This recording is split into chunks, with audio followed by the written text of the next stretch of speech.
Okay, well that was friggin' weird. I'm back. Sorry guys, I don't know what happened. My internet just went out immediately. Hopefully that doesn't happen anymore. It completely killed my stream, killed my game, had to restart and get the stream back up and running. So I hope that doesn't happen again.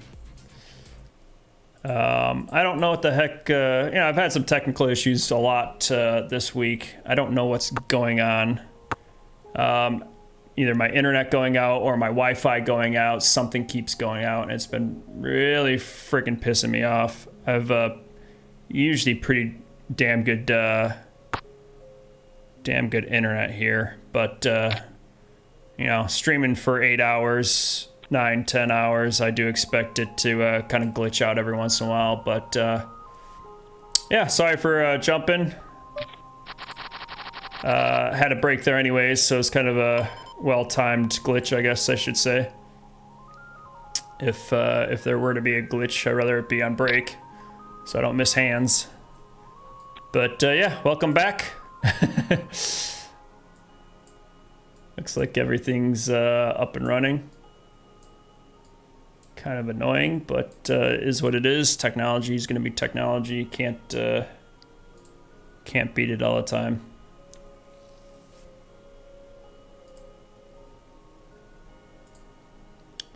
Looks like I'm connected back to YouTube.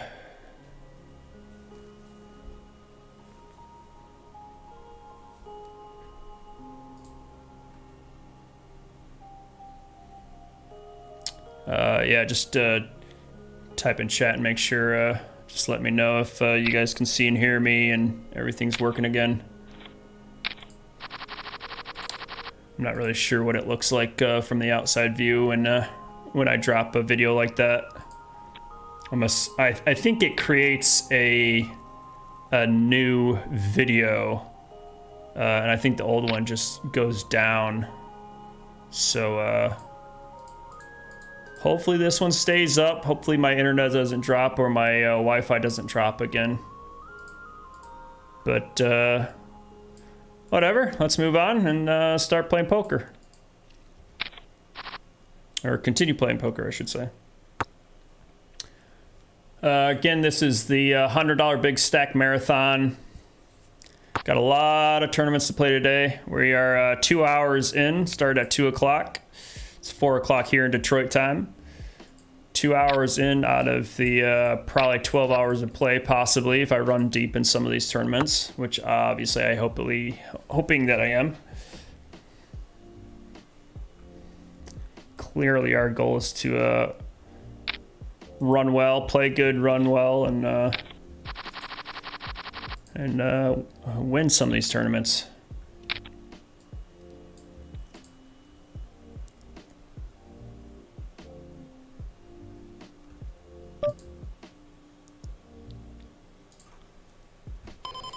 It's probably pretty low on the board of a limping range, but with this guy limping in, I think it's fine.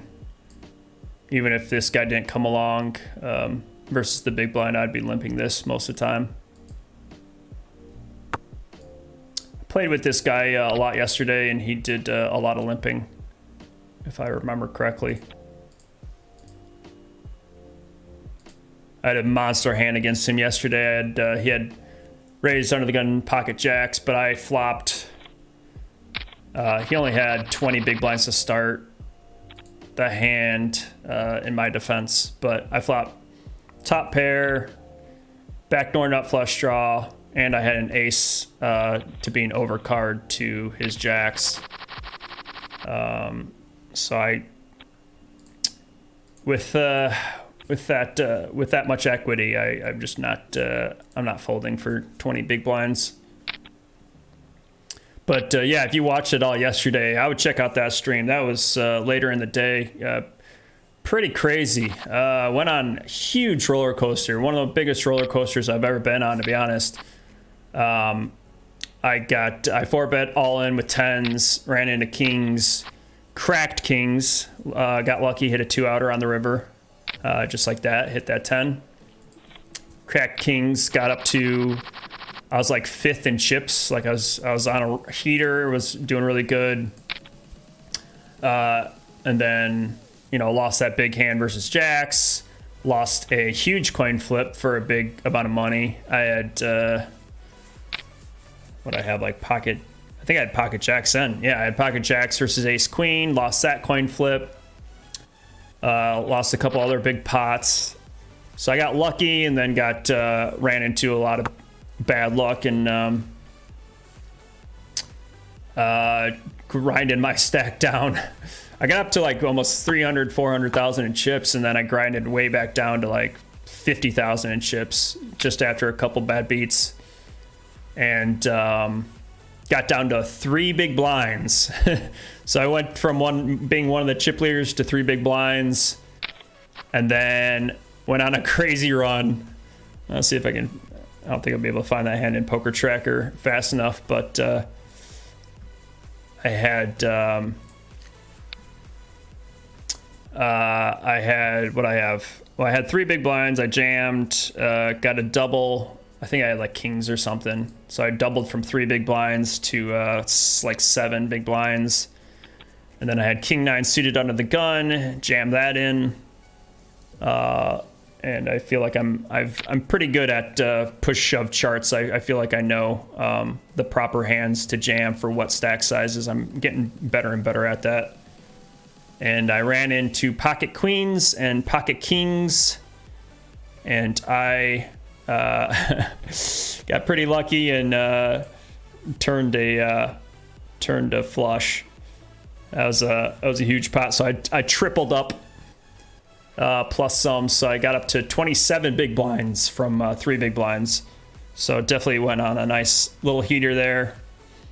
And then kind of forgot what happened after that, but not didn't finish too well. Let me see if I can find that hand. What was that in? But ended up still bubbling that tournament. I think 31 got paid and I finished 40th. So kind of sucks to have a really good run there, come back, go on a crazy roller coaster ride, and unfortunately just bubble it like that. Kind of stings, but it is what it is. Oh, there we go, 200.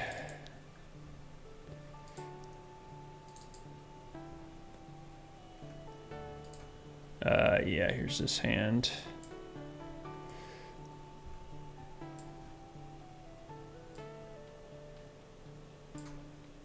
Make sure I'm not missing anything here. Yeah, so almost 8 big blinds. Jammed on the gun with king 9 clubs.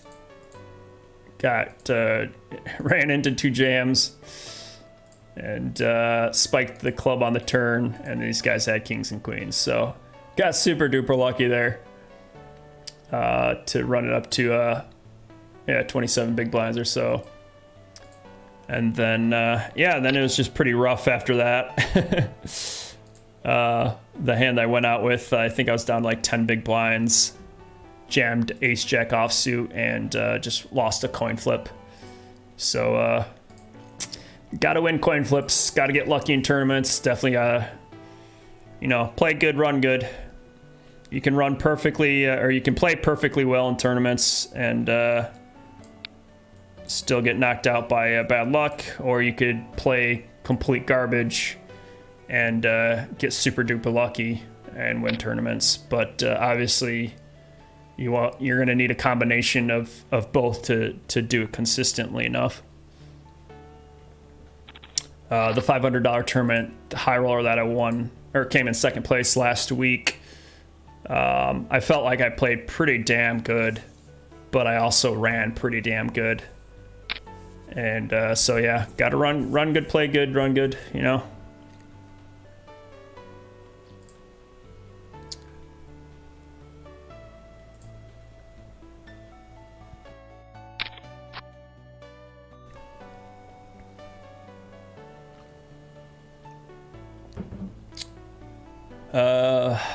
But yeah, if you're just joining us, my internet cut out, so I lost the stream, unfortunately. But we're back. Hopefully that doesn't happen again. I've already lost the internet once, and the Wi-Fi once. Not a great start, but hopefully that doesn't happen again. Jeez, Kansas City scored another touchdown. Bengals scored a touchdown too. Jeez, looks like I'm missing a pretty active game. 21-9.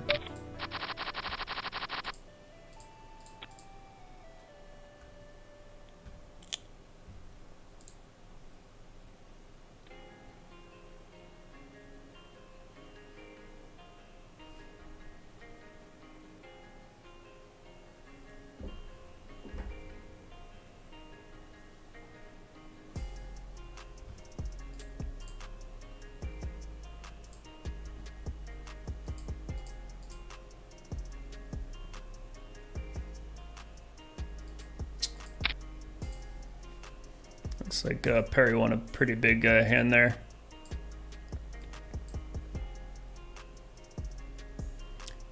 I have 1,000 hands with Perry. I think I played with him more than any other player.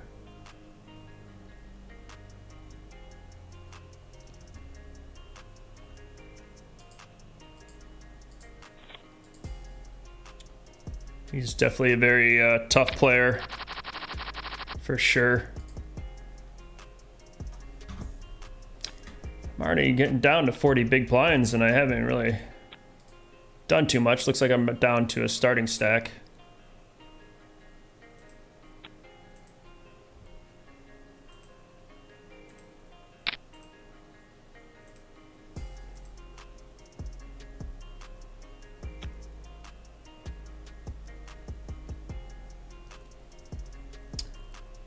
Queen 10 suited here.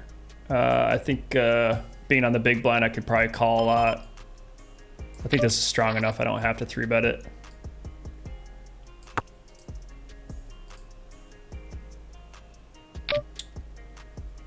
Definitely going to be calling a c-bet here with a decent 10.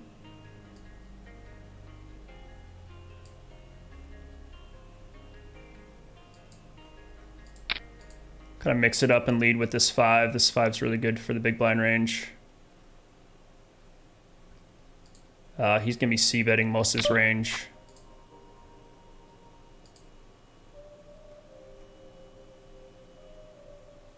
I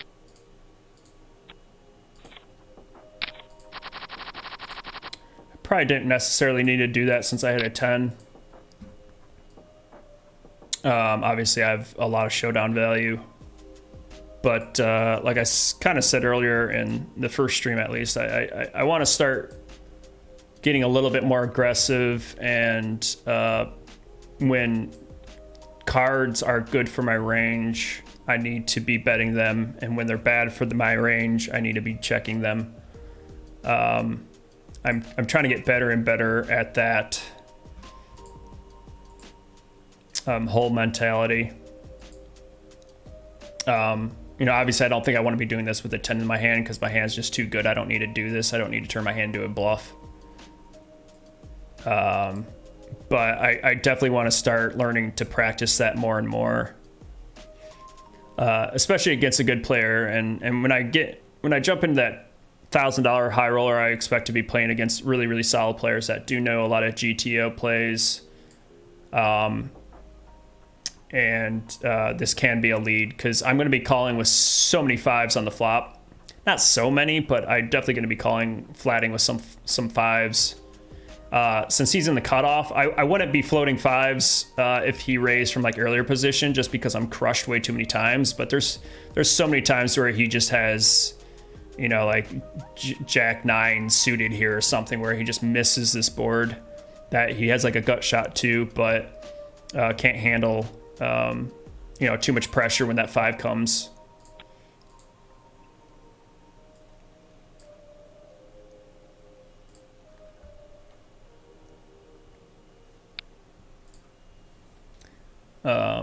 But like I said, in that $1,000 tournament where there's going to be really, really solid players that know GTO, I'm going to have to get better and better at that. I probably wouldn't make that player against a weaker player because they're just not going to recognize that, oh, that 5 is really good for that player. So I should be afraid of it.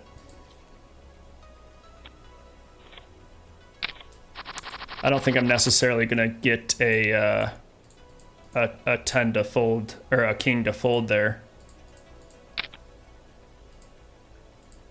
But maybe I can, I'm not sure.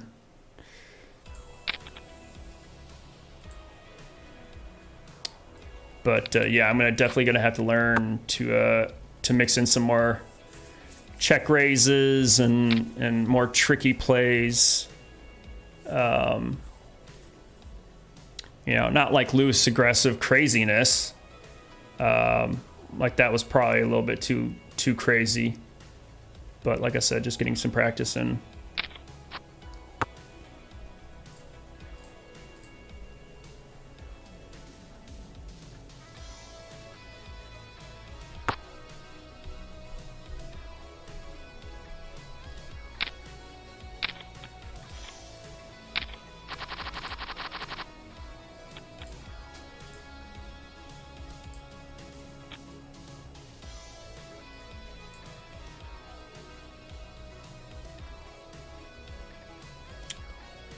I've been watching a lot of Jonathan Jaffe videos on poker coaching this week, trying to learn from the best. He's a high stakes crusher, really solid player, tough to play against. I was watching him, I think the one I watched last night at like 4 a.m. was trying to find more creative bluffs. And like getting better at floating a lot of flops that, you know, you don't really connect with that well, but if it's like a dry board and someone c-bets into a dry board, but if you have like, say, overs and backdoor flush and straight draws, like it's totally fine to just float there. So I definitely want to try to start finding better float spots. And then being able to, you know, if the turn goes check, then you can easily turn those river spots into bluffs if the board continues to be dry and obviously not hitting your opponent too often. But yeah, those little tiny plays is what you really need to add to your game to be able to get to that next level of poker.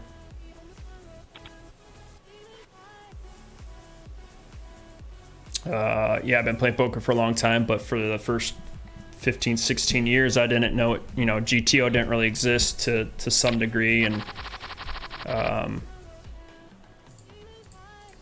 obviously I'm still learning it, but I definitely do feel like it's improved my game because I was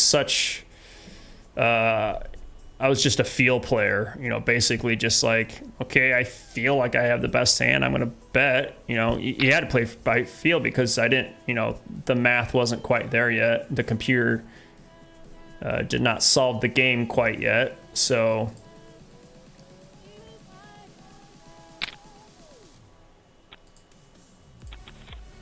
I was just, you know, playing by feel. I didn't really know what to do in all these different spots.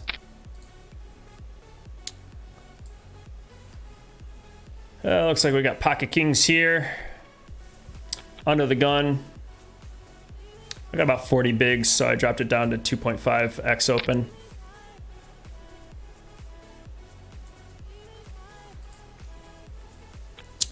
Hey, Checks, what's up? How you doing?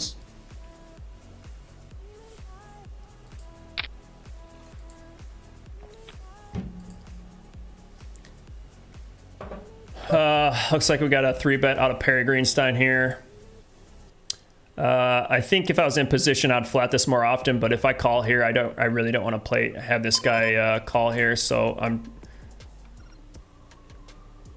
Gonna go for a 4-bet here. But if Perry has any monster like aces or queens, this might be just going all in. And it's just gonna be a cooler.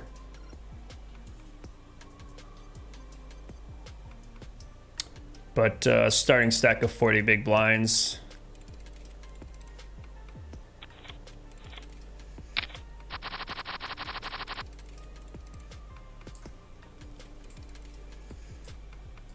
Trying to move this stupid thing.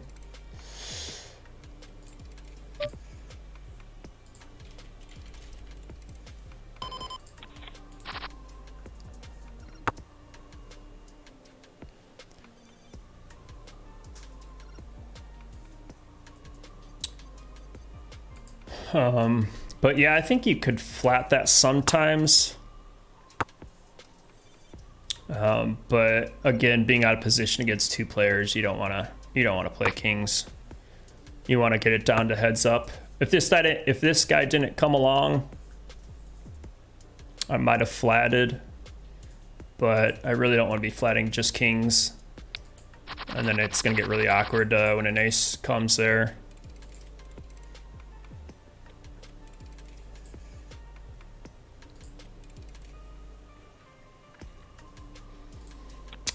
That's one thing they teach is you definitely, from in position, you want to be calling more, calling raises more, and from out of position, you want to be doing more raising. That's just, it goes to show how important position is.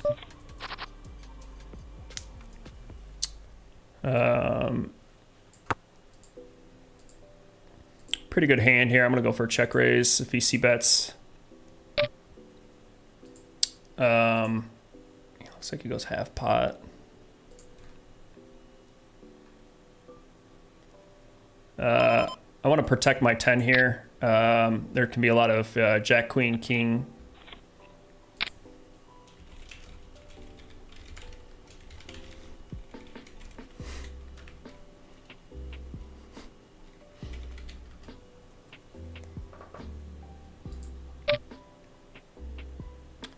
I think for the small min bet, even though this guy's short side, and it looks like he's on the tight side too, I think being on the button here.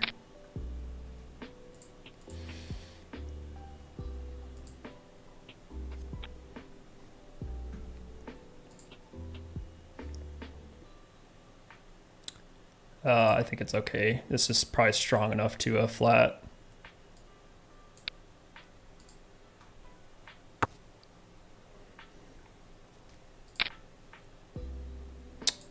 And just folding here with no equity.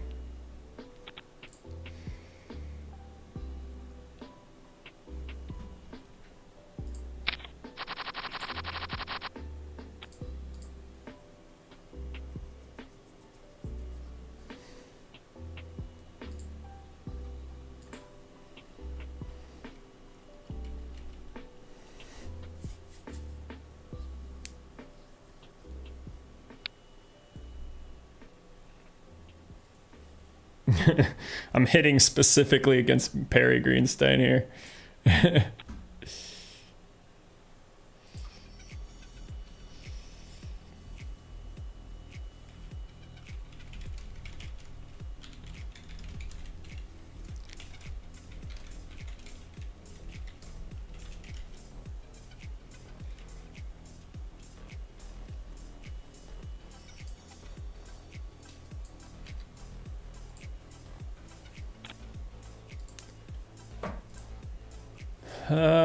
Doing pretty good here still. Starting stack was 50K. We're almost up to getting closer to 100K, so not a bad start.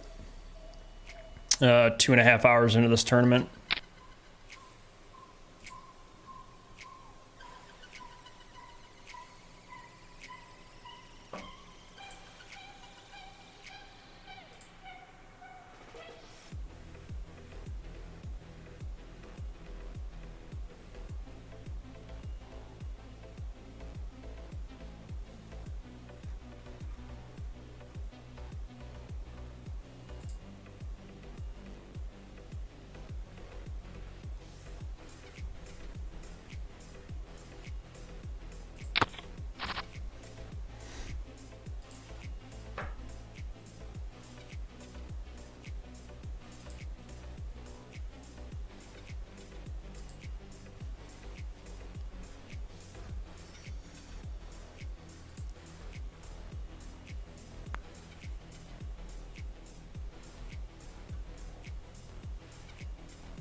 Yeah, if you're rejoining the stream, my internet clipped out, so I had to jump back on, restart my computer. Not sure why that happened, but if you were a little surprised why I just straight up disappeared, that's the reason. Queen 9 suited, pretty solid hand. I'm trying to cut. I've been over limping a lot this week whenever somebody limps in, but I'm trying to do my best about instead changing it into raises and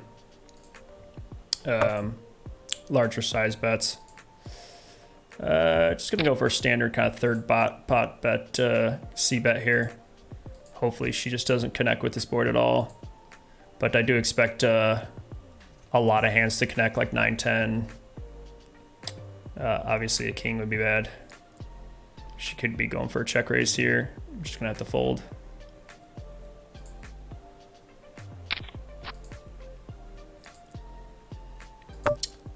I think I could probably bomb this turn just because I have an up and down straight now. I do have some equity at least, and a queen 9, which is an over to the 6, 7, 8, just in case she has like an ace 6 or something like that. So we're gonna bomb this, and thankfully she just goes away.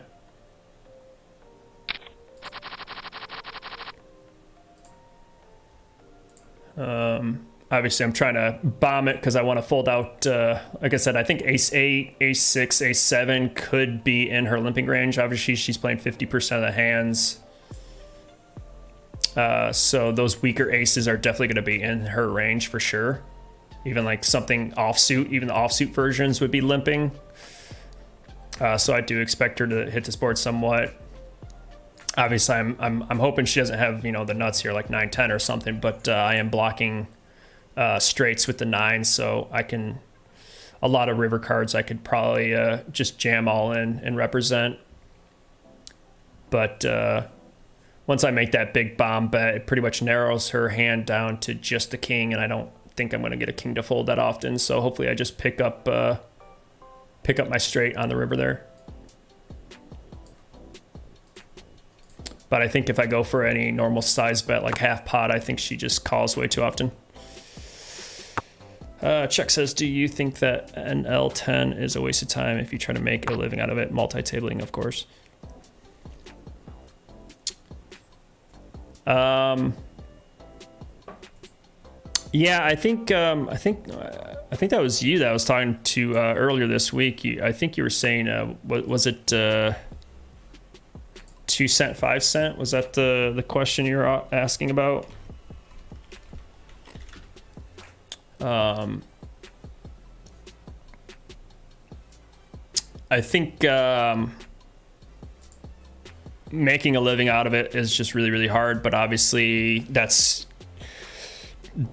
think it's kind of dependent on your, obviously these are, you know, mixing in personal things and poker things. Obviously, what is your definition of making a living? Like, how much do you think you need to make in order to pay the bills? If your expenses are super, super low, and you don't have that much bills, and you know, maybe you only need like $2,000 a month or something, which is obviously pretty darn low. You know, I can't do the math on top of my head, but to make $2,000 a month, you're gonna have to be making, you know, a couple $100 a day, and in order to do that in such a low buy-in cash game, you know, obviously you're gonna have to be making a lot of big blinds per hour. So I'm definitely not a cash game player, so I can't speak to this really accurately, but I'm, you know, obviously you want 10 big blinds per hour. So if you're playing 50 cent $1, 10 big blinds an hour would be $10 an hour. But if you're playing like a 2 cent, 5 cent game, 10 big blinds an hour is, what is that, only 50 cents. And you're just not going to make $100 a day doing that. But obviously if you multiply that by, if you're multi-tabling 10 tables, and then you can multiply that, which is obviously really hard to do. But then all of a sudden you're making $5 an hour. Even by that multiplication, you're only making, $5 an hour, which again is lower than minimum wage. I could be doing my math wrong. Again, my math is not my strong suit. If you've watched my past streams, I can't figure out pot odds to save my life. I'm getting better at it though. But yeah, that sounds about right. So even if you're multi-tabling, you'd have to play, if you're playing,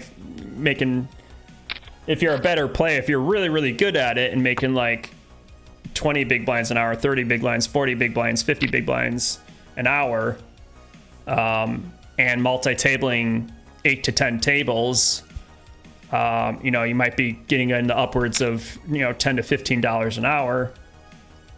And then obviously if you play that 10 hours a day, then you're making $150 a day. That's not bad money, but that's a hell of a grind. You're playing a lot of poker, just grinding. That's really, really tough. I mean, if you're making $150 a day, what was that? 10 days is $1,500. So yeah, you could easily be making $2,000 a month, $3,000 a month. But again, that's a hell of a grind, and you got to be a really good winning player. If you're only making 5 big blinds per hour, then I don't think you can live off of that small of a buy-in. Even players playing 1-2. I've just read these stats in the past, and you can Google it. You can either go onto like the Reddit forum, the poker forum, or just kind of Google it. Like what's a good big blinds per hours. Suited connectors here, definitely calling for a cheap price on the big blind. Flopped pretty darn well. I could go for a check raise here, but for that larger sizing, I think I can just call. I have a gut shot. Let's see, VPIP 9. I don't think I'm getting any kings to fold. I'm just going to call and hopefully bink. Need a 5 or a diamond. If this is a small bet, I would call, but he goes for pot size, so I'm just not getting the right odds to call here, unfortunately. If you bet about 8 big blinds, I can call, but unfortunately can't here. Just making sure I'm not accidentally folding a straight.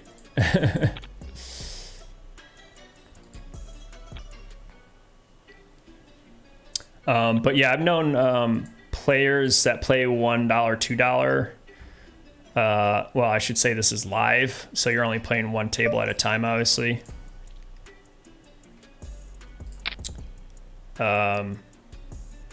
So it's gonna be less, but I've heard that as a 1-2 player, you can make about $40,000 a year if you're doing a normal like 8-hour day. But obviously, if you're multi-tabling online, playing $1, $2, you could, again, you still have to be a pretty solid, consistent player. I'm just gonna fold here. I could probably do a couple different options here, but I think folding's probably on the tight side, but that's fine. Yeah, so if you're multi-tabling like 50 cents a dollar, you could probably make 40,000 a year doing like 2, 3, 4 tables. Again, I'm not doing the math. I'm just kind of guessing. Because I have heard live players that play like $2, $5. They could make, if they're a solid player, they can, win upwards of 100,000 a year.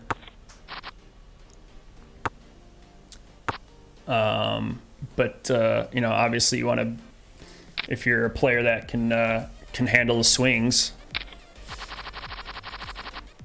poker can be pretty brutal, as we've seen.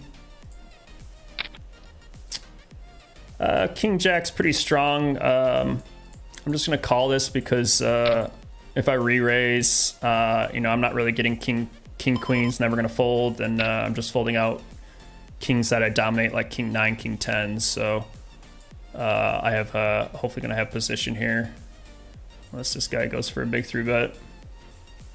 This suited variation plays pretty good post flop, so good enough to call.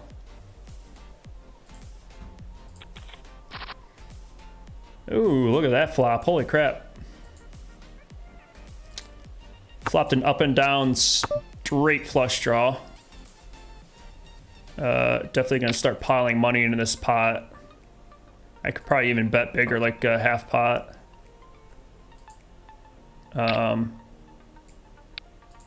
Hopefully we bink here.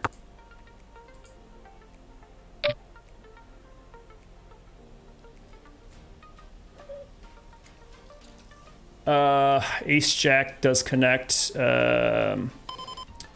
Jack 9 does connect. Even though I block some of these, I think I can just call here.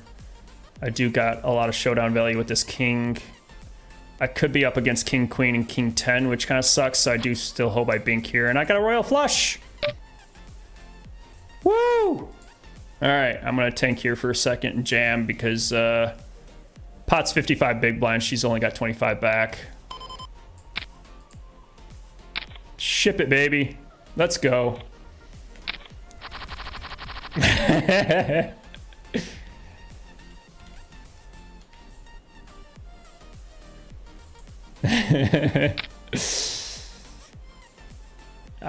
have not seen a royal flush in like 4 or 5 years. Or at least I haven't had a royal flush in 4 or 5 years. Wow, that feels good.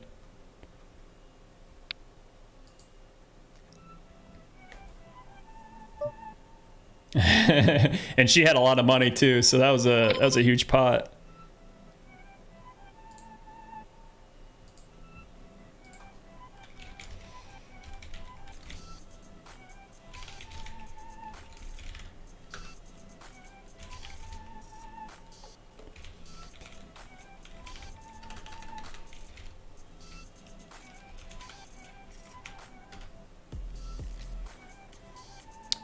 Oh, wow, that was huge.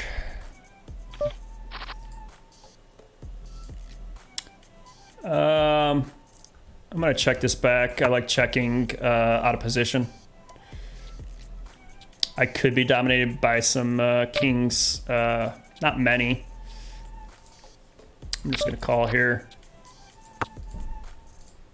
Picked up a flush draw. I gotta mark that hand.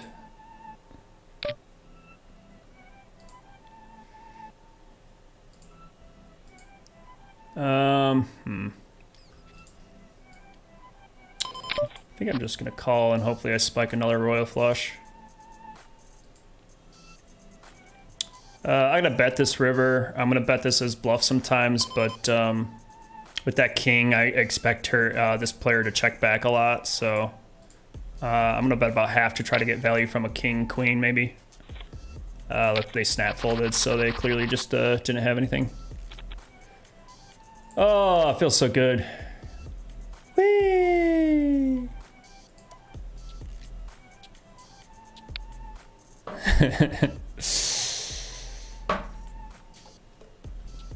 I'll show that hand one more time since that was such a monster hand.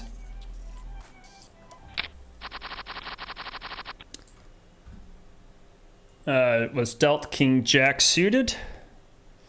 And her and I had almost the exact same amount. She had 93,000, I had 97,000. And I'm glad I didn't 3-bet this because I would have folded out, like I said, kings that I dominate. Flopped an up and down straight draw.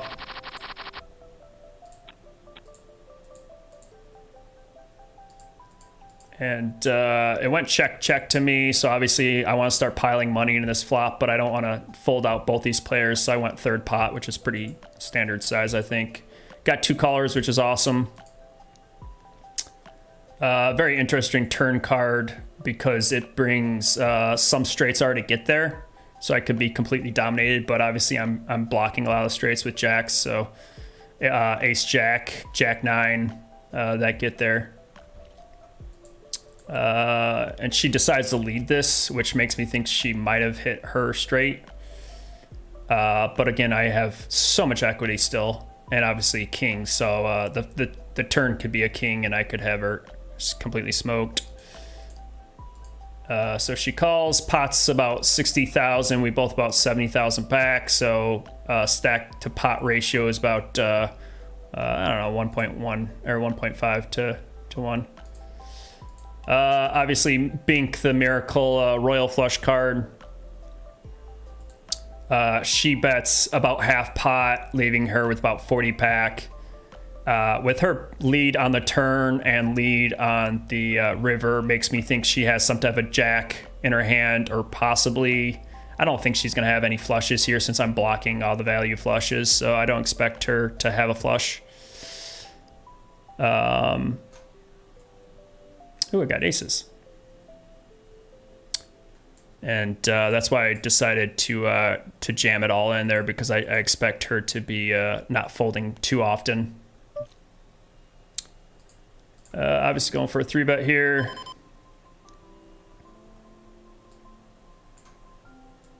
This person only has 30 big blinds back, so if he picks up any value, I expect this to be going all in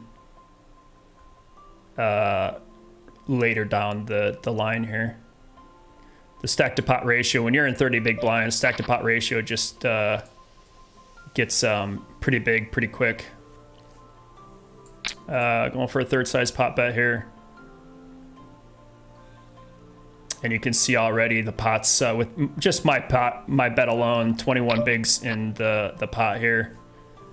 This is a pretty shit turn card, to be honest, because I do expect this to smash his range, but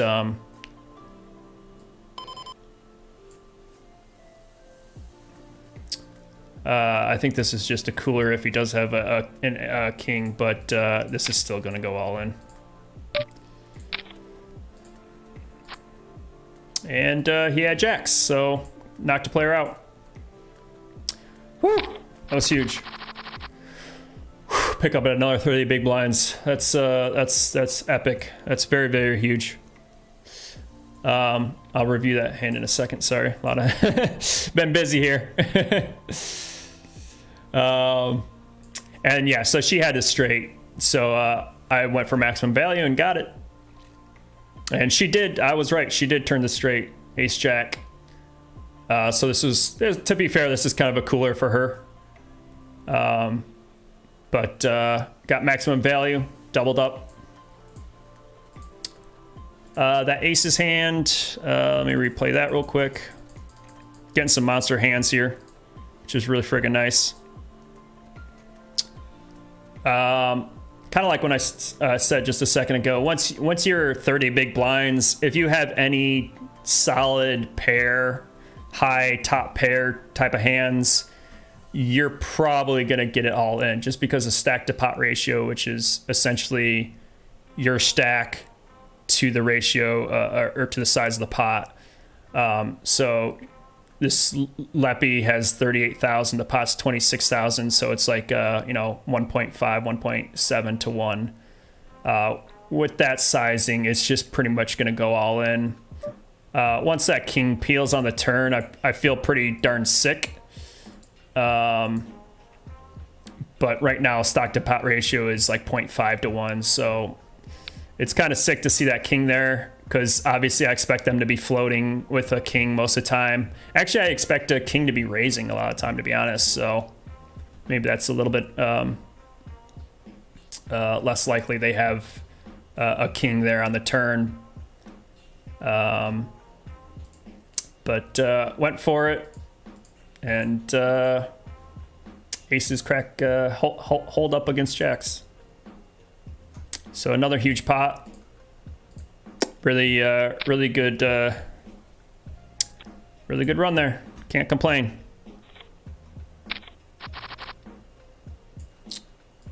Let me catch up on the chat here really quick. Chuck says in my country needs about $600 to make a very comfortable living a month, so that's why I'm considering small stakes. In that case, $600. obviously, I think you still have to grind multi-table, like you said. And if you're a really good player and you're winning, 30 big blinds an hour or something like that, you probably could make a living. I can see that being reasonable. But I would have to double check my math on that, and I'm sure you can find better articles online than me, since like I said, I don't have tons of cash experience. Royal flush. Oh wow, nice hand, very nice hand. Thanks, guys. Gonna be opening this up. Jack 8 suited's pretty strong. Another royal with Jack H, King Jack. Nice royal flush. You still got a lower stack than me. Ah, boy. What's this guy? He's chip leader. Cool River. Look at this guy. Cool River, second place. I'm gonna catch up, bro. I'm coming at you. I kind of messed up. I was talking. I didn't realize that this guy checked to me. I would have bombed the board here, but I kind of messed up. I should have checked that board. I'm just gonna give up since I made that mistake. And one with Jack High. Cool River is in second place. Wow, you got monster stack 236. That's crazy. And I'm in. Looks like I just dropped down to fifth place. Kneecap Buffet, man. God, that guy's. I've seen him in the top of the chip leaders like every single tournament. It's been pretty frustrating because I've seen him make some just weird plays. So I don't know how he runs so pure. He won one tournament, I know, at least, and I know he final table a bunch more than me. So if there happened to be a leaderboard, he definitely would be at the top. He's just been crushing. I don't know how, but I'm catching up to you, Cool River. I'm gonna keep this on the side here.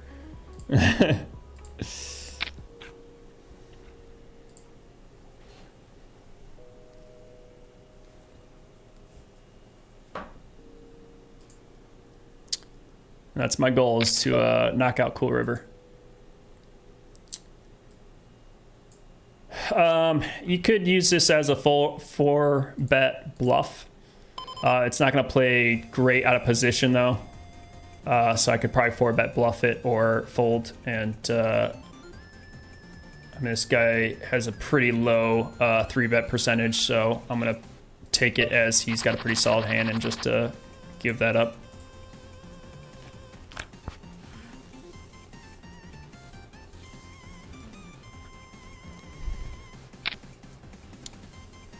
Cool River, you must be just running super duper hot, because I mean, I was running pretty darn hot for the last like 10 hands or whatever, and you still got a huge stack compared to me. Are you just like bluffing like crazy or something?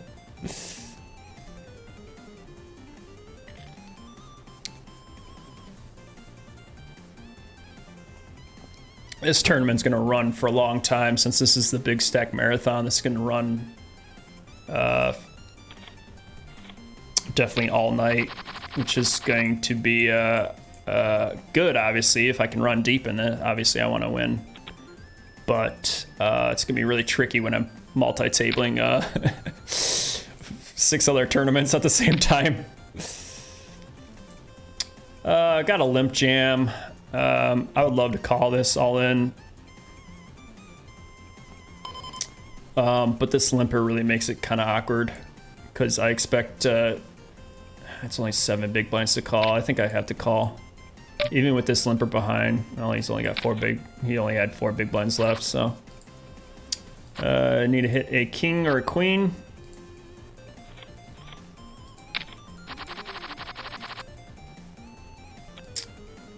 Yeah, that's kind of an awkward spot. Once little red elf here limps in, he really needs to be jamming. If he just open jams, I fold king queen. He only had I think like 14 big blinds to start.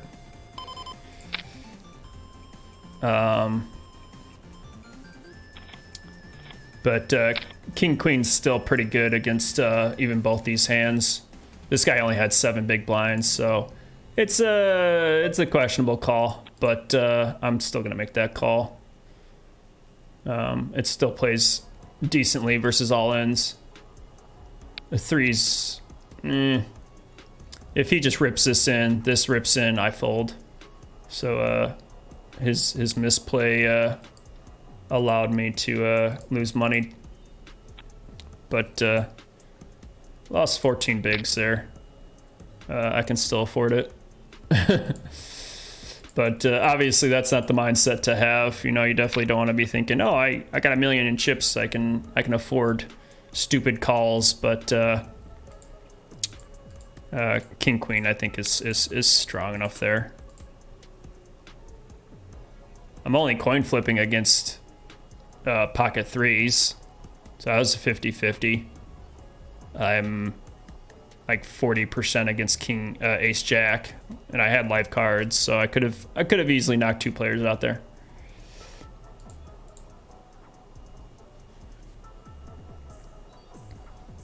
Can't hit royal flushes every day.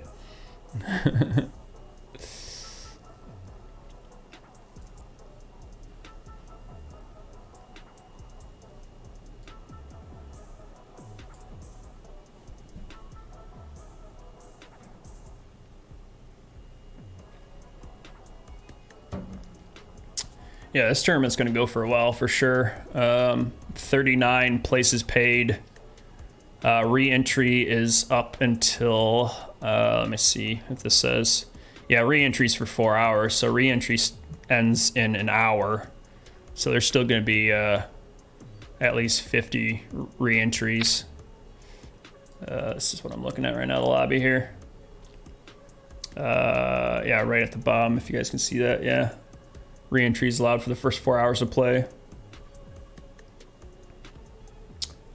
But yeah, we got looks like 130 players, so we got plenty to play still. Anything could happen. If anybody watched my stream last night, I got pretty lucky and built a huge chip stack very similar to this. I got up to 5th place in chips, and then just kept running into bigger hands, lost coin flips, and just like kept losing.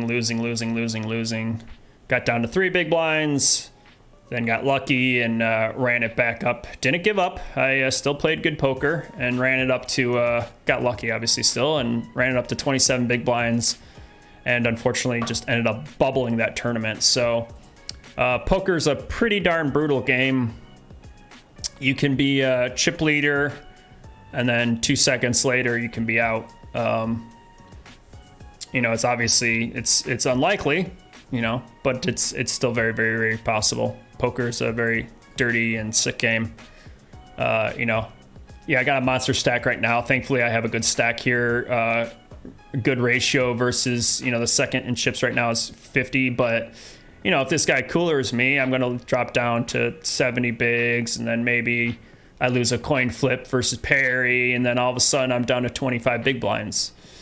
You know, so anything can happen in poker. But anyways, 5-minute break. Definitely going to kind of walk around, stretch it out, and I'll see you guys here in a second.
All right, almost back from break here.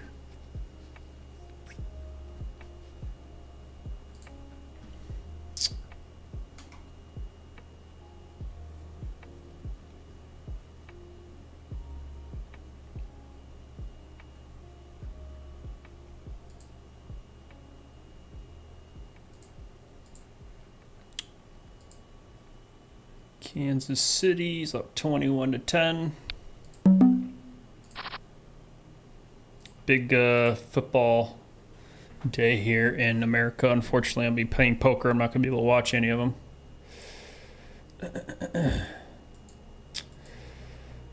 them. Looks like I just picked up Wade Davenport at my table. He's a pretty solid player.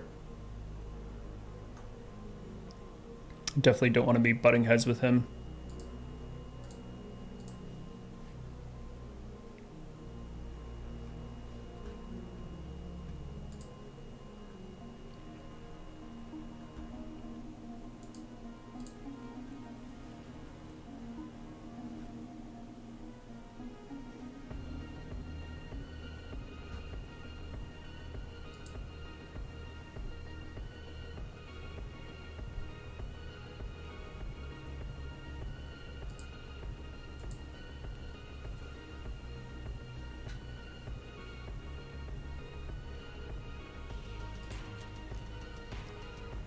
I do have a free roll tournament coming up too. I'm not going to jump to that at all, but I might show it if it's fun. It's a free roll, so I'll probably be just jamming all in. I get it's called the Second Chance free roll, and it pays out in tournament tickets. So whenever you get knocked out of a tournament that you don't cash in, you get a second chance tournament. And obviously, since I've been playing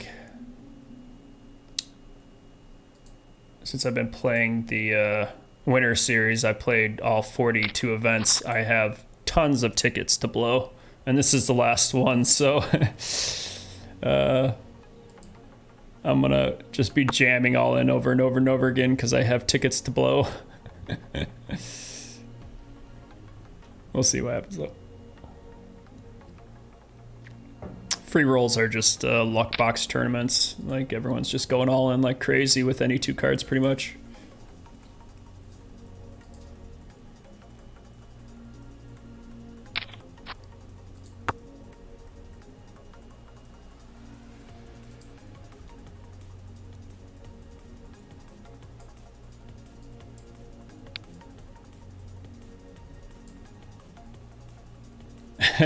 Wow. What a cooler.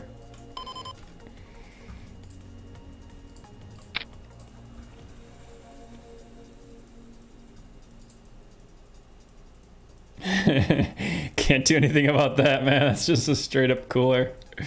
Bring that back up. Straight up nuts versus Jack 9 spades. What a sicko.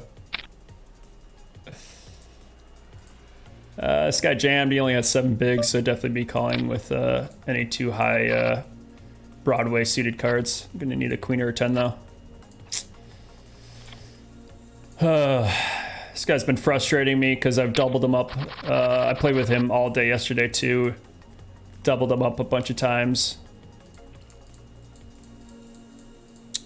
I just can't knock this player out to save my life. It's kind of pissing me off.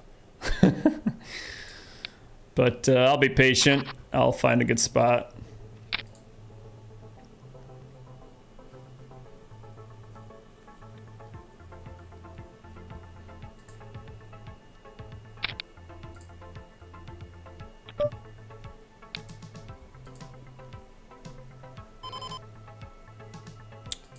Ace 5 against 18 bigs. I could probably call this or 3-bet it. Against Wade, it might be better off as a 3-bet bluff, but as him short stacked, I feel like my only bet really is just a jam. And I really just don't want to be jamming into an 18 big blind stack. I really don't want to carve off 20 bigs.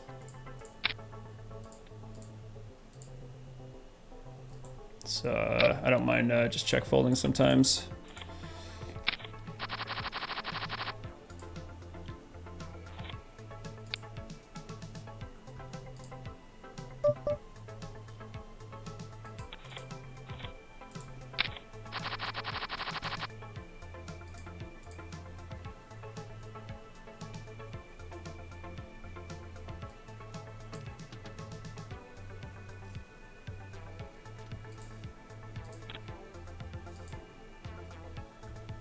Wonder if I'm just supposed to jam that. I probably am supposed to just jam that. I think it works better as just as a jam. He had 20 bigs. I don't know, probably could go either way.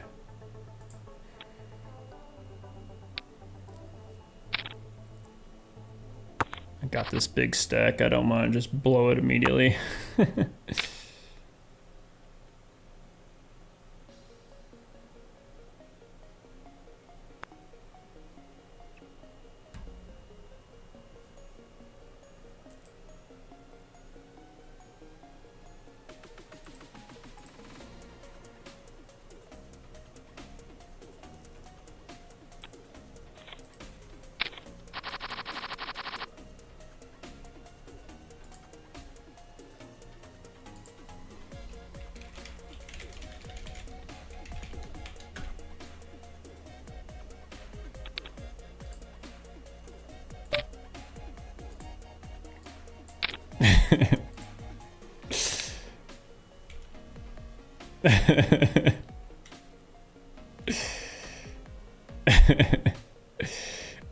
I'll just show you this table.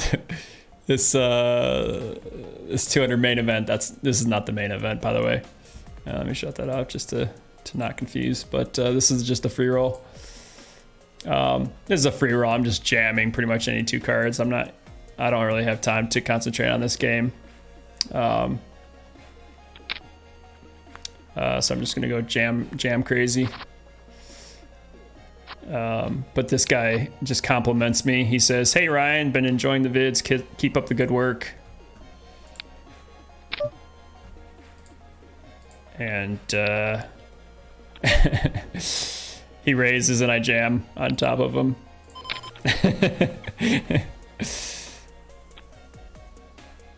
I have 40 tickets I have to blow today, so I have plenty of tickets to just go ham and just start jamming like crazy.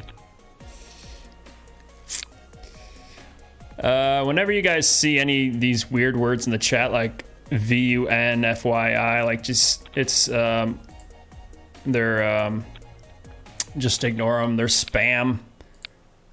I've blocked the words, but unfortunately they still just keep coming up.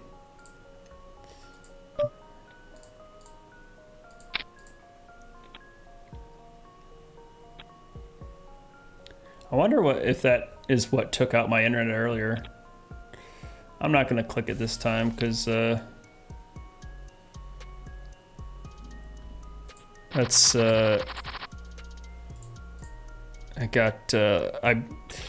somebody told me like it's like spam. They're trying to trigger something.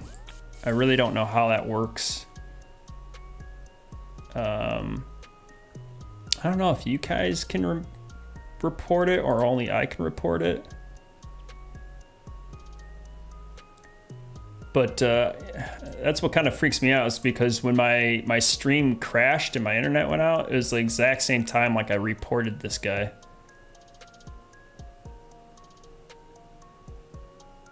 I'm gonna report it again and just see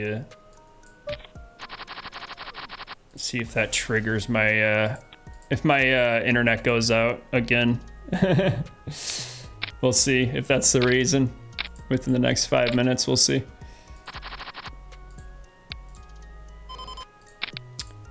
Ace King suited here, under the gun, definitely be raising it up. Got a lot of short stacks. 12, 16, 10, 18.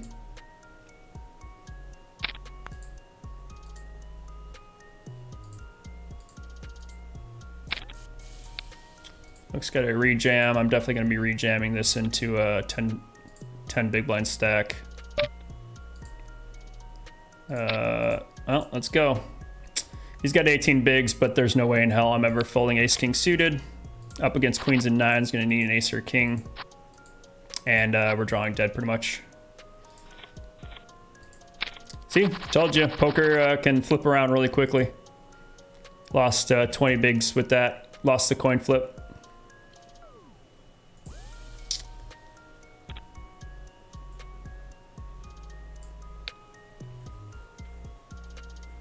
Can't do anything about that. Ace-king suited's never a fold there, so.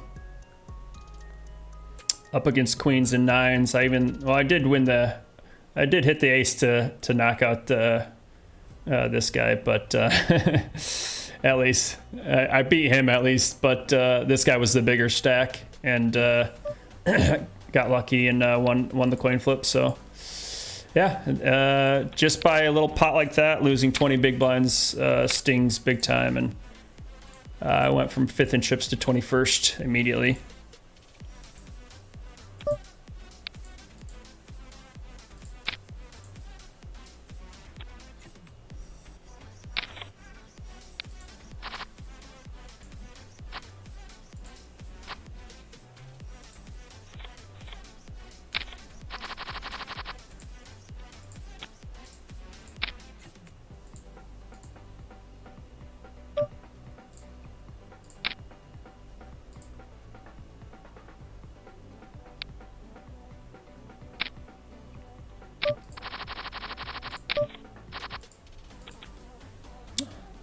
That's a very big hand. That would have been beautiful. Knock 2 players out if I just win that coin flip.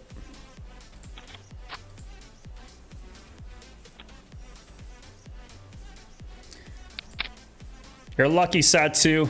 If I knocked those 2 players out, I would have overcame you in the stacks, but you're sitting in first place with $400,000. Look at you, lucky dog.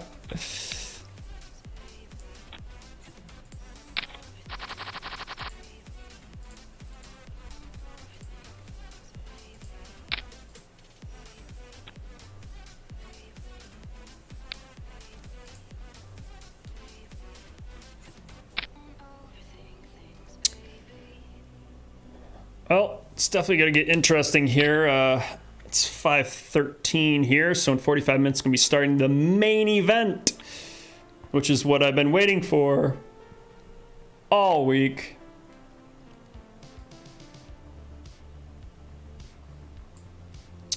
Looking forward to it. It's going to be exciting. Check out the structure for it real quick.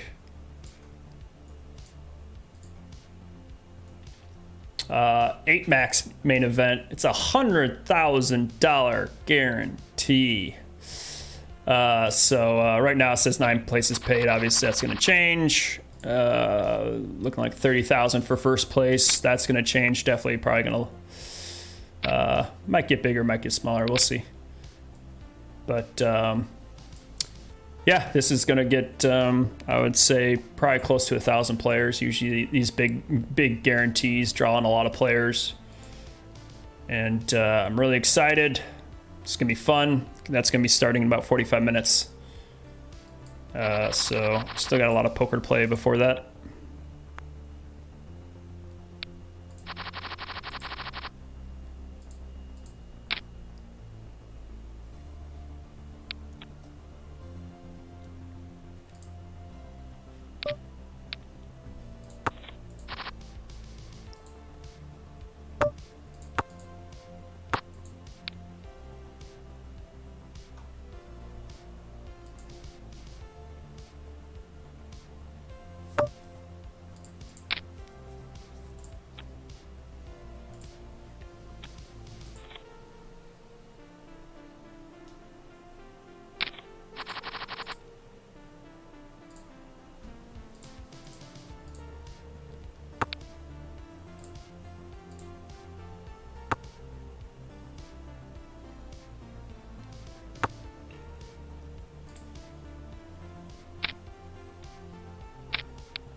Gotta stretch that back out. Gonna be here for 8 more hours.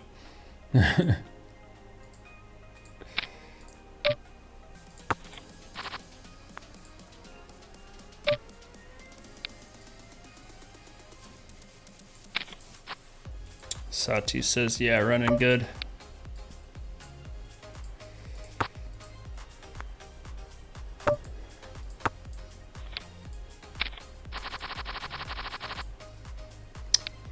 Yep, that's the Satu I know.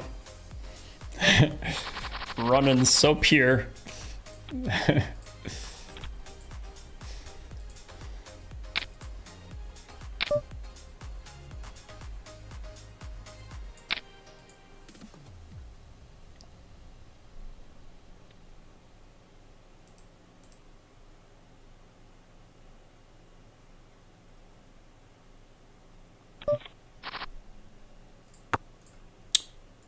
Flatted king 9 suited here from the small blind. Flop top pair. Do have backdoor straight draw.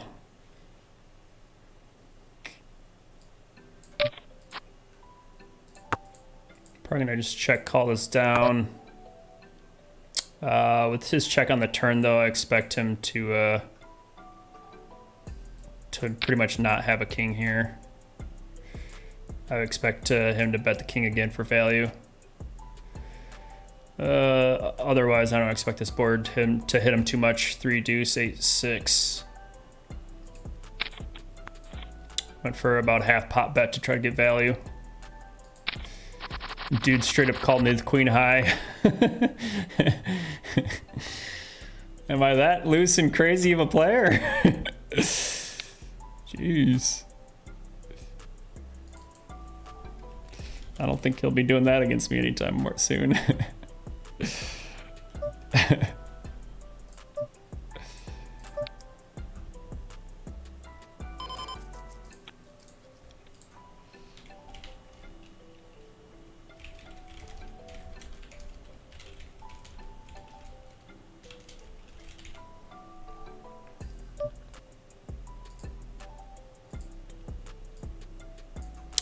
I got 3-bet here.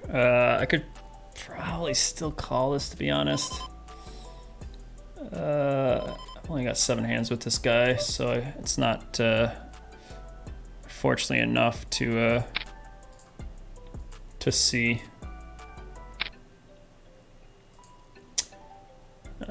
Sorry, just show that other hand real quick. Let's get to this first. Under the gun limper, gonna size up to 4 to account for the limper.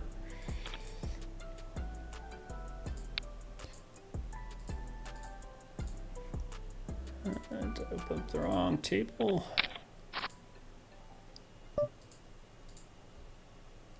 I'm gonna bomb this pot. You can go larger sizing on these dry boards, kind of a medium to low card.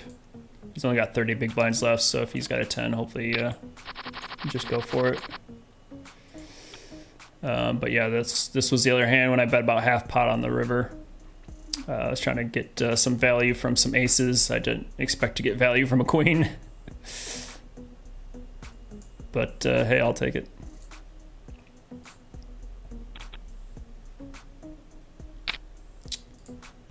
Looks like I got myself back to kind of that stack where I got to after this couple knockouts.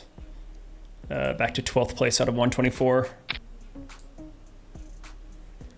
But as the title suggests, this is a marathon, as most poker tournaments are. Gonna be a long game.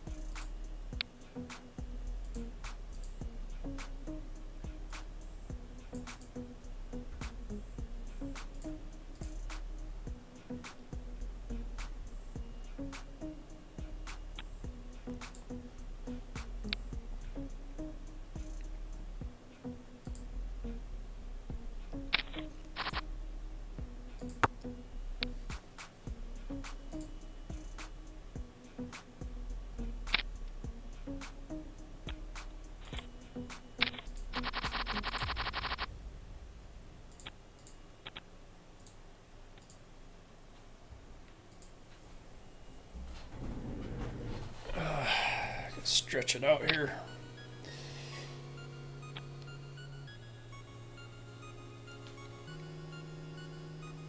I've been sitting at the poker table for a long time. Actually, I think I'm gonna, once this next break hits, which is still in 20 minutes, I think I'm gonna go get some food to chew on. Cause it's gonna be, I'd rather eat some food while I only have 2 tournaments running, rather than the high roller and 3 tournaments running simultaneously. It's gonna be tough.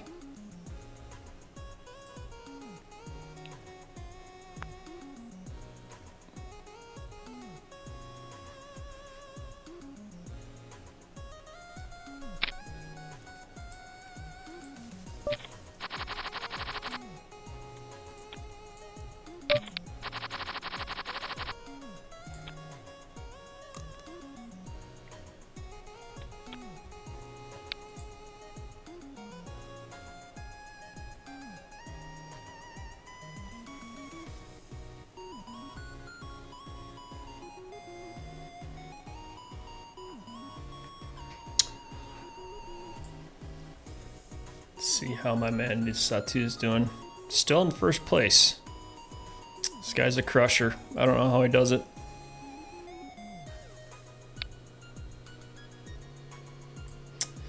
Satu's just the best player ever, man. I can't beat that.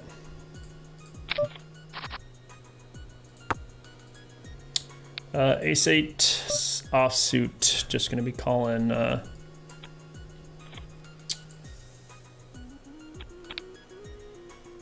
any type of raise, gonna be calling.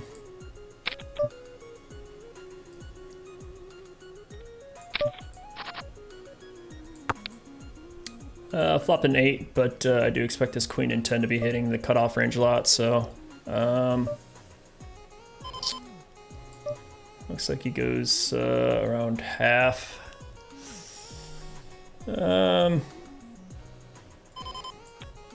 I could probably call there, especially with an ace. I'm probably supposed to call.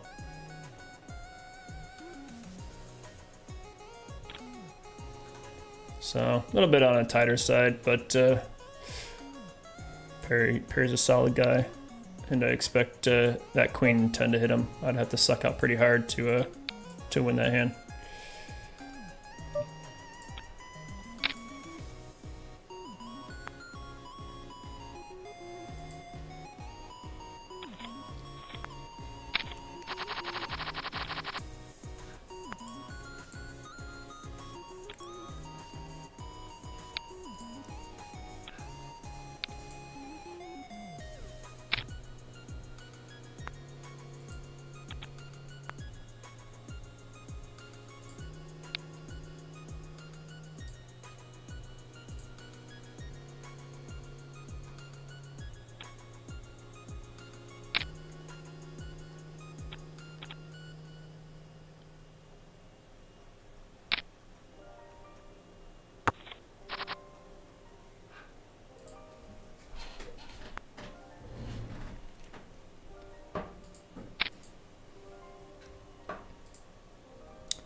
Definitely got some crushers at the top of this leaderboard.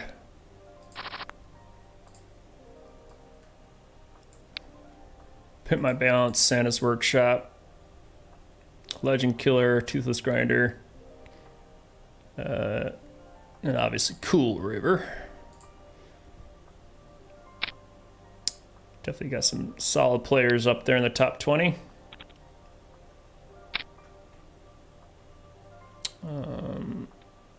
Perry's in 21st. Looks like Serge Ibaka's got a pretty decent stack too. He's in 42nd.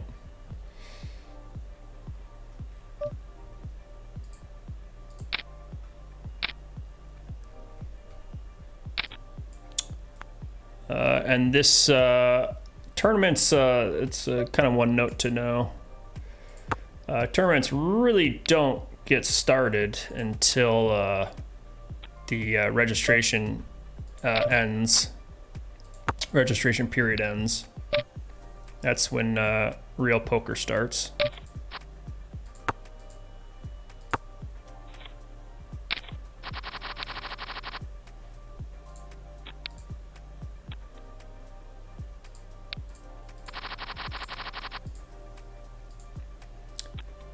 10 jack offsuit version is pretty close to an open.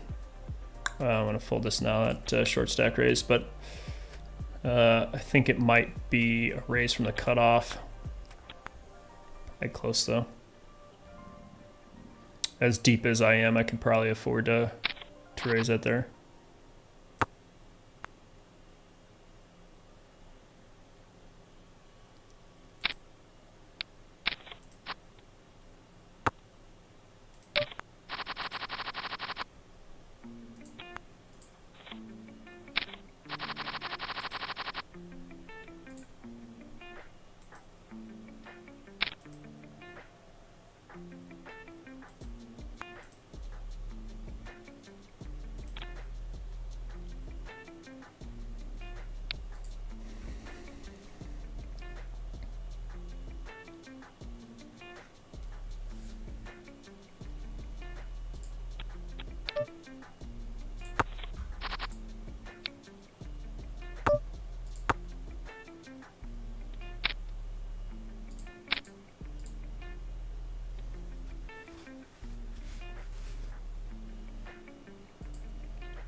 But yeah, registration, you know, you don't really know what the prize pool is. You don't know what the final player tally is until the re-entry period ends. So at 6 o'clock, which is in a half an hour from now, this tournament closes out registration. So we'll that's when they say poker actually starts to happen, because it also kind of cuts people off from being like super duper aggressive or crazy or anything like that, because obviously they can't rebuy anymore. So kind of cuts out the crazy plays.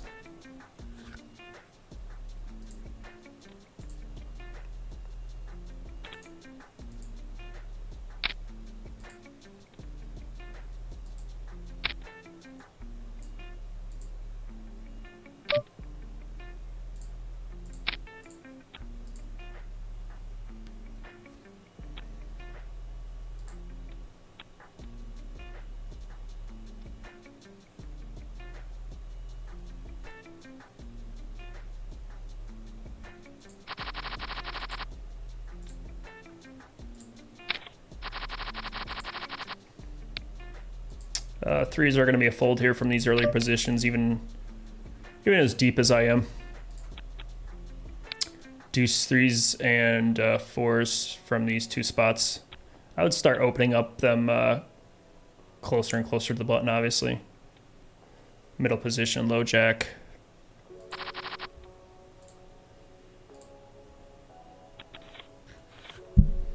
But against these, again, it's not just me. It's not my big stack that I have to worry about. Obviously, my stack's totally dependent on the effective stack. And there's a wide range of stacks here. Obviously, I'm the chip leader. Perry Greenstein's pretty much right with me here. But there's a 6 big blind here. 45, 30, 20, 35, 45, 15. Like it's all over the place, from anywhere from 7 big blinds all the way up to 80 big blinds. So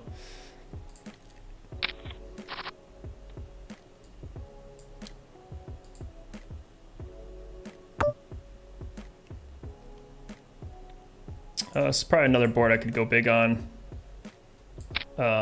These boards that really don't hit the big blind, the under the gun racers range. I still have all the nut advantage because I still have aces, kings, and then tens for top set. But when it's like those low kind of dynamic boards, I'd rather just go big there.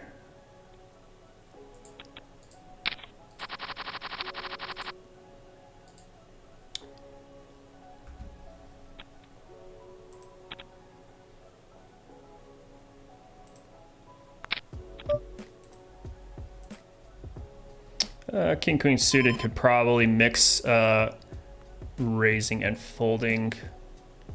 I think because he's a stack size that I don't want to tangle with at all ever, I don't mind just playing a little bit more conservative against that.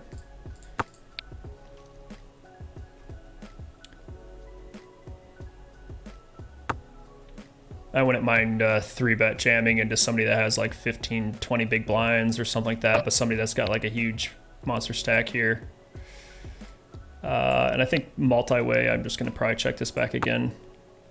I would consider leading this turn card because it's a pretty solid card for the small blinds range, but I try not to do it too often multi-way.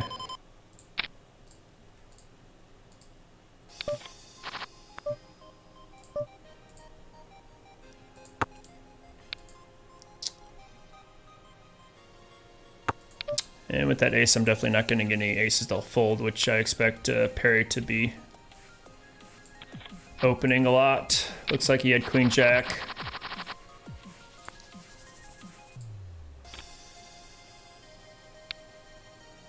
This hand's just so strong. Like, if you 3-bet it, you're getting all the weaker cards to fold. And I think this is a great example. Like, if I 3-bet it, ace queen, which dominates me, isn't going to fold, while queen jack that I dominate does fold. And obviously that's not what we want, because if we both flop a pair of queens, obviously if a queen hits here, I'm going to be able to get a lot of value, extract a lot of value from this queen jack.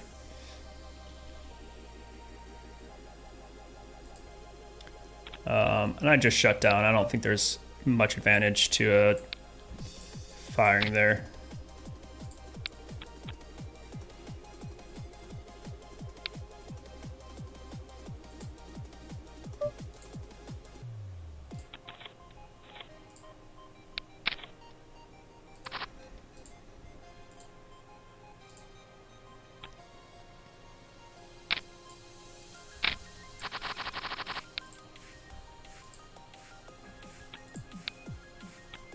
Aces versus ace jack. Knock that player out. Standard open here with the ace 10 from low jack position. We will be calling this 13 big blind jam. If he had anything like 15, 16 bigs plus, I think I have to fold it, but for that size, I have to call.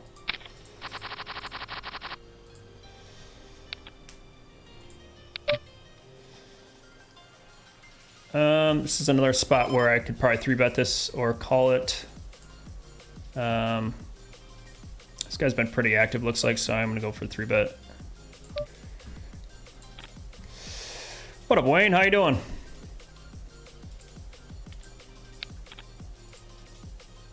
I added a couple more big blinds higher than the 3x size raising just because I have a lot more people to fold out. If Wade jams here, obviously I have to call. And 3-bet goes through.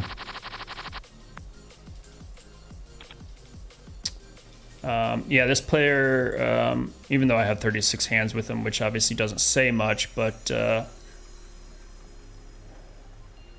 looks like he's got a pretty standard pre-flop raising, but he does have a high VPIP, which means that he does like playing a lot of hands. So that's better to 3-bet somebody like that versus somebody that's a very tight player. I wouldn't have 3-bet that.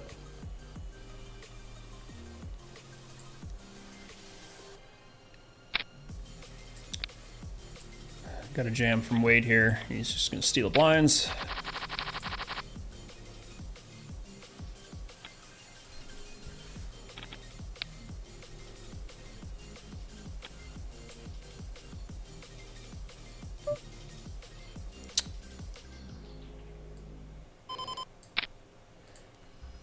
Looks like we picked up Henry Liu, which is the last player I want to see at my table. He's a very good aggressive player. 3-7, I'm just not gonna. Yeah, I'm just gonna insta fold here.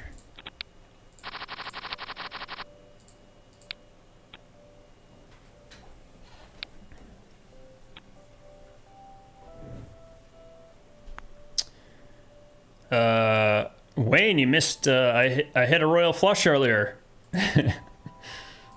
It was pretty exciting.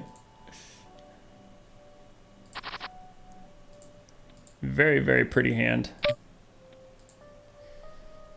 Again, these suited connectors against the limp, like if it was just small blind versus big blind, I would be calling mostly suited connectors.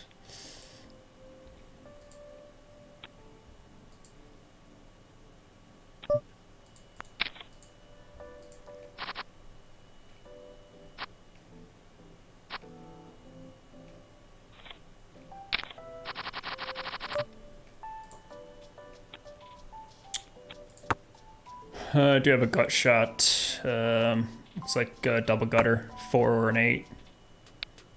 So I could have probably led this card, but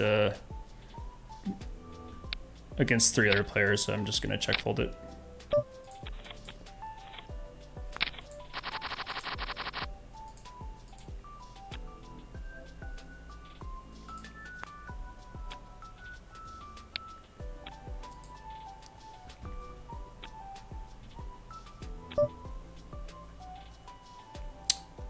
Pretty short stacks here, so I want to make my open a little bit smaller. I think if he jams, I think this is a fold. 13 bigs is a little bit too much. I could be wrong about that though.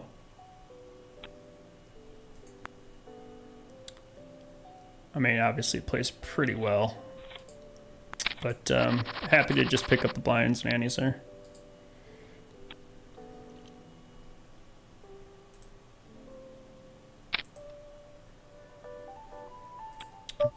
King 10, usually a strong hand from this position, but considering an early position raise, I'm just going to fold it. He's going to be dominating most of my hands here.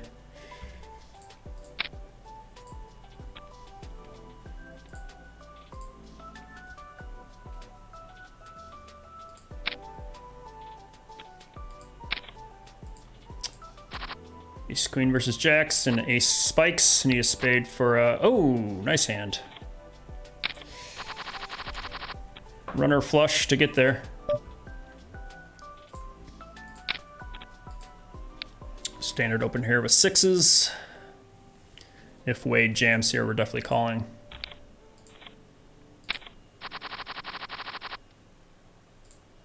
I'll just show that big hand one more time.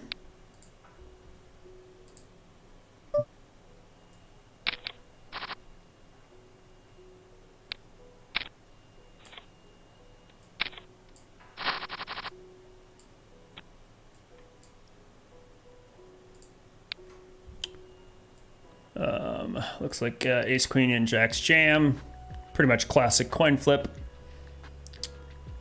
And he spikes an ace, but the jack of spades goes runner runner to get a flush.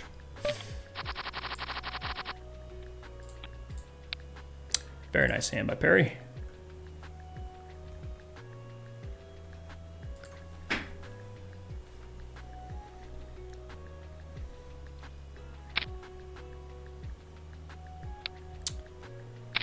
Still hanging on here. I'm in 19th out of 112, and I got a very nice stack, so hopefully keep running deep in this turning. Jacks versus ace 4, need an ace or a 4. Jacks hold up.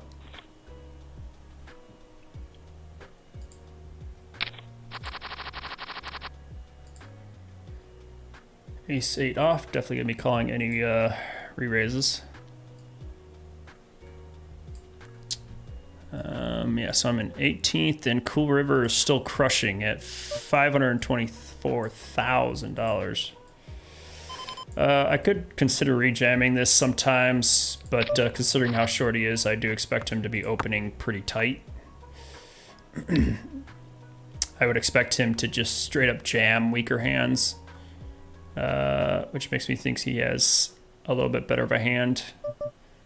And I'm just gonna fold here.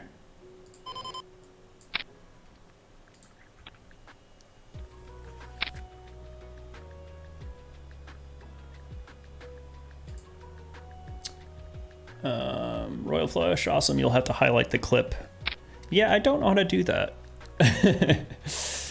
If you know, let me know. I do not know. Have you gotten a royal flush before? I've been playing poker for 18 years. I have gotten a royal flush maybe 4 times. Gotten a straight flush probably 10 to 15 times. Like, that's how rare it is. I've played a lot of poker over the years, and it's just so rare. I did see a royal flush playing a live tournament about a month ago. The last royal flush I had was back in like 2017, 2018.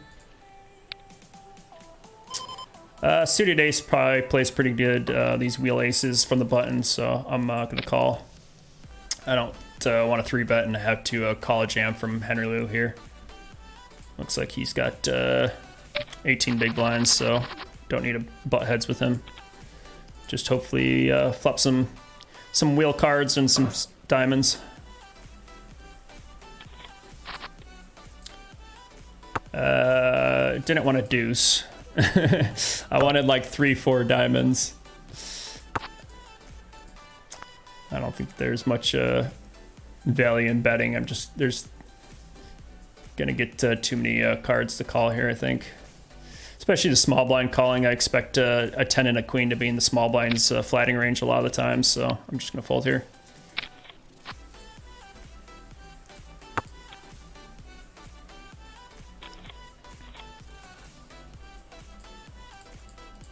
Have you gotten a royal flush before, Wayne?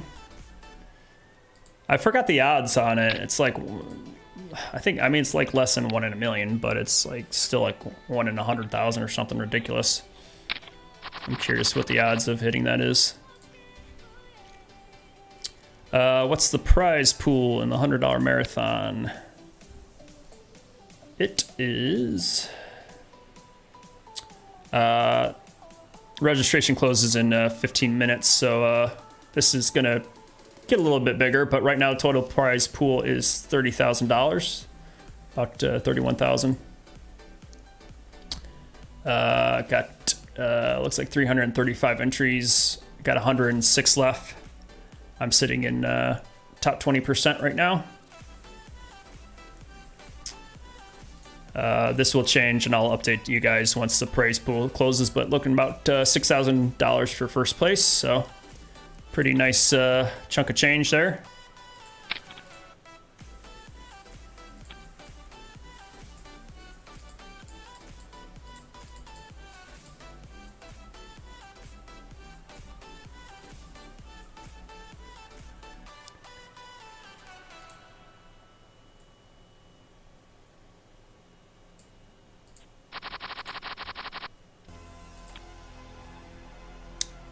Gonna do a standard open ace-9 unless this guy decides to open.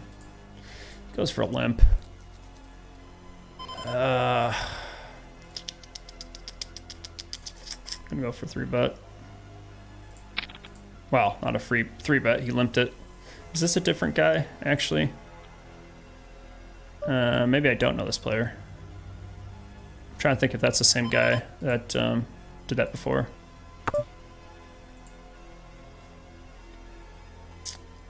I'm going to size this up just a little bit more just because I do expect there's going to be a lot of continuing hands, and thankfully he just folds.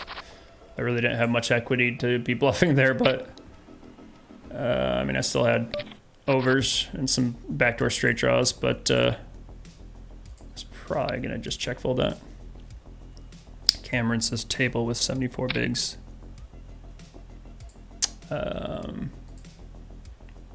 Not sure if you're talking about my stack or a different one.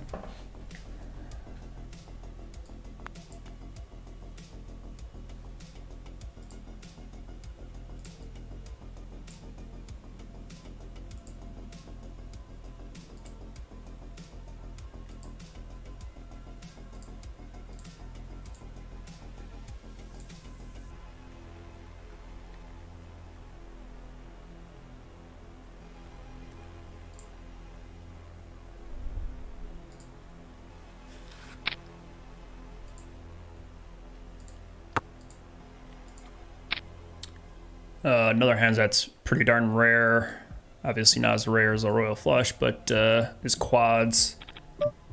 Been playing this entire week. I think I've had quads once, maybe twice. I had quad aces last night. It was very, very pretty, but I flopped them. And unfortunately, when you have all the aces and nobody else can have the aces, it's hard for anybody to have any value hands. So you're just not going to win that many chips with flopping quad aces. But whatever, win's a win. Do 7 off, definitely a fold here. Believe it or not, I do have a folding range on the big blind.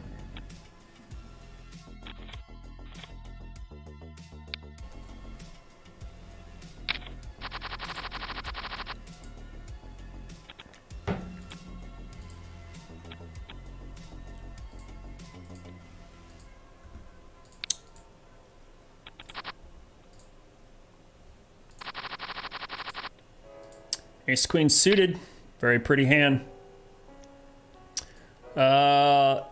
With this guy limping under the gun, he's only got 13 bigs back. This guy limping here, I do expect his range to be capped. I'm definitely going to go for a pretty big open here to try to force some of these stacks to jam. So I'm going to bet about half this guy's stat hand. Ace queen suited is obviously really strong, so trying to get some people to jam all in, at least put pressure on them.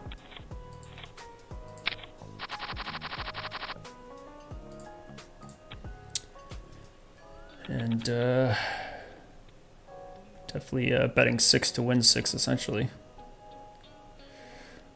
1, 2, 3, 4, 5, yeah.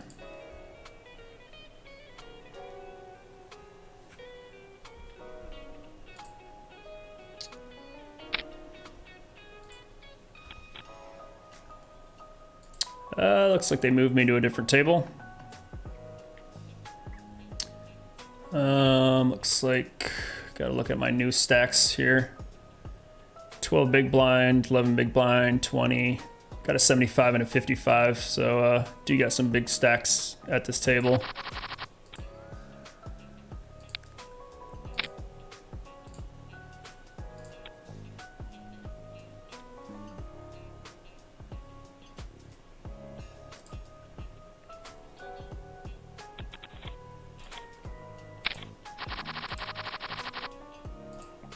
Pocket nines though, pretty sexy.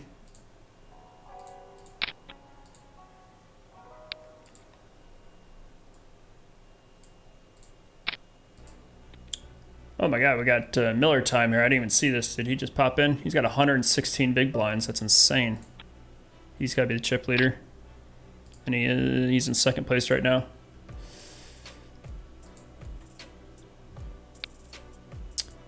If he jams here, I was going to say that's going to put me in a really tight spot. I'm going to check back most of my range here with somebody behind me on the button here, especially with a monster stack. He's going to be, with a big stack like this, he's going to be playing so wide. Looks like he went for a large size bet. If I had the 9 of hearts here, I probably continue to have some backdoors, but with him firing into 2 players, I don't mind just kind of folding this, getting out of the way. Definitely don't want to mix with a big stack at my table. I'm gonna wait until I have the nuts against him.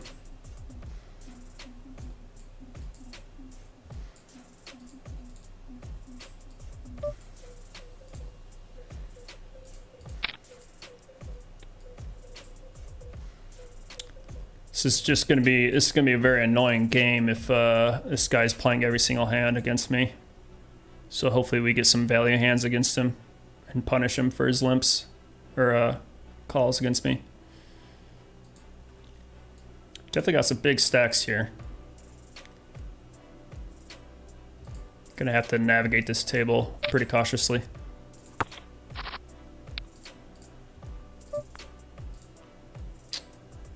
I'm gonna bomb this flop as I can since I'm under the gun raiser.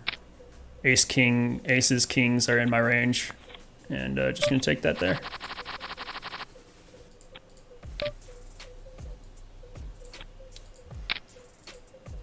definitely don't mind taking that. That can be a pretty wet board with suited cards and flush draws.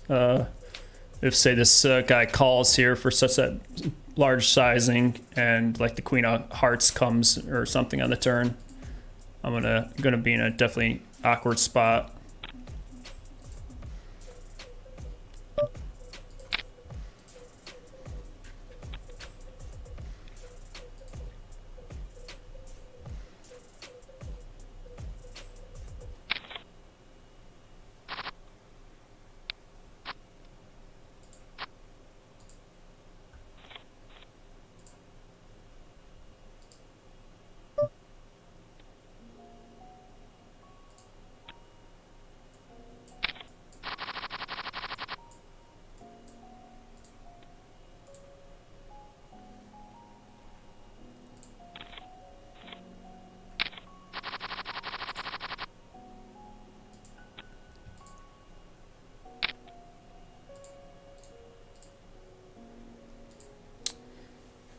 Well, it's almost on break here, about in maybe 30 seconds or so.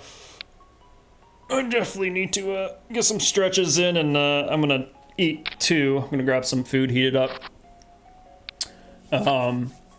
We have the main event coming up at 6 o'clock. Super duper excited for that. That's gonna be pretty darn fun. I'm gonna be very busy with this tournament as I'm running deep in this tournament and navigating this deep table here.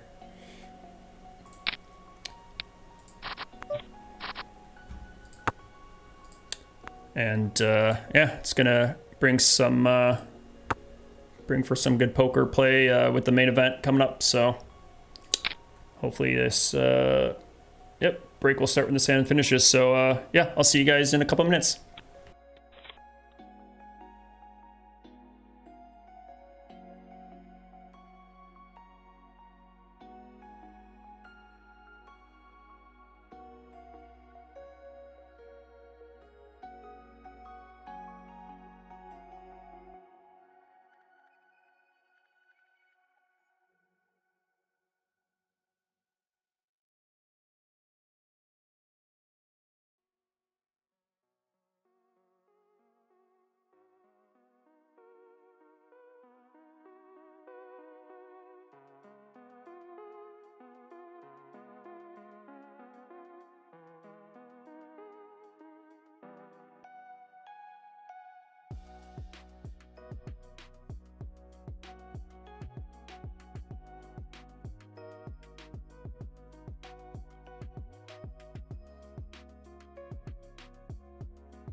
Okay, we're back. Just ate some dinner real quick. And got a pretty good starting hand right off the bat here in the main.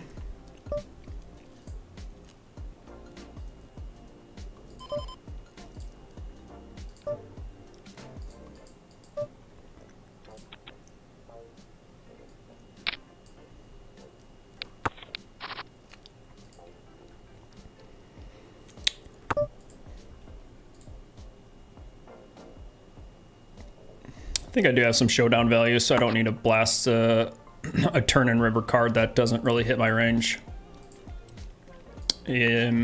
Hopefully he just has like an ace-10 type of hand that floated me on the flop, but probably not going to get many pairs to fold, so. Goes through. He called me king-queen. Floated the flop. He had a gut shot.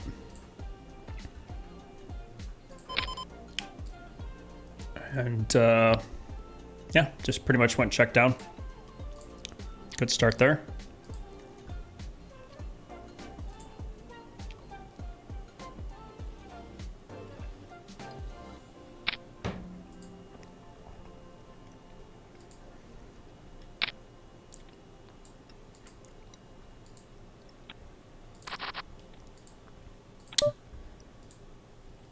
Definitely puts me in a really awkward position. I don't want to play this hand against two players out of position.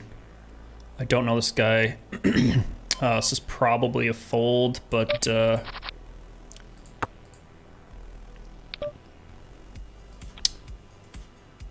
make a kind of loose call, especially out of position. If I had position, I think it justifies, but not in that case.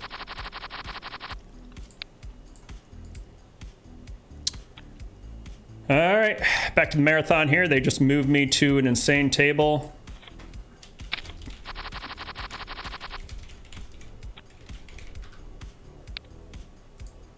They moved me to a chip leader. 2 chip leaders, 3 chip leaders. Best of the best here. Pimp My Balance, Santa's Workshop, and Cool River are phenomenal players. And they have monster stacks.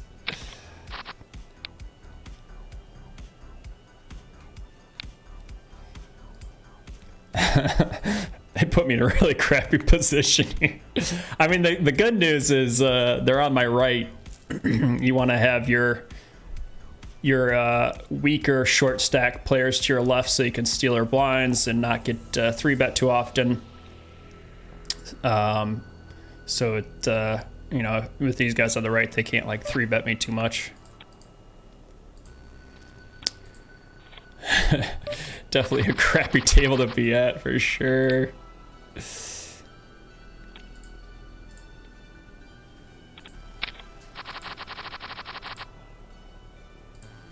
So, we'll see. I might have to tighten up my ranges here. Definitely don't want to be playing against super solid players.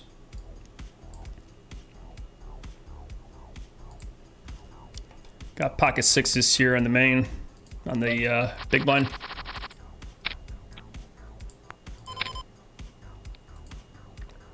Definitely gonna be calling this raise. Would love to set mine for cheap and see a six here hit on the flop here.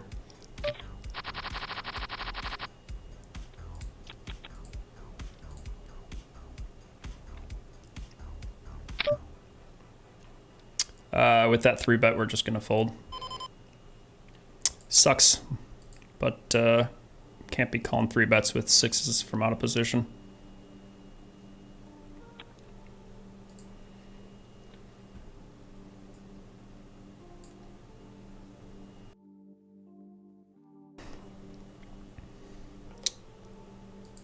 Jack 7 off. For this sizing, I think I can fold it.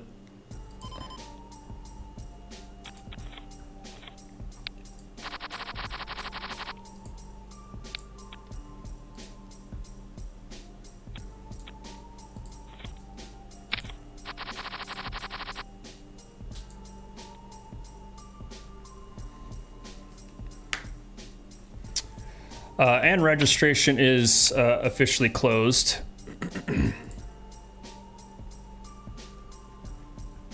For this marathon, which is awesome. So I can tell you the final prize pool here. Total prize pool, $33,000. $6,000 for first place. Those are some nice big numbers.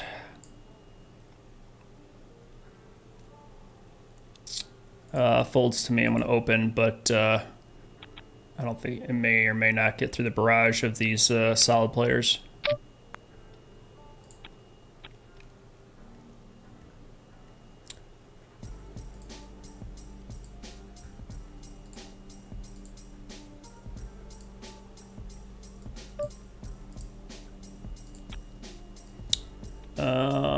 So it looks like, so I'm in 22nd place out of 100 players. Total entries 358.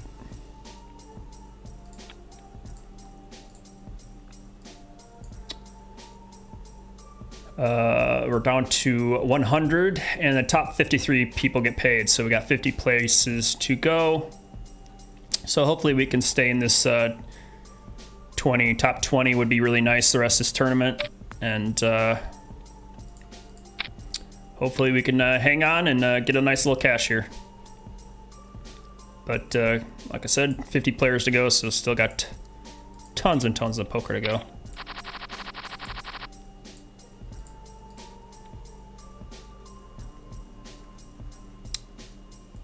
And we do have the next tournament.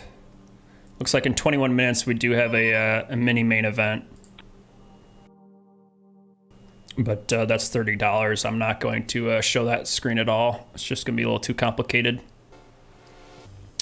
I definitely don't want to be focusing on playing with streaming right now when I have 3 big buy-in tournaments going on at the same time.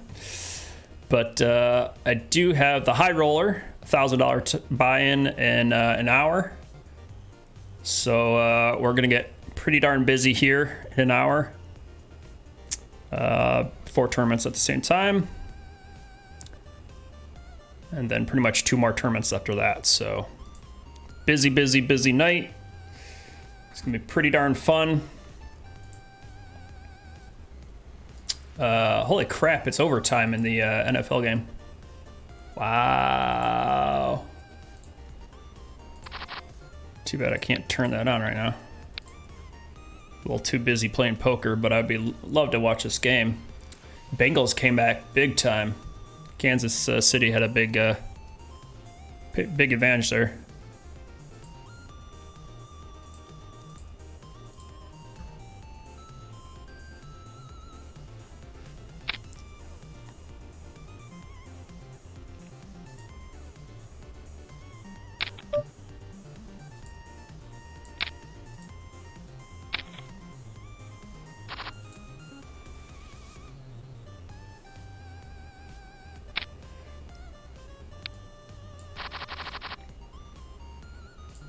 All right, busted out of the free roll.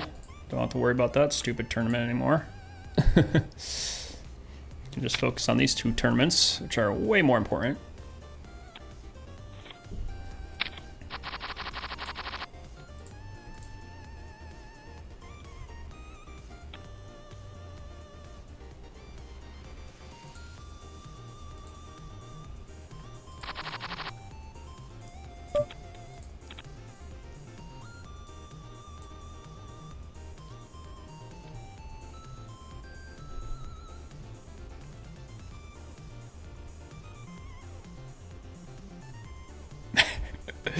I love this 8-bit music, man. I get a kick out of it. Brings back good memories playing video games growing up.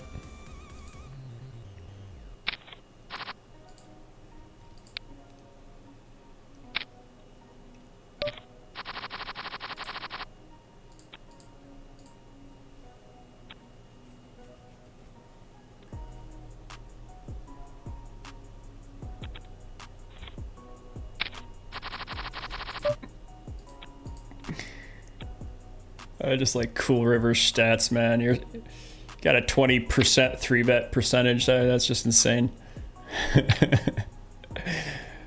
Probably the most aggressive 3-better I know. I respect it so much.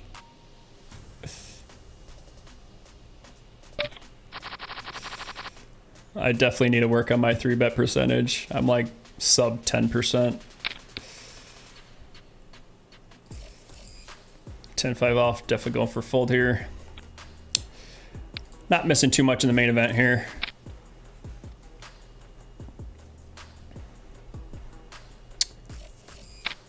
Took that nice little pot to start with, but nothing at all since then. Back to starting stack.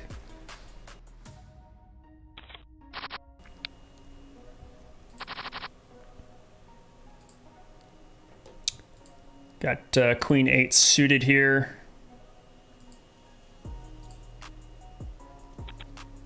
If it folds around to me, I'm probably gonna be jamming this. This guy only has 10 big blinds left. But if there's a raise, I'm just gonna fold.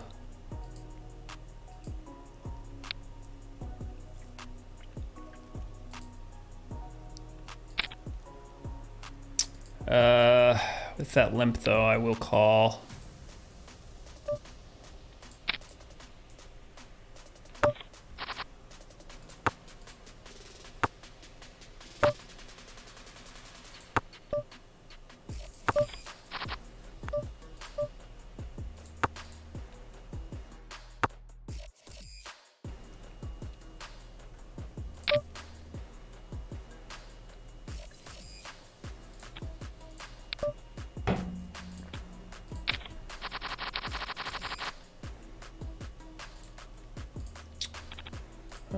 What did he have there? Oh, he had a jack. That's a good check by him to get him to bluff. Did he? I'm surprised he's got showdown value there with the ace-10, so I'm surprised he didn't just check that. I do expect a lot of pairs to be calling since he checked it down all the way. Kind of interesting.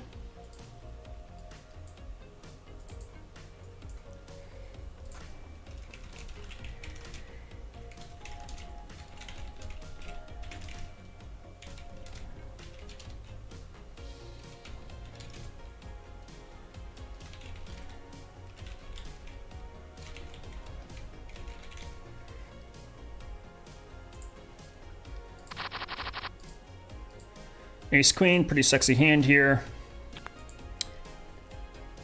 Gonna be going for a 3-bet versus, I'm assuming one of these guys are gonna be opening.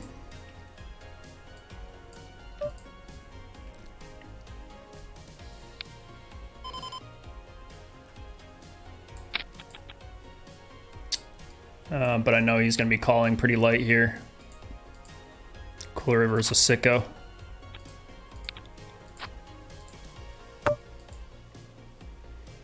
I'm going to check this flop a lot of the times as it doesn't connect with my range too often. But obviously I will bet that ace because it does hit my range, plus it does actually hit me.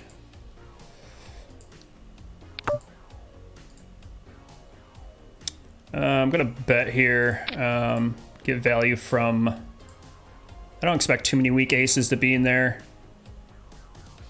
King Queen could have got lucky to hit a gut shot. If he jams here though, I might have to fold because that's a pretty wet board. It's always scary playing against this guy, especially since he can have a lot of wide cards there.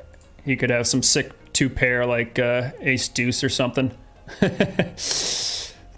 I do expect him to be calling with ace-10 a lot, so or ace-8 suited, ace-10 suited, so I do expect this 10 to hit him. So it made me a little nervous, plus it completes some straight draws, but I'm hoping he just floated the turn there with maybe some 2 hearts.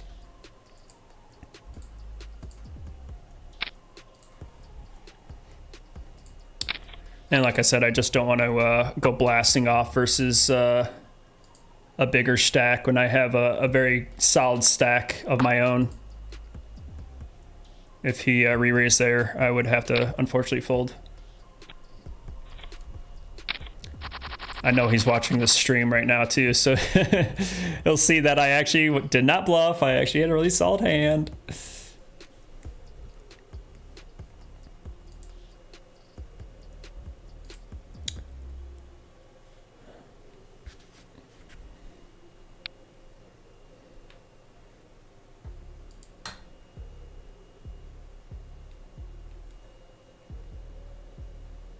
I have just too much money to lose at this point, being 17th out of 84 players left and 55 get paid, so there's no reason for me to donk off my money.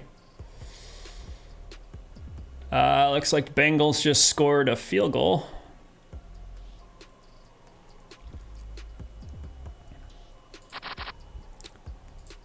I forget the overtime rules in NFL. Is it both teams get a possession? Field goals don't win it, but touchdowns do. Is that accurate? I don't remember. Oh shit, it says final. Oh man. Wow, Bengals came back. That's insane. What a comeback. I gotta definitely watch the highlights of that game. I apologize if I'm spoiling it for anyone, but I'm on a 5-minute delay, so you have a little heads up. Wow. Whee! Looks like another exciting playoff game.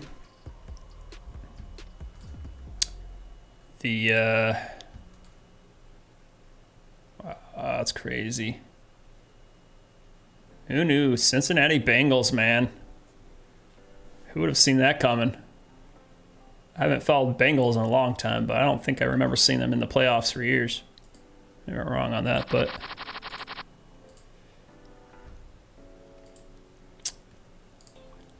the looks like Rams 49ers start in about 10 minutes my time.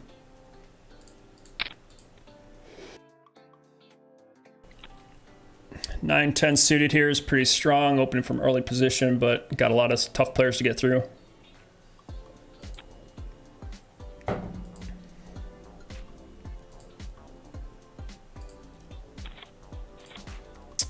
And it gets through.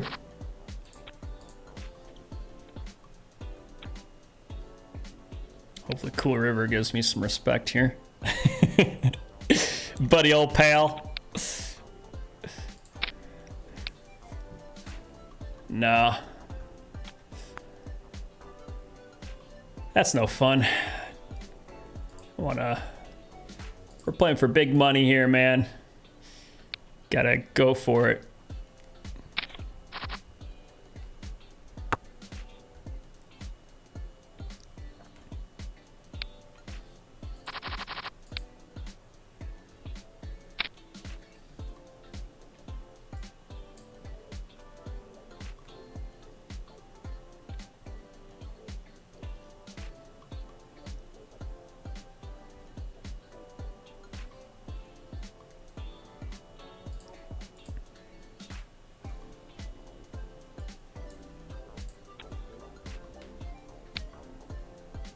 Had Jack 9 hearts.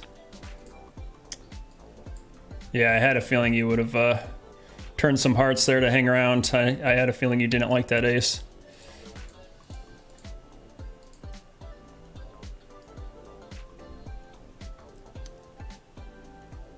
Yeah, Jack 9 of hearts is really strong on that board. Jeez, oh Pete's. I'm glad I checked back that flop, because he would have check raised my ass. He had a lot of backdoor equity.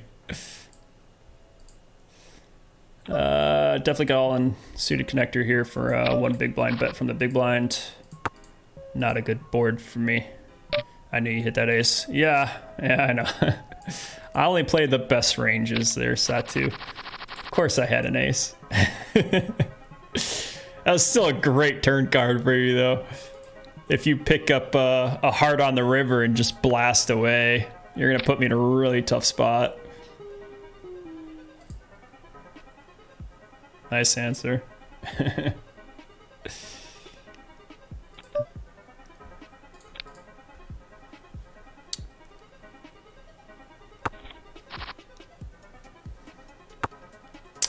I definitely want to try to cash in this tournament before, or at least make money in this tournament, to make the money before the high roller starts, so I don't have to be incredibly pressured. Obviously, with a good stack and running deep, I definitely don't want to be pressured in 3 tournaments at the same exact time. I'm gonna check back range most of the time here, just because 3-6 isn't really great for my range. I could consider it flat here, but with 2 flush draws out here, I want to charge the flush draws for 3x raise. And obviously get value from maybe 6s, 7s, 6-7. I'm gonna bet about half here. I do not like the diamond peeling here, but I'm gonna bet a little bit smaller, I think, to try to get. I don't think a 7 or 6 is gonna call here, but very nice hand, definitely. Backdoor flushes are very, very possible there. Since I checked, he could easily have picked up a free flush draw, and then once he calls my flop bet, or he led actually, so he could be leading some flushes as a bluff.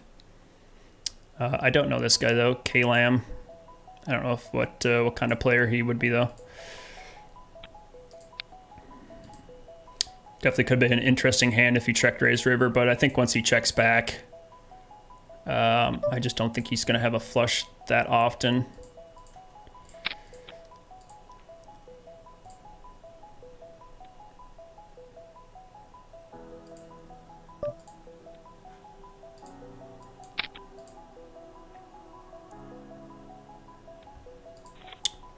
King queen suited, we're raising from the cutoff. Got a rejam for 11 bigs. Definitely going to be calling this.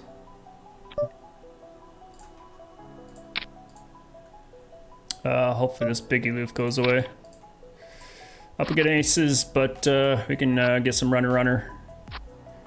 But unfortunately drawing dead. He only had 10 big blinds, so that's pretty standard play for both of us, I'd say. Those hands played themselves. Even though he's on the tight side, king queen suited is a monster pretty much.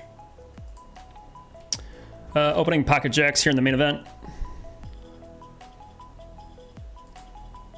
Getting action from this player. I only have 35 hands with him, but his VPIP is 50%, which is not obviously pretty darn wide. I am going to check most of my range here, but with his check back, I think it's safe to bet here. And he just auto folds. I will check back a lot of aces on that board. You know, middling aces like ace 9, ace 10, ace jack, I probably check back just to protect my check back range. So doing that with jacks is obviously fine. Balances it out for sure. Sometimes I have nothing. Sometimes I have a medium hand. Sometimes I have a top pair, top kicker.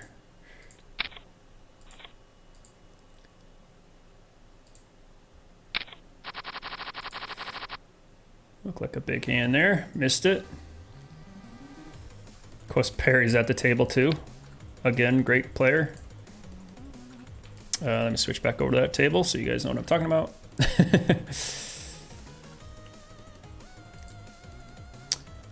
Standard open here with the ace 10.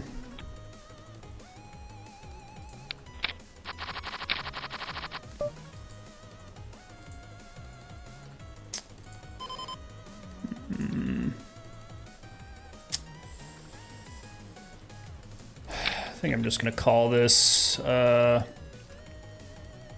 This doesn't work that great as a 3-bet.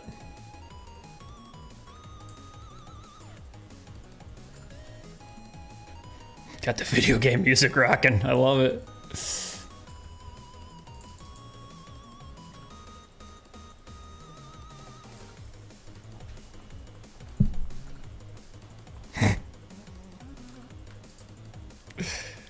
I'm such a dork. I'm just gonna check fold this. There's just don't have any backdoor equity unless I pick up a 10 here on the turn. Definitely feel safer with a 10 hitting. But with this many people, I do expect this board's not gonna hit too many people, but Cool River is gonna fire out a bet and we're just gonna fold.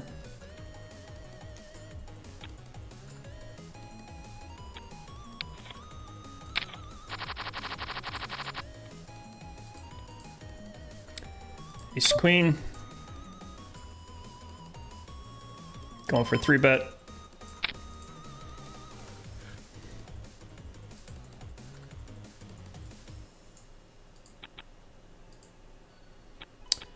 Blinds just raised up, and I'm getting short. I'm already, with this raise, I'm down to 33 big blinds.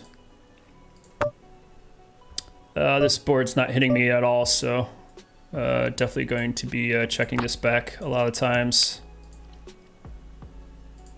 If he fires turn here for a small amount, I'm gonna have to call.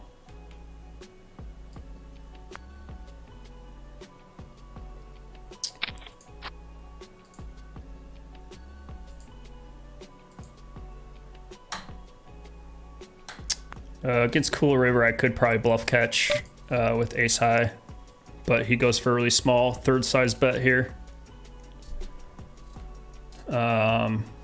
He could easily have ace 3 in his hand. I think he is trying to value this down to get value. Maybe he has like something like pocket 7s, pocket 8s. It's not the worst candidate to bluff catch with, but I'm just gonna go away here and just fold to the aggression.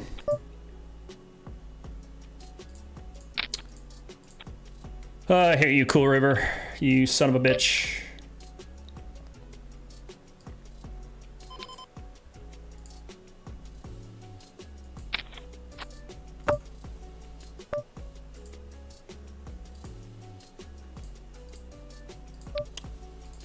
I can go pretty big here since obviously I'm going to have ace in my range, raising from an earlier position here. It does go call though, which doesn't really make sense to me. I'm just going to jam this. I can get call from some weaker aces. Cool River can easily have like ace 4, ace 3 in his hand. I think any stronger aces would have 3-bet pre. He could have ace 10. Ace jack, maybe.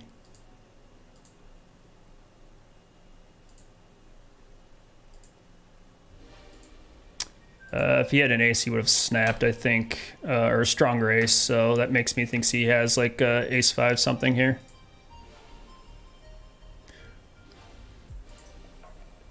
Or he's a little bit scared about knocking me out.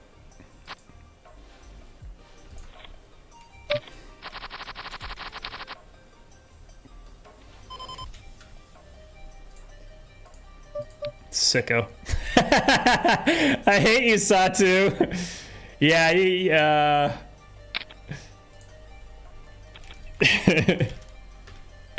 didn't like my kicker either. I'm like, I'm pretty much like bottom of my ace range here. I'm under the gun here. This is not a great card for me. I really, I could bomb this, but let me see what he has here. I'm gonna go for a big size bet and just hopefully no one has a club or a king, obviously. Santa could be calling with a lot of clubs, but thankfully that bluff goes through. That was a little nerve-wracking. Oh, Satu, you scared the crap out of me, man. Ah!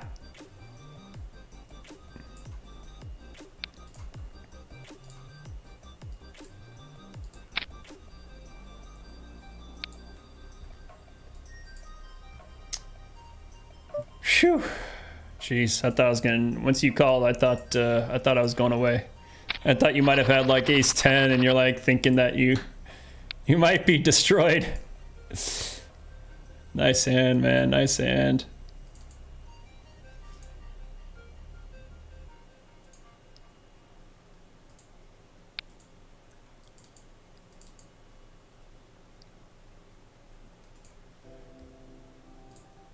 Scared the crap out of me.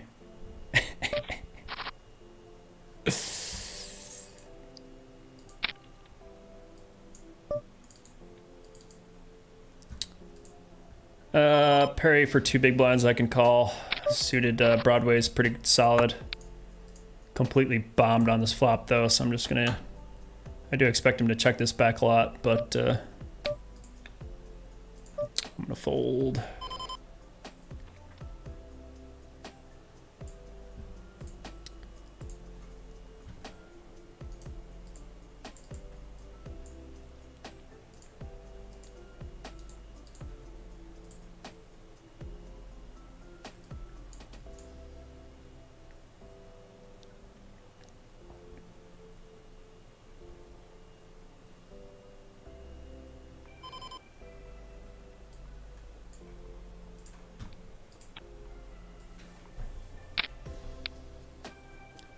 Had 9s there, value.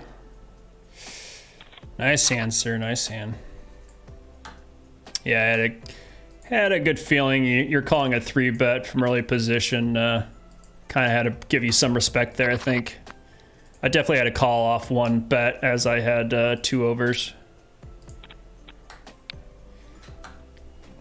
Hoping to just get lucky and spike an ace or a queen.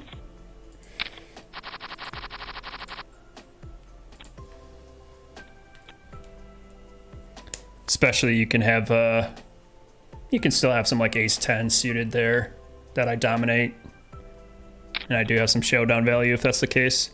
It's probably gonna go check on the river.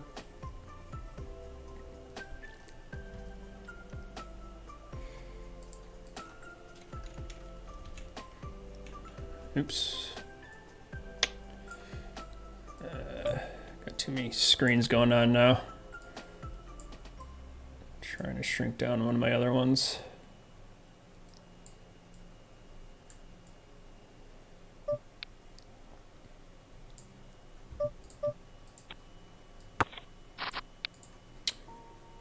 I did start the event 36 $30 no limit 8 max mini mate event, but I'm not going to bother switching to that screen just because there's too many bigger games going on right now.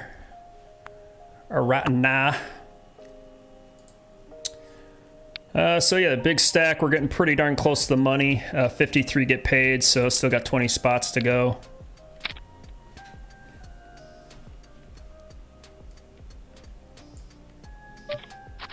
Gonna get pretty darn entertaining here in about a half hour or 25 minutes or so. 7-8 suited in middle position and for 33 bigs, probably a fold.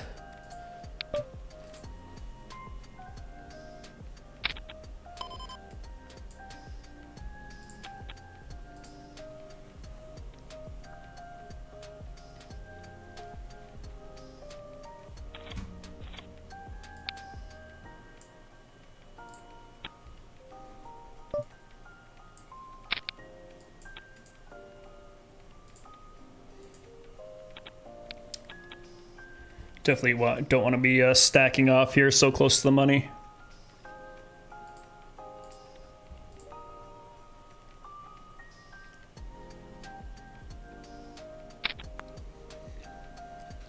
I'm hoping this table breaks because this is a very tough table.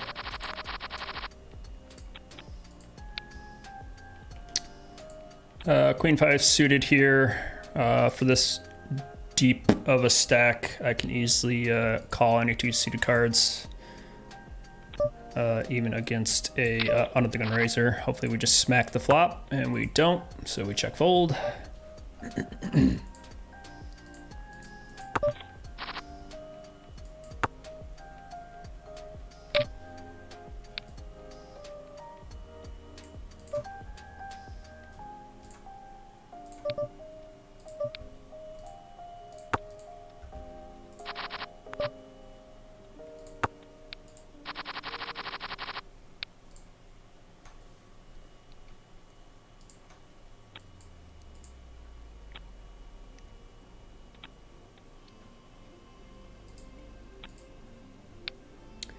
Ace-8 suited if he raises. I think I can flat this sometimes and raise it sometimes.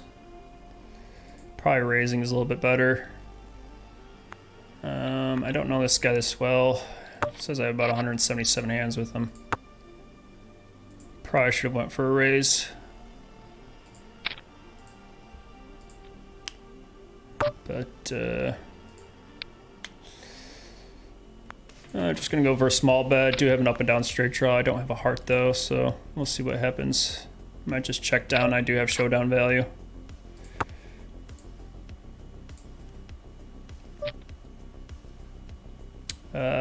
And I do expect him to hit the 7 sometimes, not that often, but I don't know if my hand's good enough to bluff catch. He could be trying to value bet with like a 6 or something. I'm fine with just raising or folding.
I do expect to quiet down a little bit just because once I pick up this $1,000 tournament, it's gonna be really hard to pay attention and talk through my hands. So I apologize if I get a little quiet, but these are 3 very big, expensive tournaments, and I'm gonna try my best to talk through hands. But multi-tabling big tournaments is it's a fun little challenge.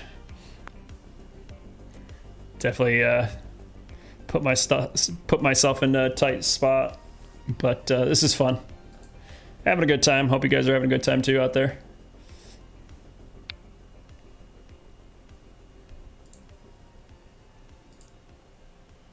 Like I said, I'm also playing this $30 mini main event, but I'm not going to jump to that one. Not really worth it.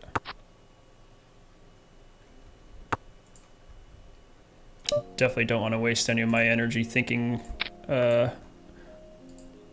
too much on a $30 tournament when when I'm playing a $200 tournament.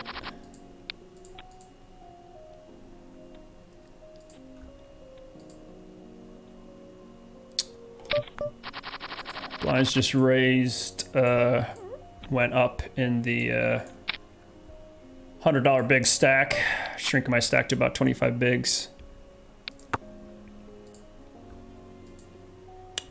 Which is definitely going to put pressure on me. Still got about 10 players to go till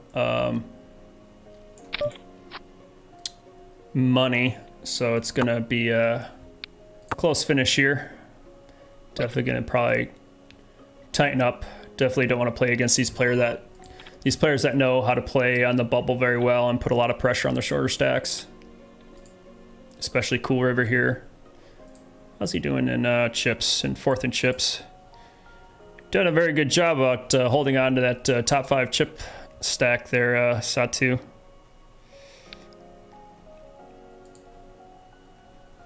Got a long way until money. It's gonna be a close one.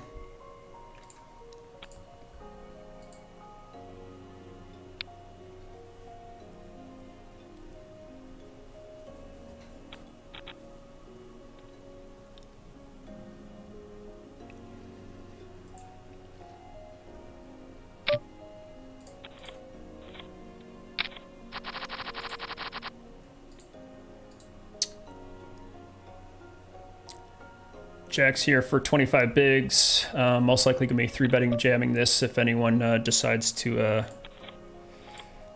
raise here.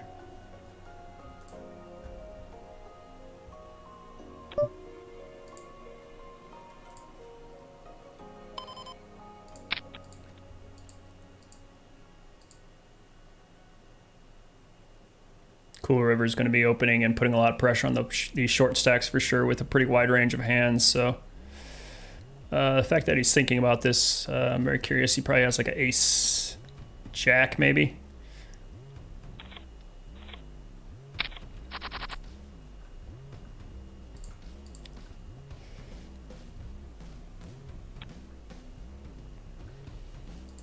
I'm definitely in once you're under 30 big blinds, definitely going to be jamming a lot, so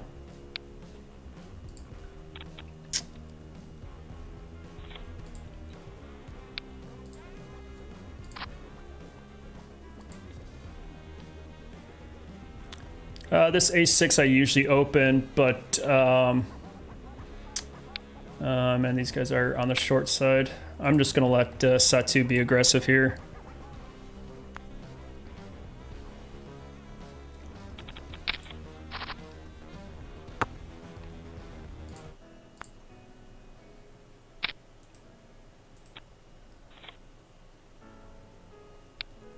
Satu does a really good job with putting pressure on short stacks when we're close to the bubble like this. He excels, and you know, obviously a lot of people don't want to get knocked out, so he definitely does a good job raising every hand pretty much. He can definitely raise every hand here. Folded king, queen there.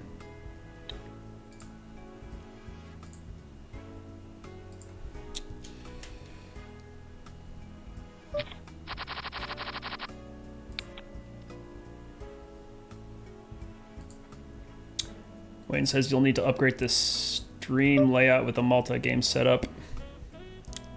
I did have like a 4-game setup and a 2-game, but I had a lot of complaints from people that were watching on their phones that they couldn't see any of the hole cards or, you know, bet sizing or anything like that, because obviously when you squeeze in more screens, it's shrinking it down. So I decided to just do one screen at a time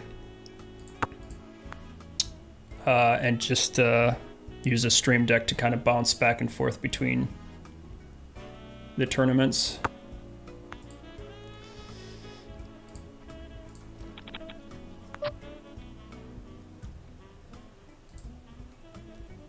I got 8-7. I checked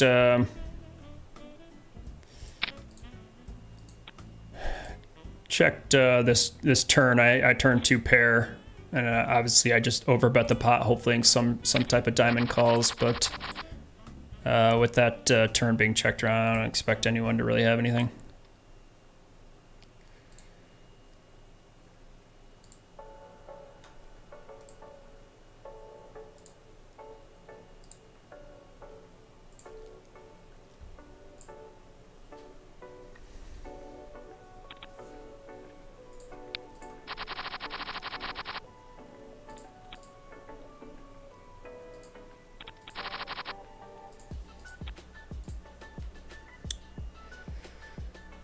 $34th out of 62, so right in the middle of the field. Got 10 spots to go until money, so I'm gonna have to start tightening up. And like I said, just let Cool River put pressure on people. Hopefully he's not stealing too many of my blinds.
King Jack in the main event here.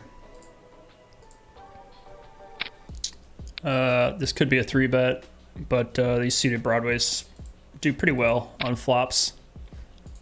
Or at least I should say a little easier to play. I don't have to go ape wild pre-flop. It's a pretty good flop for me with the ace of clubs there, but I do have a straight now at least.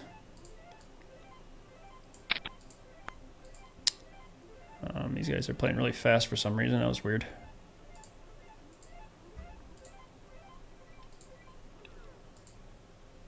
This guy's like insta checked, flop, turn, insta folded. Kind of weird.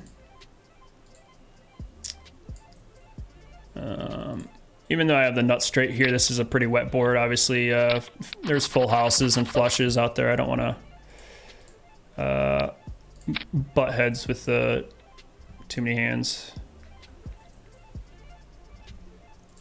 Or I can butt heads with a lot of hands. Looks like he had king queen, so he just called with the queen there, which is a fair call. I'll have to give him that. As the flop and turn were checked around, I don't expect I would have had an ace there. Even though I'm going to be in position here, I mean, this plays well for that sizing. I think I can just fold it. I'd probably be calling with maybe a little slightly better hands like ace-9 suited.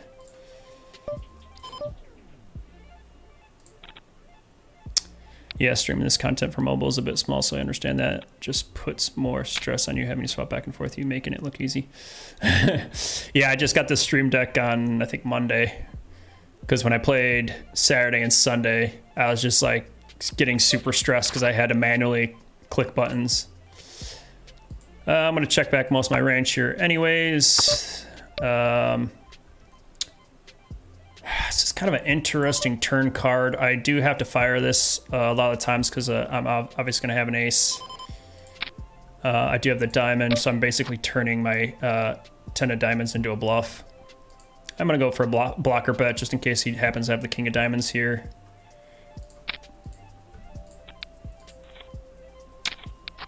Always had it on your blinds. Hey, man. It's funny, when I was playing Perry earlier, he was like raising and I just had it like 3 times in a row versus him. I had a message at him. I'm like, I swear I'm not playing against you, bro. You know, I promise I'm just having really monster hands against you.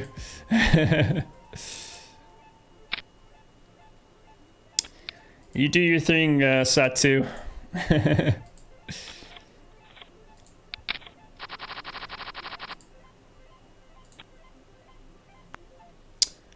Looks like we're down to 58, so 7 more spots until money.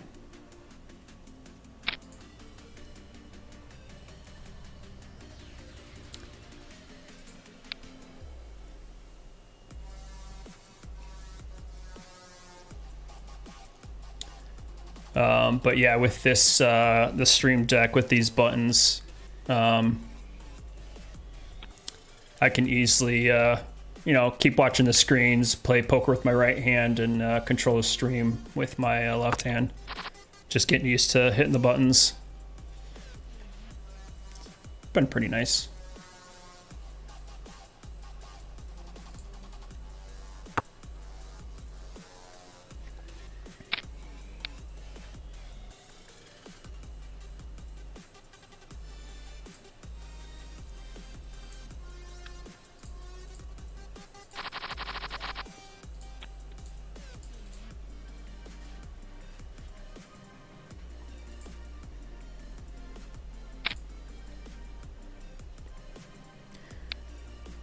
Definitely some short stacks. Cool River's got 93 big blinds, monster stack. I'm almost in second place. I'm third place at the table, and I got 26 big blinds, which is insane. This guy has 8 big blinds, 8 big blinds, 22, 12 big blinds. Perry's got 24.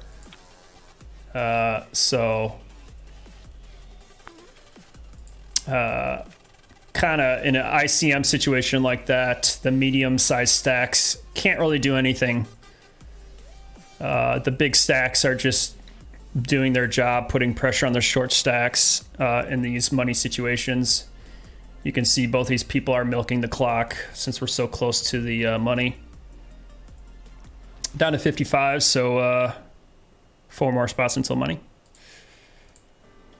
which would be awesome.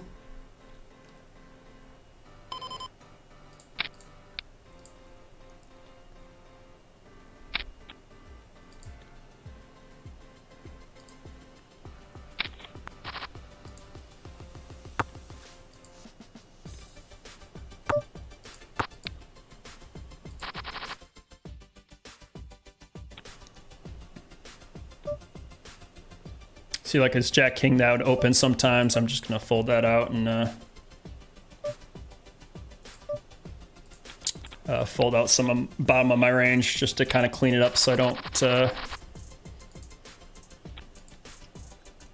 run into somebody that re-raises into me.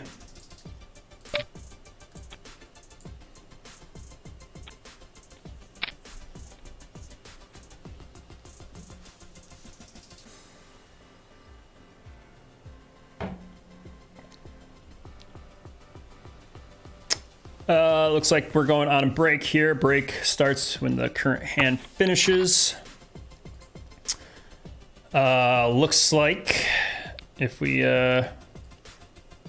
jump to the lobby real quick, we have the high roller. Woo! Got the high roller starting. $1,000 buy-ins, the biggest buy-in I've ever done online. So I'm pretty excited to show you guys that. Meanwhile, playing playing the bubble here at the Big Stack Marathon, playing the main event. Got a lot of poker to go, and it's gonna get pretty stressful for me. But I'm excited. This is really fun for me. It's very expensive, but hey, anything could happen. So gonna take a break and see you guys here in a second.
Okay. Here we are, folks. Been getting excited to play this the entire week. Been looking forward to this for a while. And here we are. We are playing the Big Stack Marathon, the $200 main event. And to make my life even harder, the $1,000 high roller. You guys pumped? I'm pumped. I'm ready to go. I'm excited. A little nervous, albeit. I've never played this high stakes online before. But considering I made a very big win last week, I don't mind spending this much money. First hand, 6-9 suited here. Gonna be calling. Not a great board for the big blinds, so we're just gonna be check folding. Have 0 backdoor equity.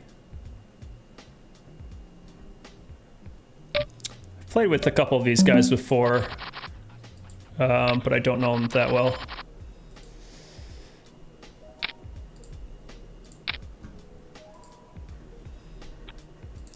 Gonna try to be not too 3-bet crazy in the early stages here.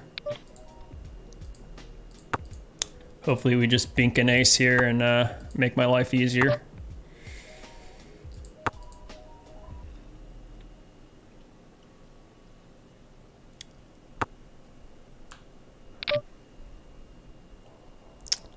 I do have 2 overs and an up and down straight draw. Get 2 to 1. I don't know if I'm quite... I think I could probably hit that 25% of the time. I think that's fine. Do have it all in and a call here. Coin flip. Gonna need an ace or a queen. That's not a 7, and unfortunately we miss. But can't do much about that. That's just unfortunate. Got to win those coin flips to win tournaments, and that was not one of them. That really sucked because that put us down to 10 big blinds, and now I'm 52nd out of 55th. So definitely putting in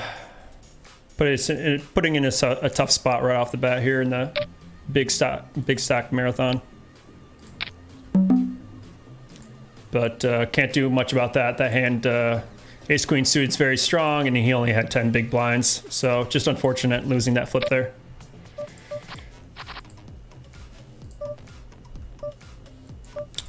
Just folding.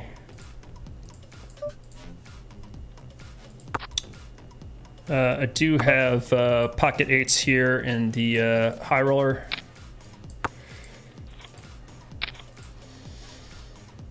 Went for a c-bet because I felt like I needed some protection, but obviously that's not a great turn card for me.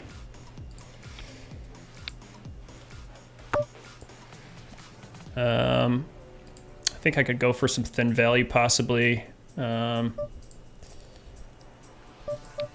Maybe get called by an ace here. And he has 7, so that's good.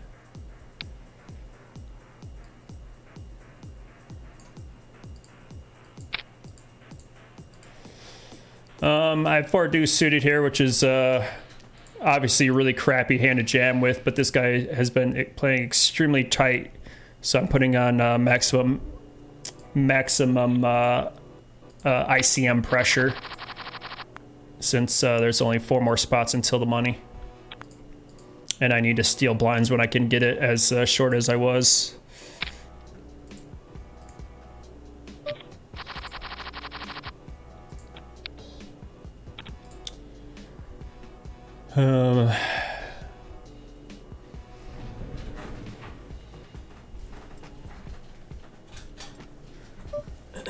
Turned on my fan, got a little bit too chilly.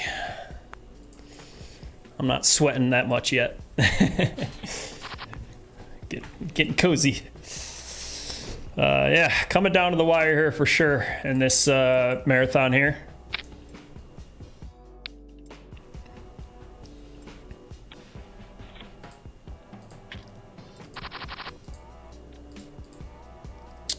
45th out of 55.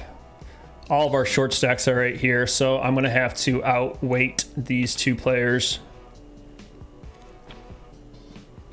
It's just unfortunate the two short stacks are at my table. Hopefully I can pick up some hands and start, like I said earlier, putting pressure on these guys and stealing their blinds, because they're they're both outweighting each other. But we are still far from the money here.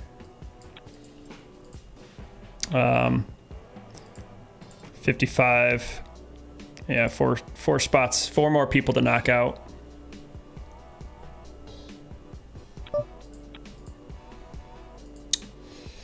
Ace 10 suited here on the big blind. Got under the gun razor. Just gonna flat here. Could lead type of boards like this, but as this range hits me more than the under the gun razor, but starting off in this tournament, I don't want to get too crazy loose, especially when I'm trying to learn these players' tendencies. This guy looks like he's a pretty active player. He's got 22% 3-bet. That's insane. I only have 23 hands with him, so it's not really accurate, but definitely down to the wire here. People are just waiting. I hate when people do this, but at the same time, I understand it.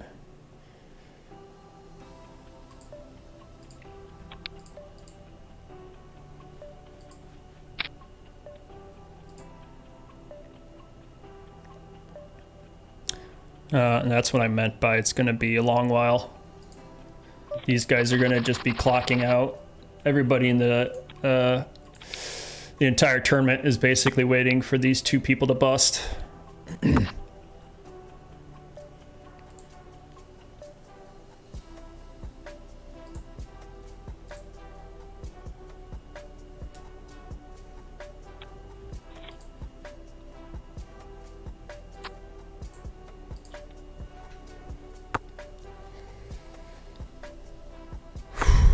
Definitely stressful though when you're getting blinded out.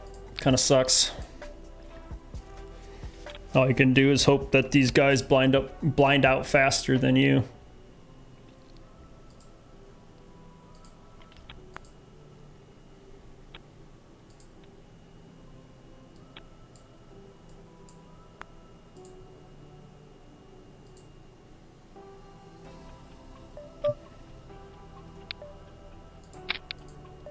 Raising it up with pocket fives in the high roller.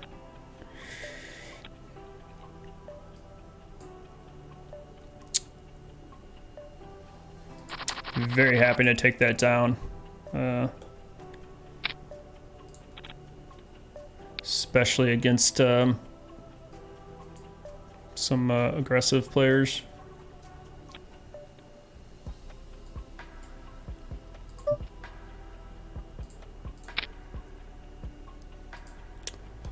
Got 10-8 suited here. Gonna raise it up from the hijack. Just gonna go for a standard C-bet here, just hopefully he doesn't connect. Oops, I hit the wrong button, but that's okay. Bet there still works.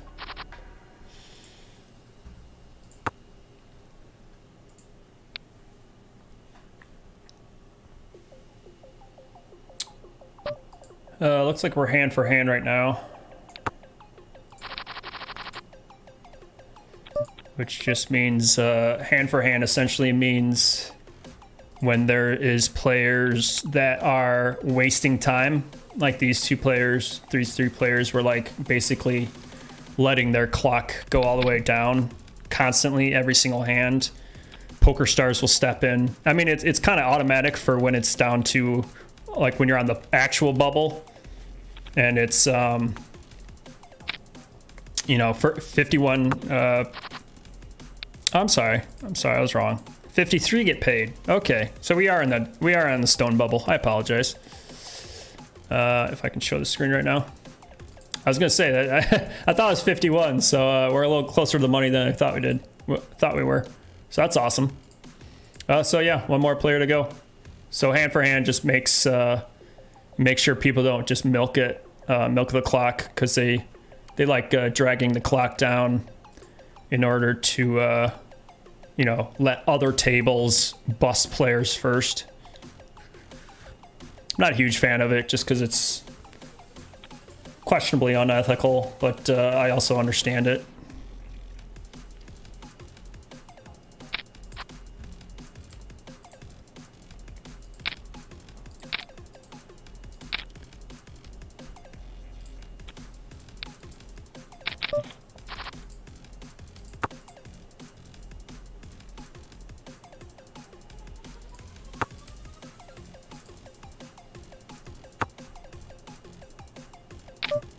Got that techno rocking.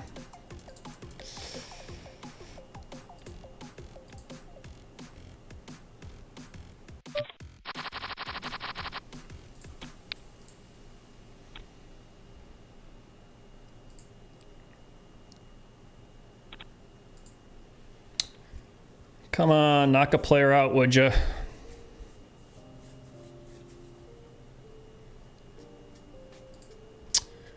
While we are waiting, may as well show you what is up top. $6,000 is up top, 4,400, 3,200, and looks like 36 to 53. First player out will be guaranteed $200, and this is a $100 buy-in, so that'll be positive $100, which would be awesome, especially in a day like this where it's going to be extremely expensive day. Obviously the high roller kind of puts a dent into my bankroll, but it's totally worth it for me.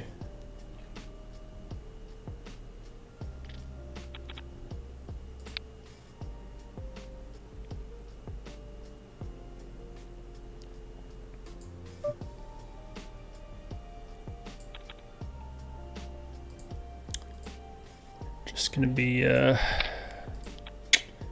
relaxing and waiting.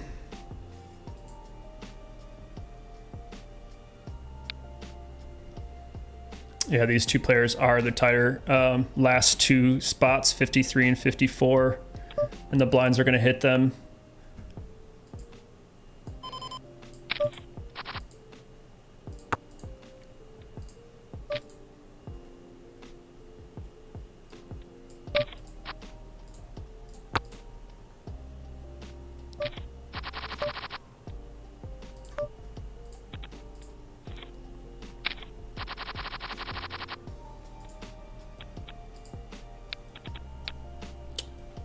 Cool River can easily just raise here, and I fold. Son of a bitch, can't give me a walk. Come on, Satu, give me a walk. I'm hurting here. The blinds are gonna go up and I'm gonna be short as hell.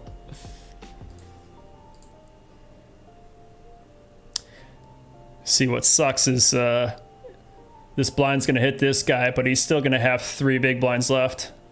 And same with this guy, he's gonna have 3 big blinds left. We're gonna have to wait another 10 minutes for the stacks to go around and the blinds to go around and hit these guys like 3 more times. I mean, they're getting anteed out at the same time too. That's the good news.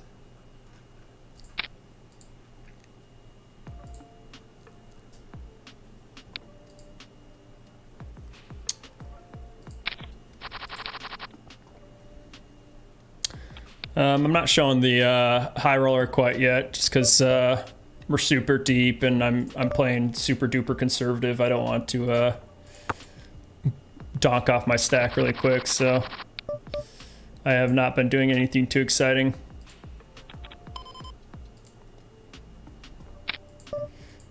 Just been playing very very basic poker.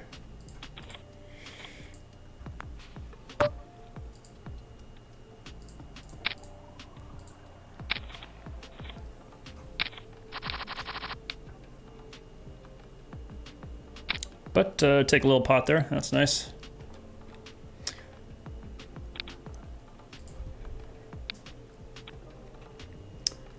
Just gonna be just sitting and waiting. Nothing's really been going on in the main event either. Nothing too exciting. Kind of on the card dead side. But have a decent stack. Got a starting stack's 100K in the main event, and I'm at 143,000. So hey, money, ship it. Woo! All right, cool. Less pressure.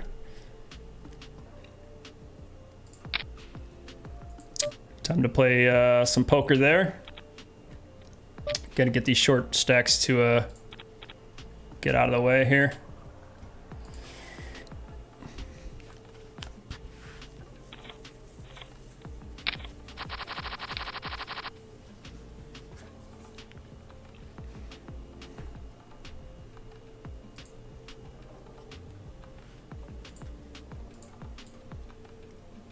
Down to 13 big blinds, which if anybody watched last night is plenty of money.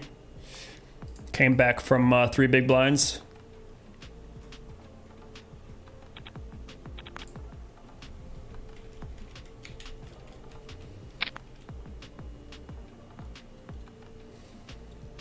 these two big blind stacks made it in. That's awesome. It's hilarious.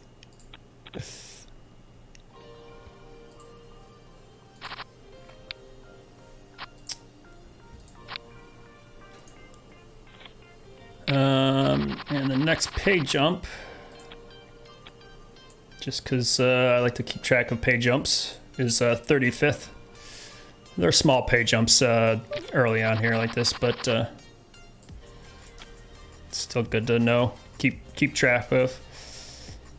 Because once the bubble breaks, all the short stacks start insta jamming all in and getting knocked out super duper quick. So it's kind of a good spot to play tight in and make the next pay jump.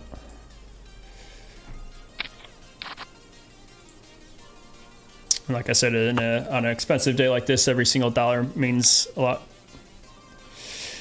Satu says, had kings there, bro, on your big blind. Nice hand, sir. Nice hand.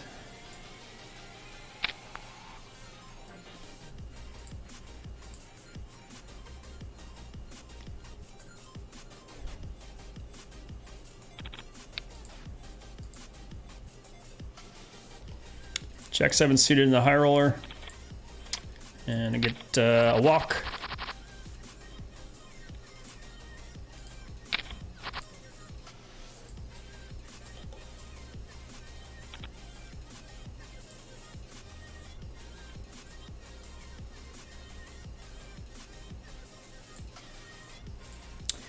Yeah, this marathon I started at 2 o'clock. How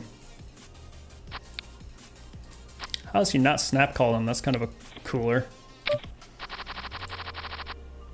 The hell was that? All right, all in here with King Queen offsuit.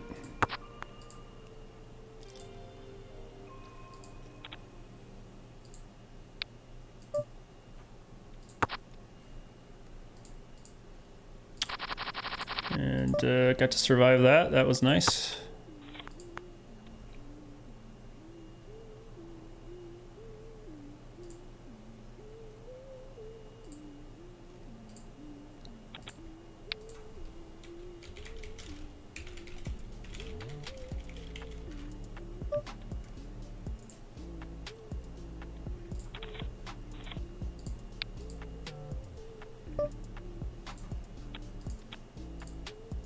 Nines versus fives, and nines win, knocking out another player. I'm right now 41st out of 48. So already we've lost 5 players. That's how fast it happens after the bubble breaks.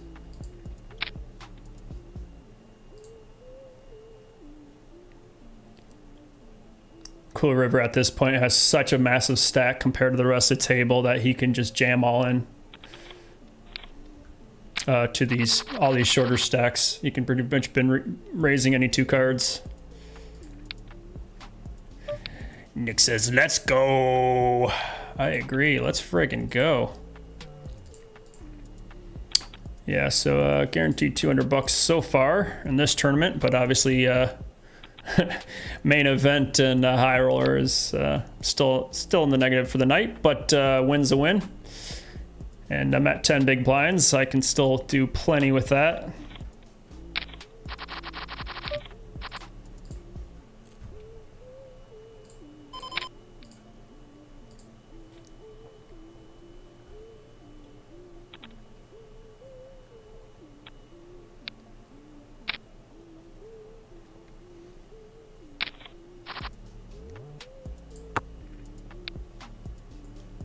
I'm trying to see when my next tournament starts. I think it is the second chance, and that's in 40 minutes.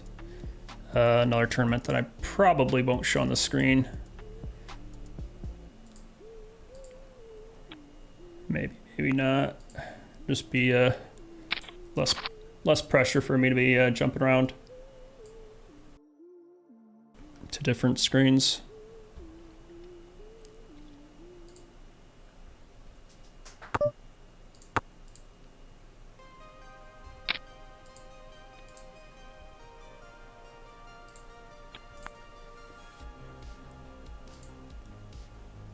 This guy has 0.98 big blinds. That's insane. Ace King suited here in the main event. I've been pretty darn tight here. Hasn't been too exciting, which I guess is a good thing.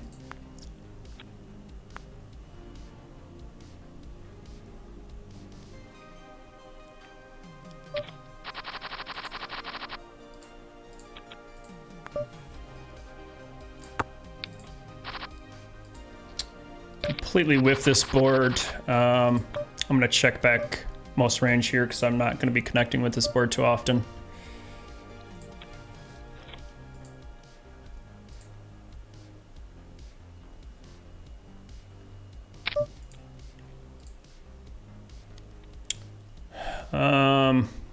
For that bet size, it's a little bit on the big side. I think for that big sizing, I think I can just fold here, even though I have 2 overs to the board. Did get ace queen back to back.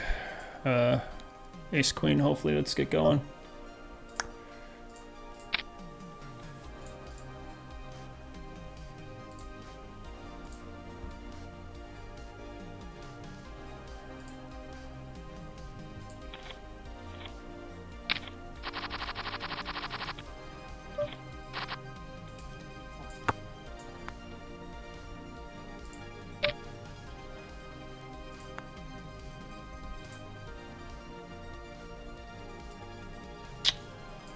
I think for half pot I can call here.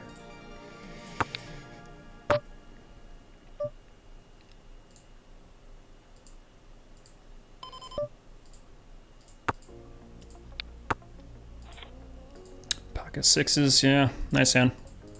I think I had enough showdown value. I didn't have to turn my hand into a bluff there.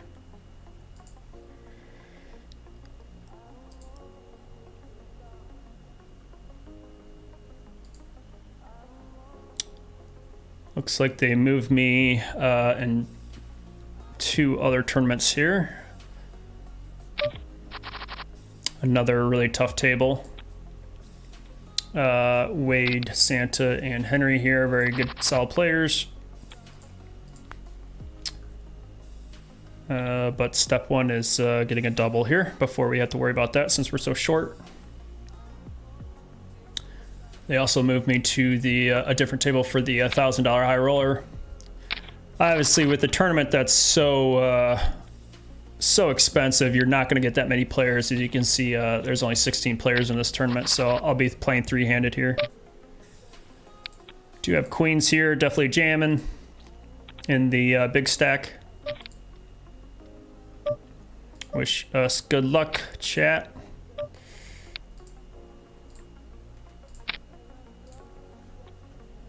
And we get a walk, which I don't mind. We'll take a couple blinds there.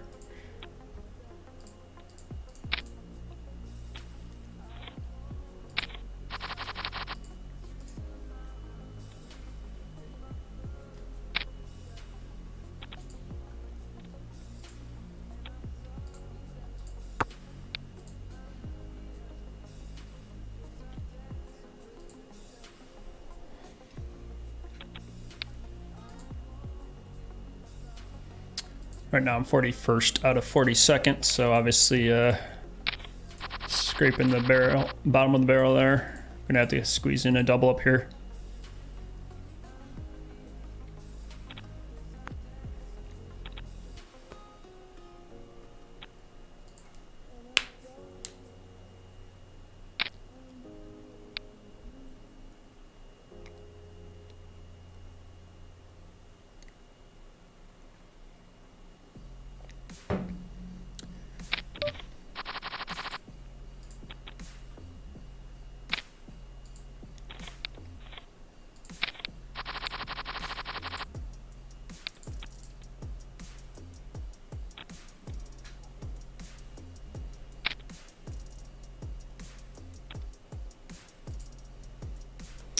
King Jack in the high roller here.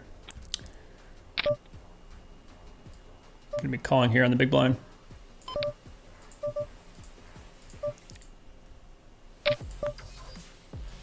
And folding.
King Jack in the main here. He decided to check, and I fired with my medium pair.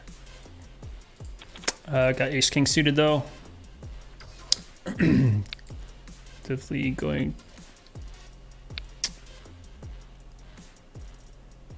Looks like I got pretty active players. Definitely going for a 3-bet here.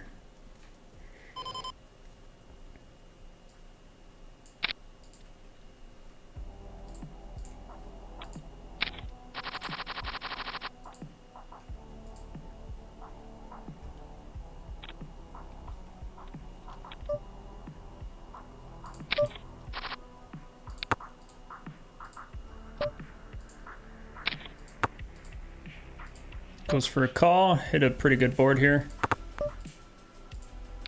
Standard 3rd bet here.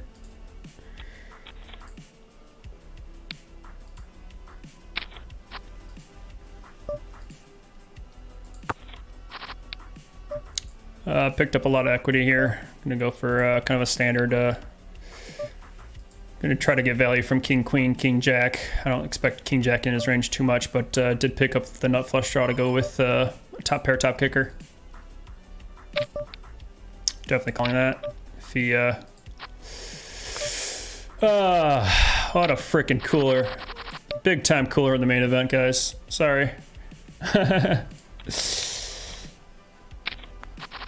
Big time cooler. Big pot.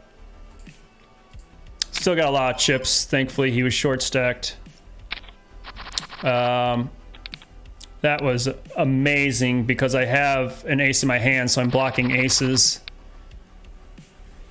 Oh, that's kind of spine chilling. It's gonna be a little harder for me to show hand replays since so much action is going on. But even if he flopped a set here, I kind of puts me in a tough spot. I have the nut flush draw, so I can still hit a king or a club. And I'm blocking aces and kings, obviously, so just a 6-6 cooler. But that's poker, can't do anything about it.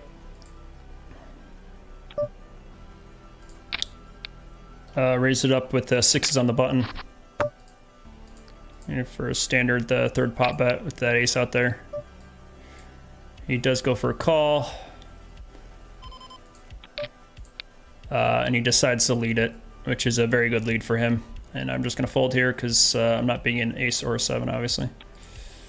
I expect him to call with a 7 a lot of times in his hand. Oh my god, I can't believe aces there. That's sick. Oh boy, oh boy, oh boy. Back in the main event here, ace 10 offsuit. Pretty much bottom of the range, opening from early position here. Hopefully we just get folds around, that'd be nice. Got 3-bet instead, and looks like this guy does not 3-bet that often at all, so gonna be insta folding. Still grinding this big stack marathon, 11 big blinds. Have been pretty much just card dead ever since the bubble broke. Oof, oof. Got sick.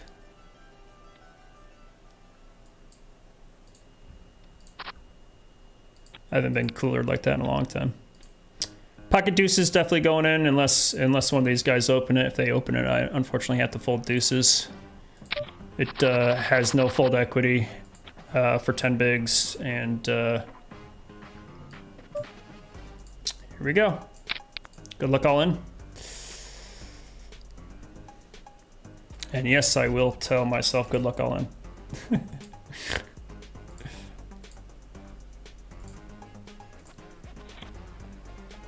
And looks like I stole blinds.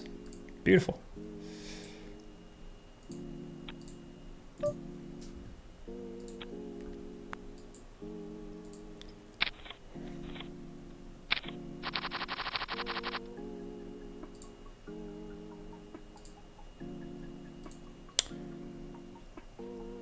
What did I say about the next pay jump?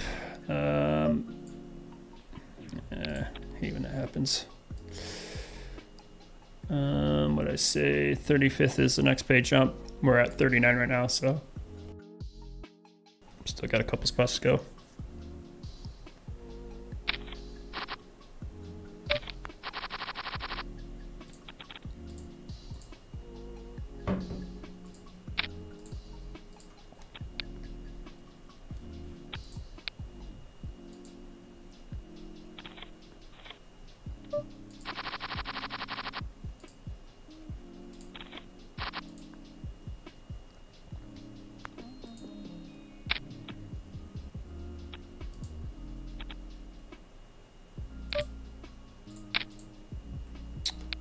Ace 6 suited here. I just decided to call from the cutoff, which I think is fine. I'm going to be folding here to that big lead.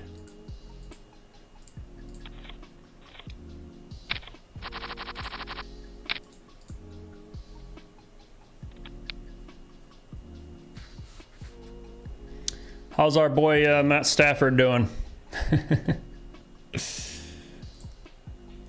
Hey, 7-zip, awesome. Let's go, Rams. There's some Detroit Lion fans that are either totally hating on the Rams and Stafford or totally loving it. I'm more in the support group bucket.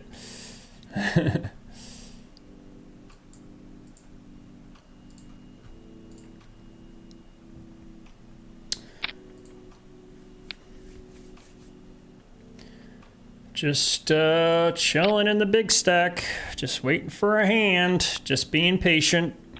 I think that's, I would say, if anyone's new listening to poker, or listening to me talk, new to poker, I should say, I think patience is probably the most strongest thing in poker.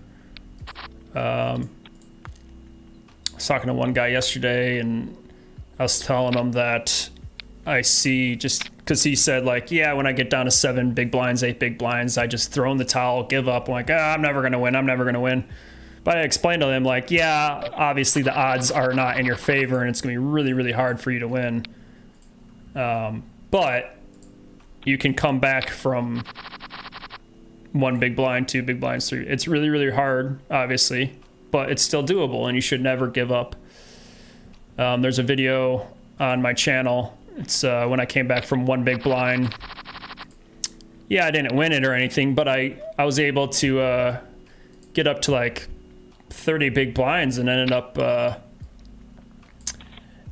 cashing in the tournament. If I just gave up and just jammed any old cards, like,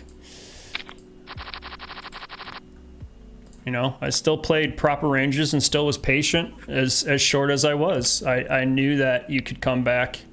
You just always be patient.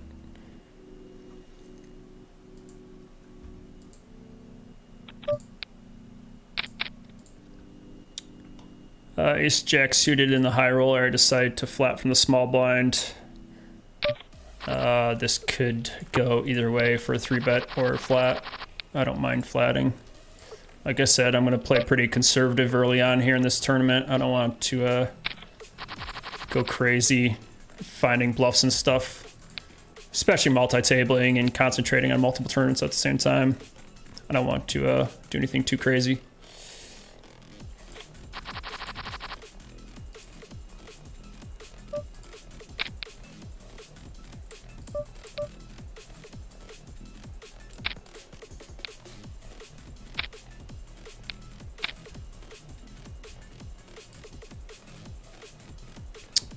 Ace King suited here. On the big blinds, so going to be 3-betting versus this under the gun open. And with 40 big blinds being this shallow, this could go in.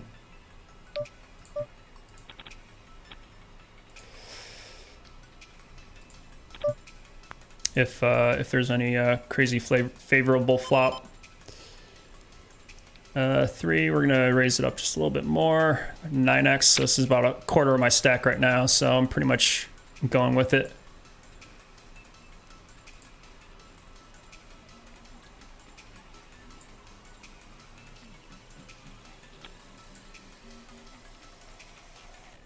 At the same time, I have 10 jack, and if Henry Lou here raises, okay, good.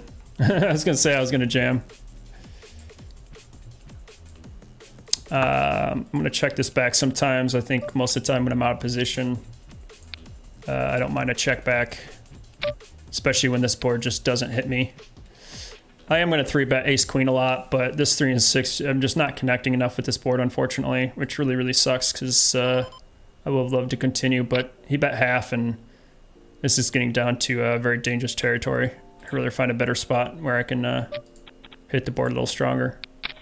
But that was pretty darn painful. When you 3-bet for that size, you just hope pretty much everyone folds when you're out of position. But I made it about 4x, and people, unfortunately, just still came along.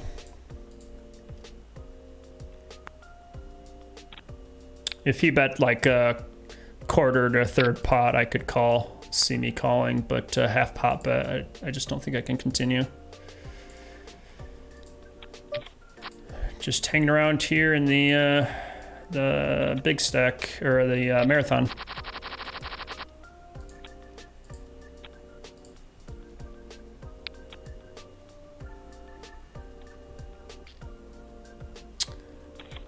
Gonna need a double here. Just waiting and waiting. Just getting way too many hands that I just can't, just cannot raise, unfortunately.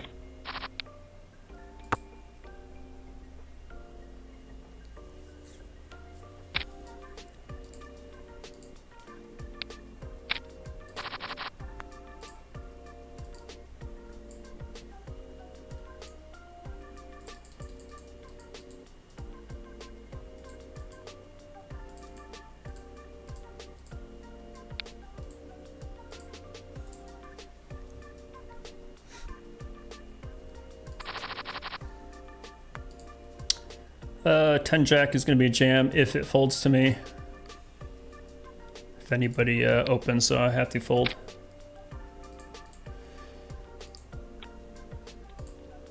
Like that, unfortunately, I have to fold. You can jam it, but you can't really rejam. You need a stronger hand. Jack 10 suited, I would consider rejamming. It hits enough flops, I think. King 8 suited, this is really close, to be honest. Okay. He raised it. This guy's got a huge chip lead. He's got 1.4 million in chips. Which is pretty crazy. So he's kind of doing what Satu was doing earlier, just putting a lot of pressure on the table. Looks like Satu is doing still pretty good, 8th in chips.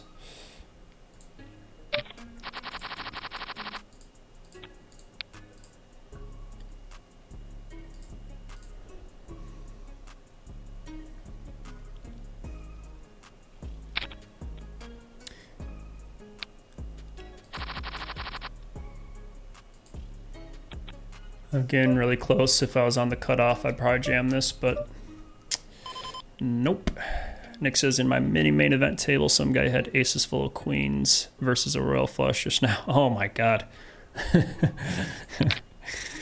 Yeah, I would say that's a cooler.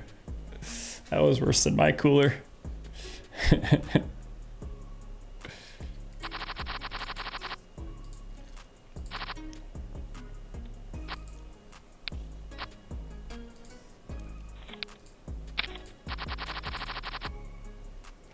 Picked up pocket kings in the main event here, down to 26 big blinds.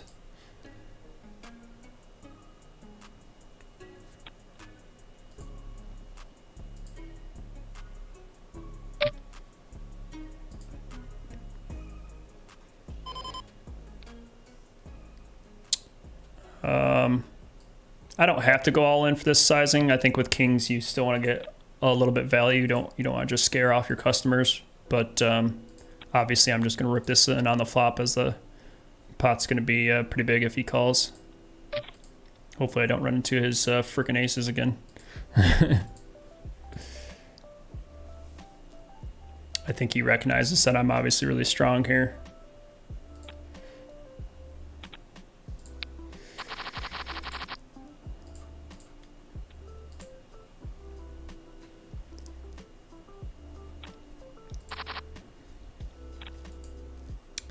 Got pocket sevens here in the big blind. Like I said, this is a really tough table. Definitely got some aggressive high rollers that are all solid poker players. I would say I'm probably one of the weaker players at the table, but I'm not that bad. Sevens could go for a 3-bet sometimes. I think calling from the big blind here is totally fine.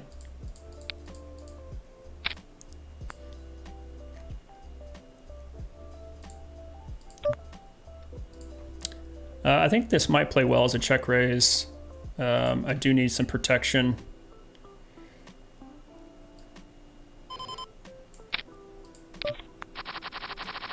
And as aggressive this player is, I don't expect him to be hitting this board all the time. Paired boards, I feel like, are better to check raise because obviously it's unlikely that your opponent has connected with the board.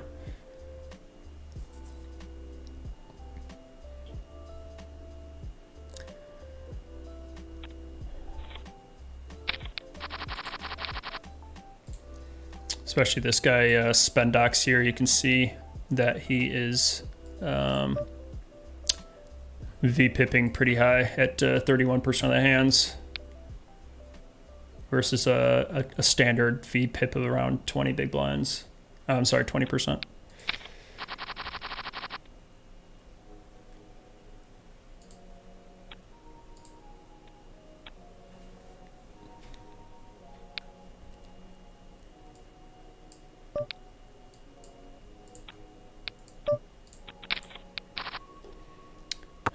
Hanging around these 10 big blinds.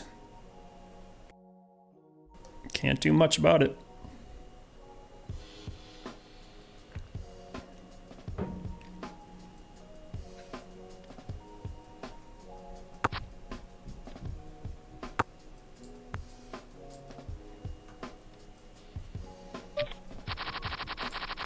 King 7. fold. If that was king 9, I think that is a jam for 10 big blinds. Pretty close though. I feel like I'm pretty good at knowing my push shove charts. And if anyone listening doesn't know what push shove charts is, which to be honest I didn't know for the longest times, but sites like pokercoaching.com offer basically the hands that you should be jamming all in with when you're anywhere from 1 big blind to 15 big blinds. When you're down to 1 big blind, you do shove any 2 cards, I believe. But even when you are getting to like 4 big blinds, you actually do have a folding range.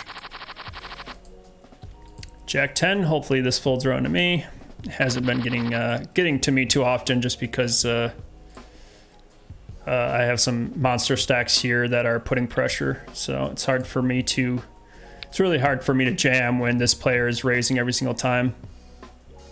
I need a stronger hand to jam because even if, like I said, I don't have any fold equity, which basically just means I don't have enough chips to make him fold. So if he raises to like, 3 big blinds, I only have 10 big blinds in my stack. It only costs him 7 more big blinds. Like that's a very, very cheap price. Blinds are going up, so it's gonna knock me down to like, 9 bigs. Ace queen, definitely jamming with this. Finally a solid hand I can jam with.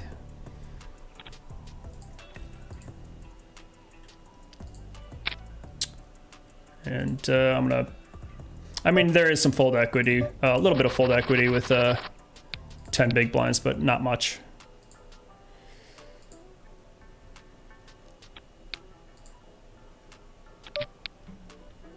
But he could call pretty light here with like any ace, I would bet. King jack, need to avoid a king or a jack. And there we go, 100%. Nice. Whew.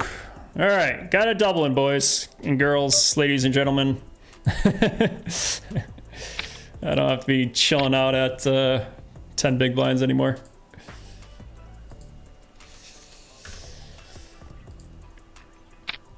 King jack suited is a very solid hand, so I don't definitely call a jam with that for sure.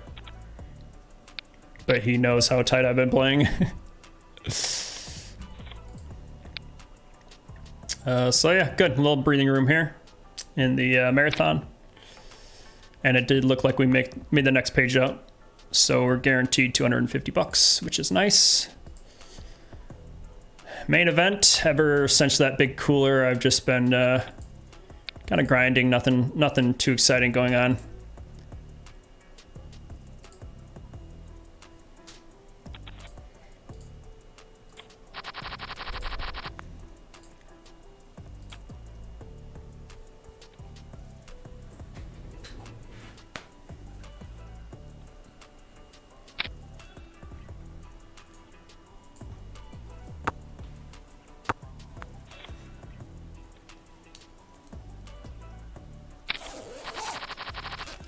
Zipping up the jacket, get cozy.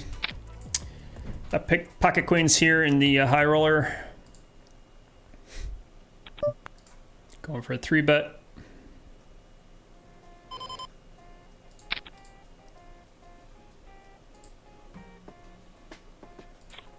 And get a fold and 9-10 suited. Gonna go for open here.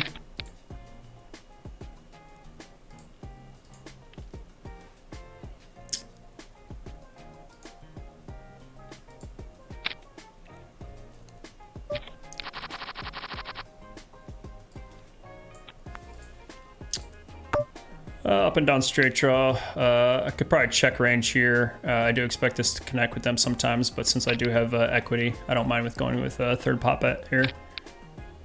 Every once in a while I'm gonna get check raised like that.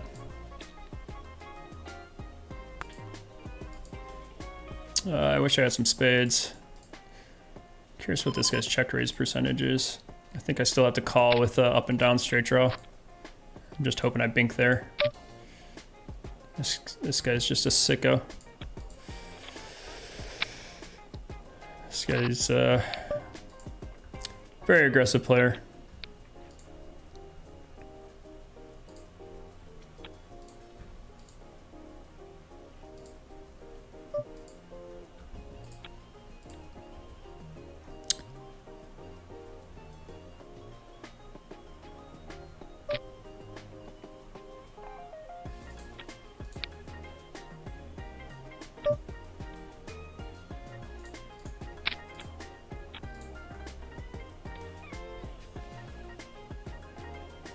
Let's go Rams.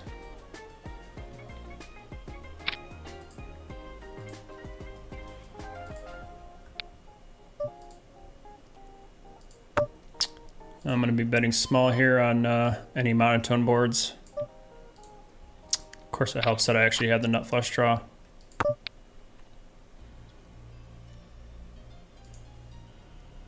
Gonna go a little bit bigger here. Fold out 5-4. Looks like he just went for kind of a small raise. I do still have a nut flush draw. What am I getting? 7. Yeah, I'm getting pretty good odds to call here. Unfortunately, just completely missed there, and pretty frustrating. These guys are definitely putting a lot of pressure on me, which is as to be expected in a big tournament like this. Wait, did I just call here? Oh shit. That was a misclick. I think I was looking at the wrong tournament, but that's all right. I'll throw in a limping range just to really mess with these guys' heads. And flop the world. That's kind of funny. These guys aren't expecting me to limp in with a 4 here for sure.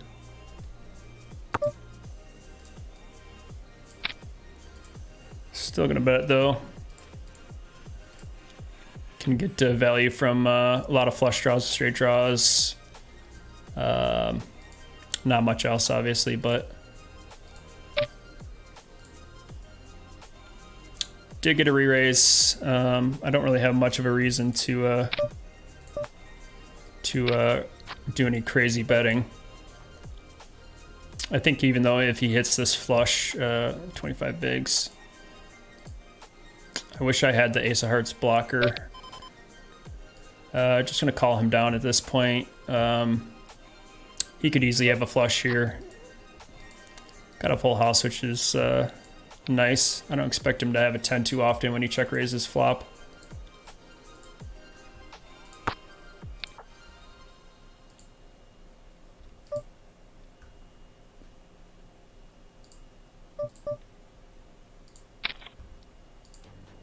Chop. Oh my god, he had 4-5.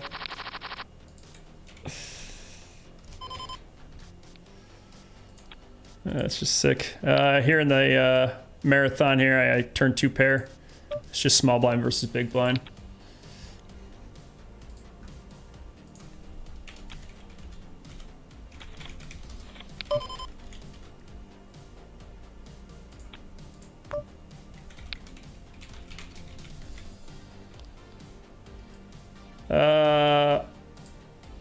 I'm gonna go for small size here.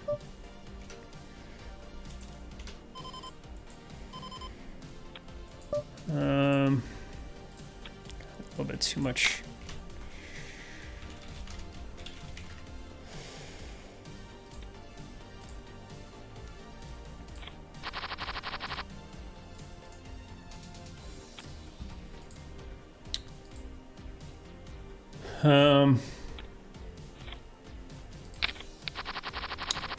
Had a lot of action there, back and forth on a lot of different tables.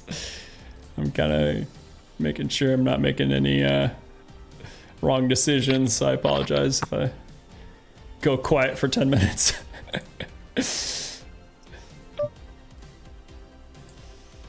I could probably still call this any 2-suited cards. I just hope he doesn't rejam.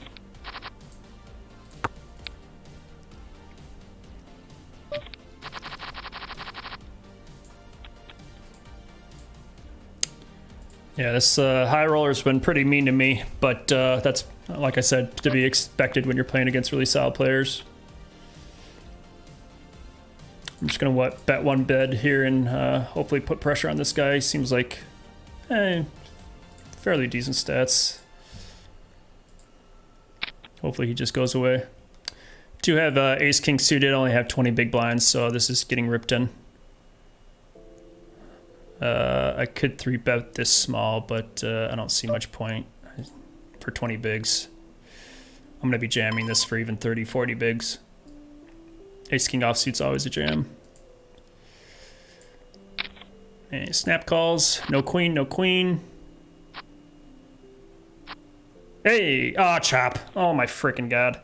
Well, that was painful.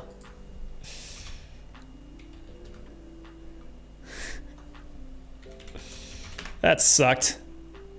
So I know they closed that hand out really fast, but the board ran out 4s and 3s, and we both had ace kickers. That's kind of brutal.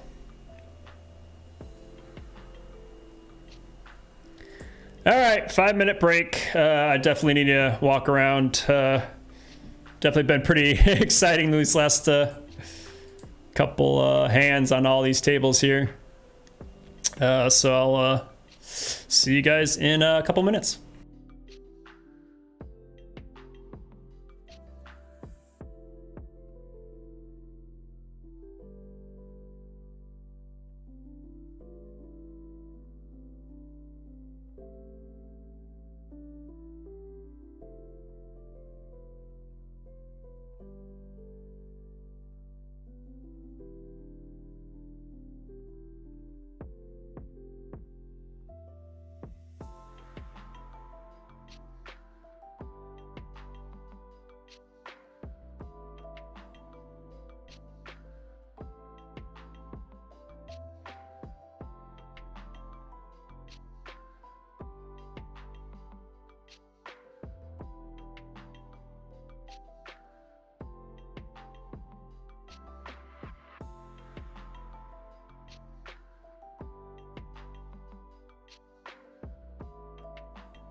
Okie dokie.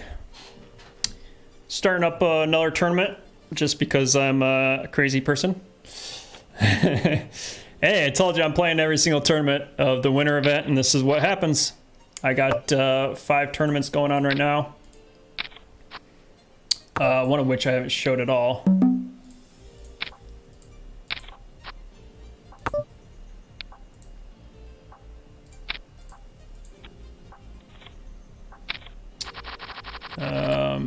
But this is the $100 turbo, so that one's gonna go pretty darn quick. Got king queen suited here, or offsuit I should say. This is probably pretty close to a jam, but I think calling here on the button, having position is pretty solid. So just gonna call.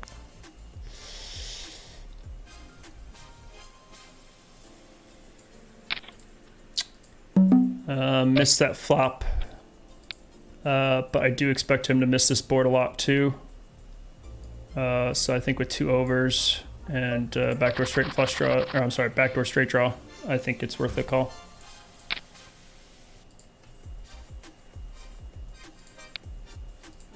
I did this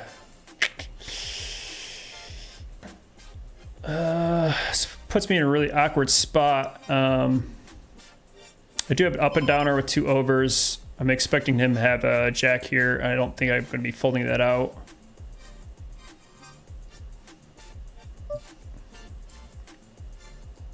I think with 2 overs and ace 9 can hit, I think it's still worth a call, to be honest.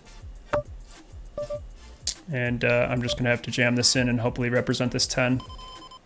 I hate turning this into a bluff here, but king high is not going to win it. And all we can hope is that he makes a fold. And he does. Oh, that bluff was a little too crazy for my taste. I'd rather not have done that. But I think this guy recognizes that I've been playing pretty tight and I'm not going to donk off my stack. I almost just donked off my stack.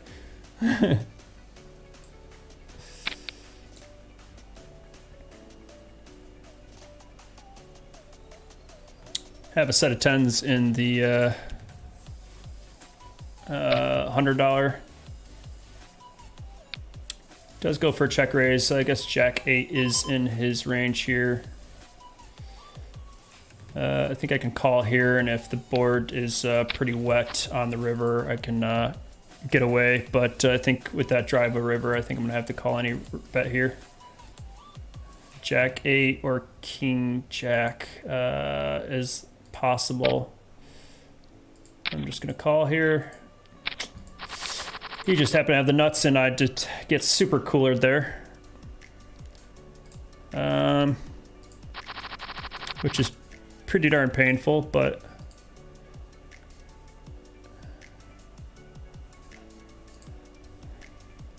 can't do anything about that.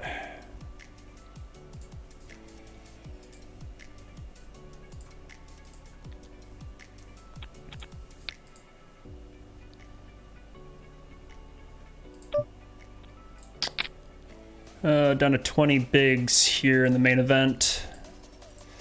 I did plan on firing multiple bullets in this tourney, and but obviously 20 bigs, still got plenty to go. Whew, I'm still sweating over that that crazy bluff. I did not have much fold equity, but you know, what can you do? I'm trying to get a jack to fold out, and that 10 hits me perfectly. Let me see if I can go back to that. That was pretty insane. I don't know if I'm supposed to do that or not, but I mean, he made it bigger on the river there, but let's see if I can do pot odds really quickly. I can hit a king, a queen, a 9, or an ace.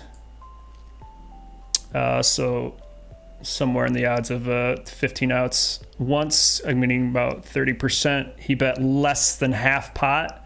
I'm sorry, less than pot.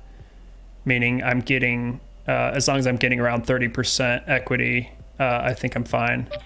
So I think it's a fine call, especially when I think I'm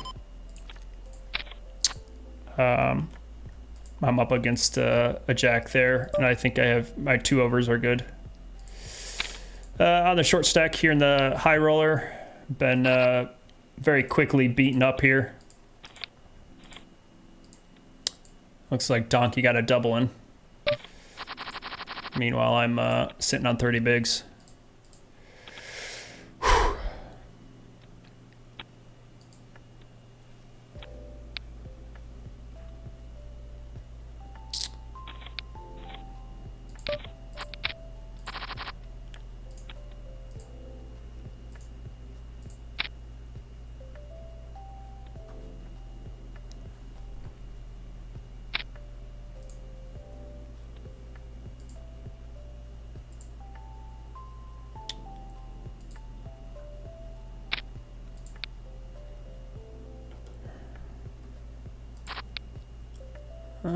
Looks like I'm in 13th out of 30th. Guaranteed $242. Next pay jumps at 26. Got 4 more spots to go for the next pay jump. Next pay jump is $300, which will help cover one of my main event buy-ins.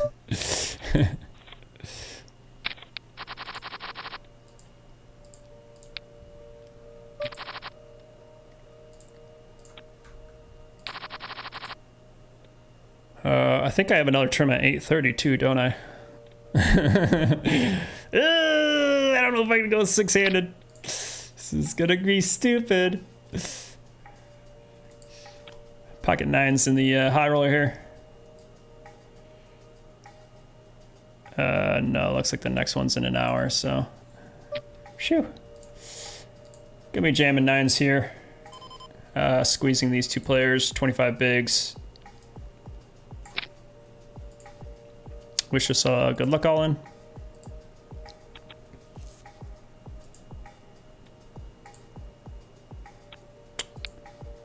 And this is a freeze out as well, so I'm not going to be able to rebuy. But it's $1,000. I'm not going to rebuy anyways. Even if I could, I'm not going to. 8-9 suited. Probably could be a 3-bet most of the time, but I don't mind calling if I have position. It probably works better as a 3-bet, but being this short.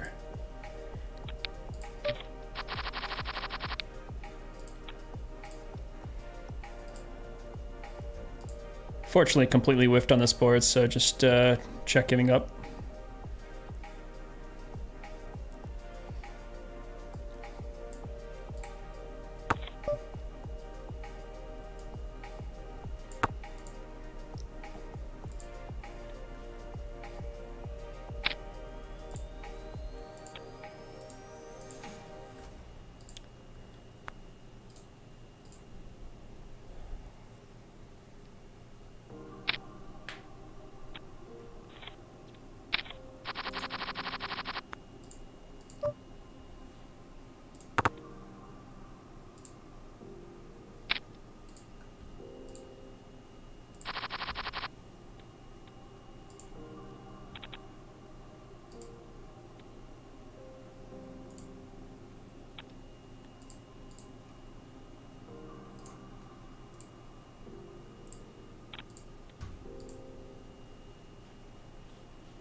Ace 10 here in the marathon.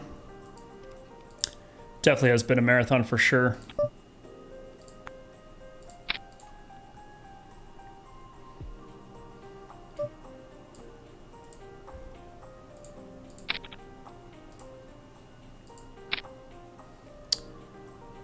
Gets that 3-bet. This is a very more tighter player. Looks like he's got pretty standard 3-betting ranges, but there's not many bluffs there, so I'm just gonna fold here.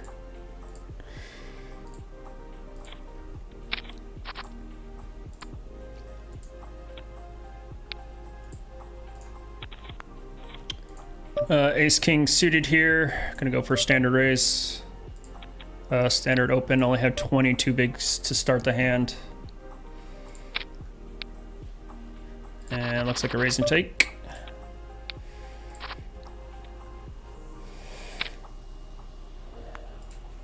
Ah, this is fun. Whee!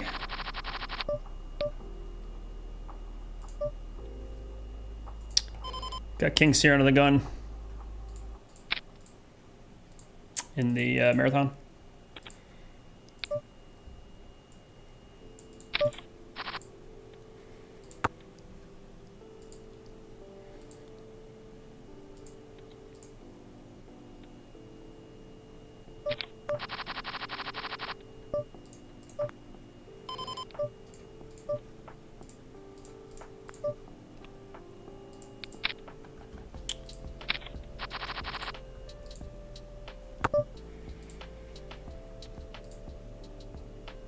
I do expect this to be check back sometimes, or check raised sometimes. This range right here is going to include a lot of Jack 10 stuff. I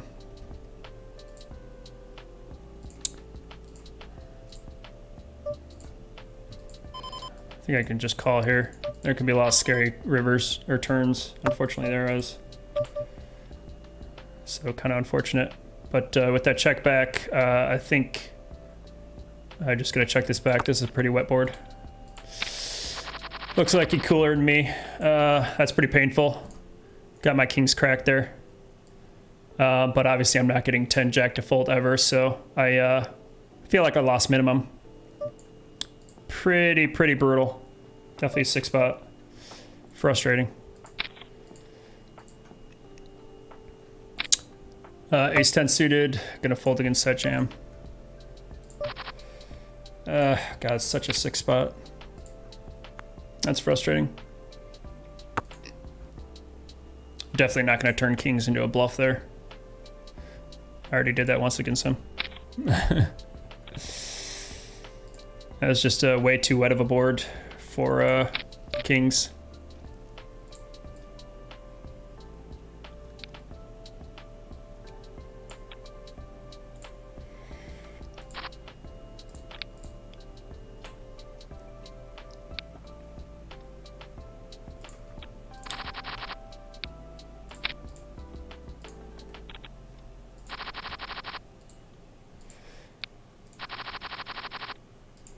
I did flop a flush here in the high roller here.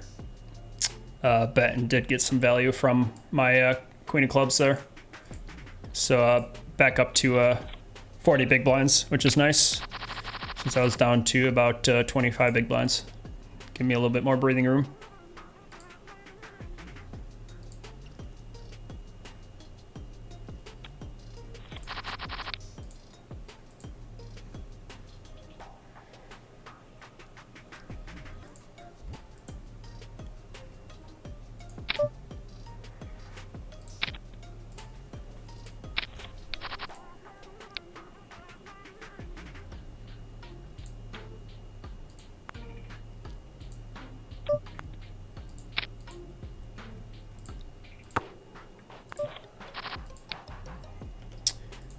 King 9 here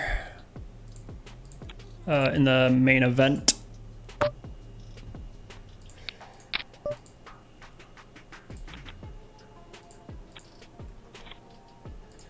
Blind versus blind, and I'm just going to take that.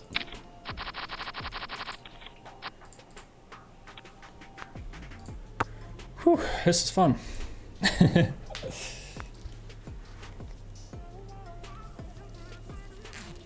How's our boy Matt Stafford doing?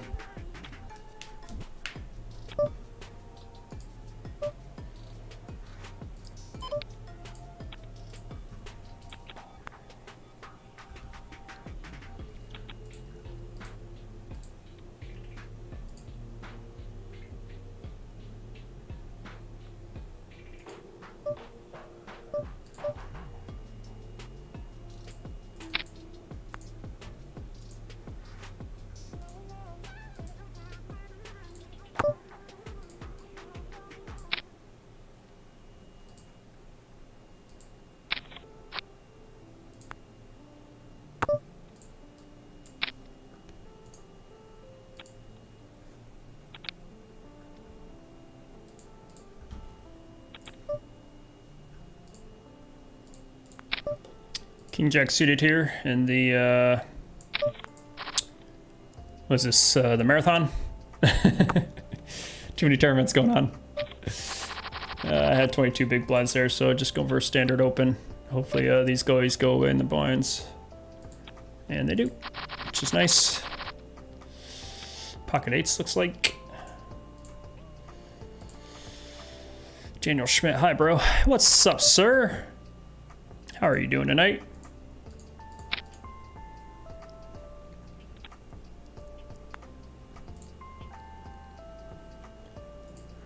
Whew.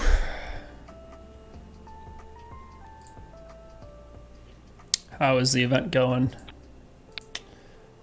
I'll answer it in a second. This jam here, this guy's got a pretty wide 3-bet, so I'm definitely gonna call here. And he's got 3s, so made a good read. Oh my fucking god, are you kidding me? Ugh, what a dick.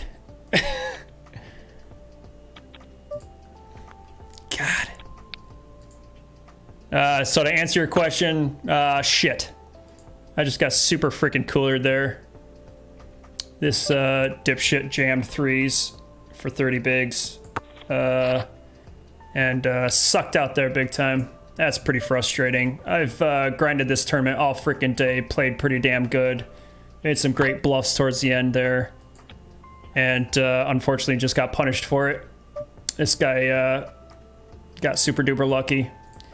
But I looked at his stats, his 3-bet stats were like just ridiculous. They were like 10% 3-bets. So obviously I'm like, oh, well, I'm crushing, definitely crushing his range here. And went for it, and he got lucky. So out of the big marathon here, looks like we finished in 27th, just missing the next pay jump, which freaking really pisses me off even more. But you know what? Got other tournaments to play, and we don't have to concentrate on that crap anymore. So moving on, Jack Queen suited. This is gonna be a fold for 20 bigs. Oh my god, that's gonna stink for a while. That would have put me up at like 60 big blinds and would have had a good chance of making it to the final table, but can't beat idiots, basically.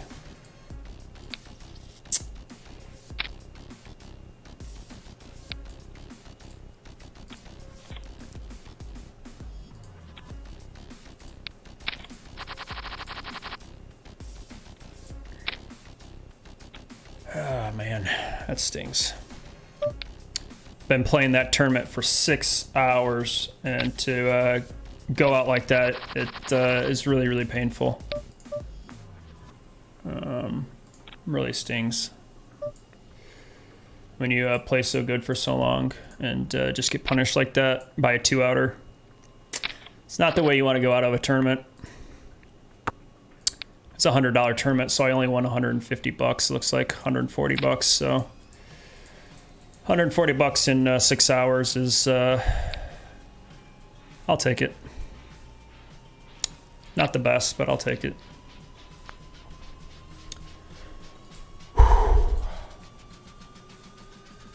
Man.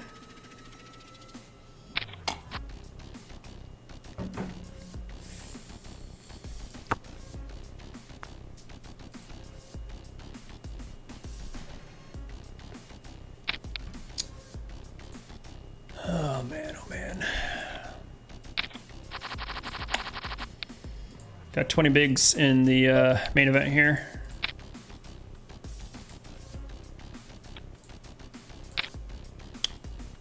Looks like I got a rejam and a call.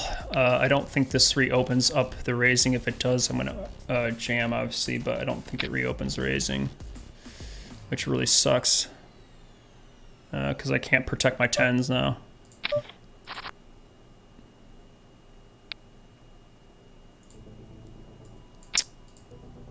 Just gonna go for it since I'm just short stacked. And just gonna be calling any jam from this guy. He has ace-8, so we need to avoid some spades, and looks like we got a nice little double there.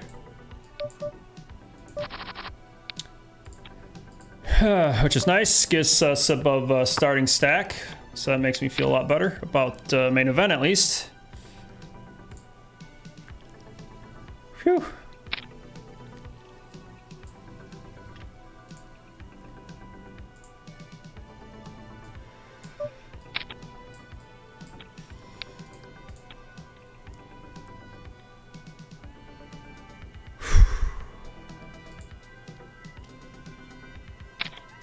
I'm still letting my heart rate calm down after that that bad suck out.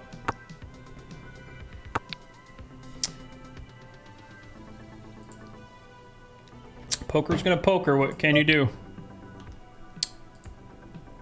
Got pocket nines here in the $100 turbo.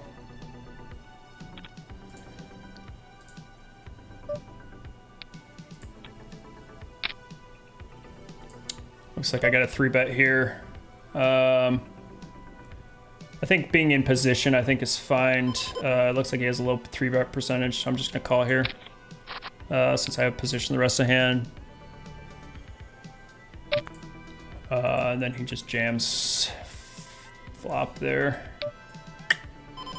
Pretty sick. If I had the 9 of diamonds, I'd consider going a little bit farther, but I'm just gonna have to give him some respect there.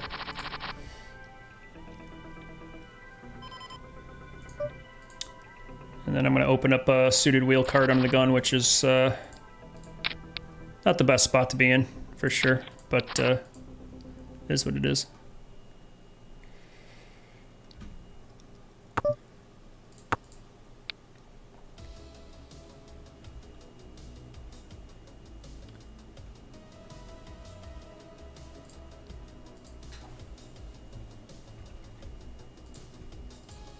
Got 3-bet and just going to fold.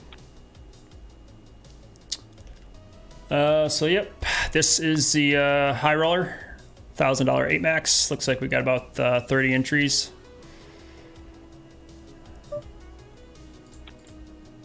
Only 4 spots paid, but first place looks like about $16,000, so very juicy first place. Dennis says, so gross. I agree. Pocket threes are not a 3-bet there. And he just got lucky. But that's poker. I'm going to make plenty of mistakes too and get lucky. I did it a couple times last night. But that's all right.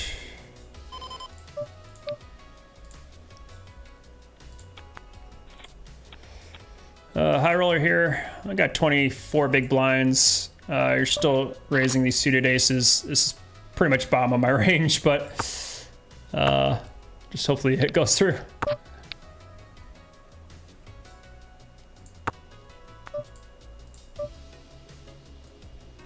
I'm gonna bet here. Actually, I'm gonna check because I really need more backdoors to follow through on a lot of turns that give me more equity.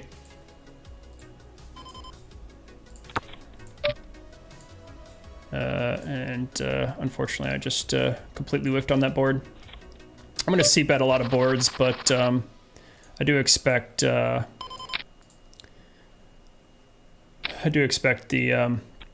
big blind to be continuing a lot with some middling cards. And with my short stack, I don't think I have enough fold equity to kind of barrel. So that's why I'm fine with just kind of check giving up there.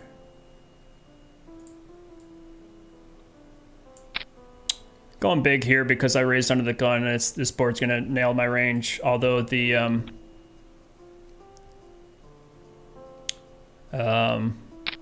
under the gun +1 is gonna have a pretty tight range too, so he could easily have a king here.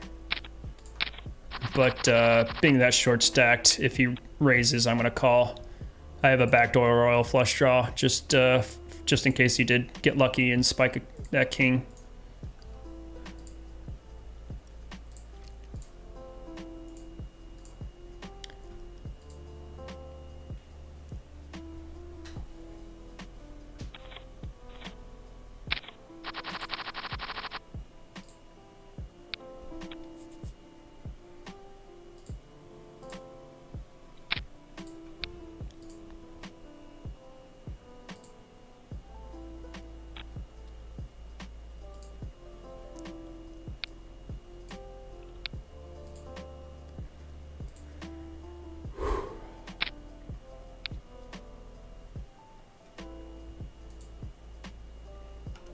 ace king in the turbo here. Only got 25 bigs.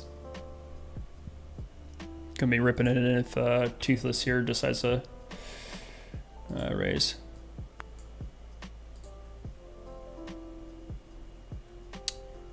He has a 20% open, but just gonna go for standard open here.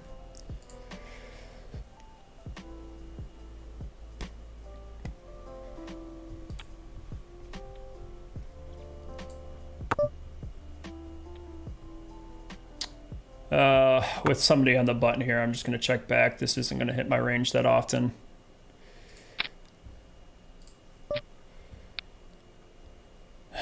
I'm getting plenty of odds. I have a backdoor flush draw and 2 overs. I'm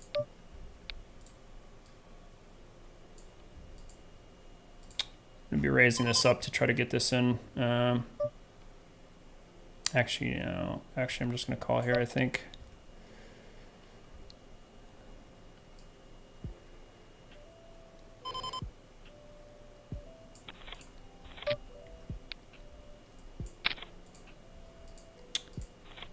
And he had ace deuce. Again, got pretty darn unlucky there. Can't do anything about that. Getting coolered here. I'm not going to rebuy in that tournament just because I don't want to focus on it anymore. I want to focus on the main event and the high roller. Cut down some of these buy-ins. Plus, I have a 9 o'clock tournament coming up as well. So,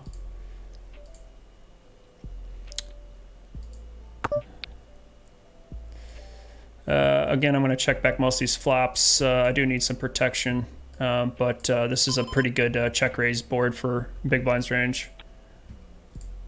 He's going to have a lot of straights and flush draws. But with that second check back, we're going to go for a bet here. And take it down.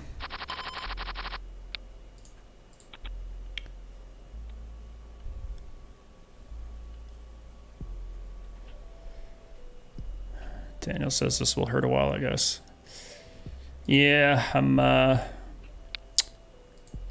trying to forget about it. Albeit, I have to admit, I'm still on the little bit tilted side. Trying not to be tilted, but I'm a human being. Those bad beats happen all the time, so. I think I usually only get tilted when it's a very situational thing for me. Obviously, if I'm like, you know, a couple hours into a tournament and, you know, a cooler like that happens, yeah, I'm going to be pretty mad. But after playing like 6 hours in a tournament, running pretty deep, really close to, you know, a good stack that would have put me in 60 big blinds, like it's very situational. Like that makes, there's just so many things that add on top of it that really makes that sting extra bit more.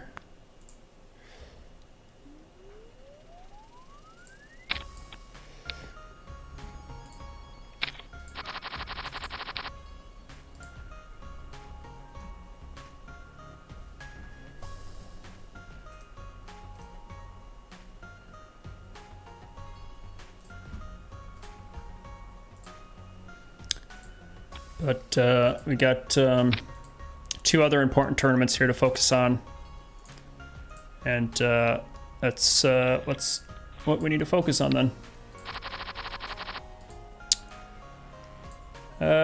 Daniel says, how many tables are you playing? I was playing 5 tables not too long ago, but then I got coolered, knocked out of that one, and then I kind of got coolered on the other table. Ace deuce cracked my ace king. And I only had 20 big blinds, I think, to start that hand, so I'm not going anywhere with the top pair good kicker. Or top pair top kicker, I should say. So got 2 coolered out of 2 of them. We're down to 3. I just have a $30 mini main event. I'm not really paying attention to that one at all, just because obviously these bigger buy-in tournaments are way more important.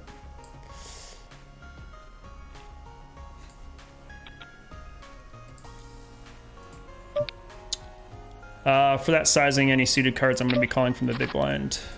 Unfortunately, just completely... I've not been hitting these boards at all. It's been pretty frustrating.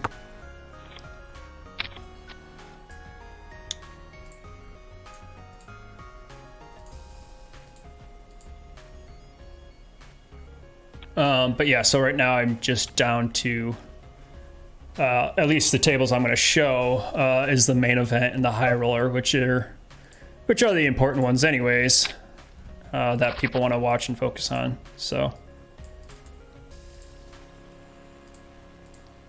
that's fine. But I do have one coming up in a half an hour, I believe at 9 o'clock.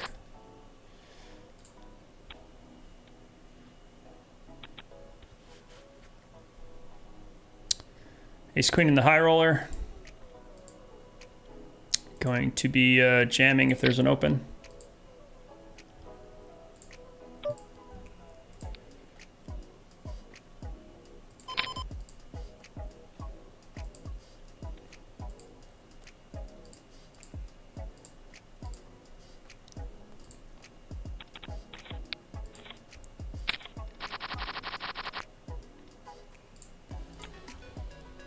Pocket threes this short just are not good enough. They're not playable post flop, so short stack you're just gonna fold that out.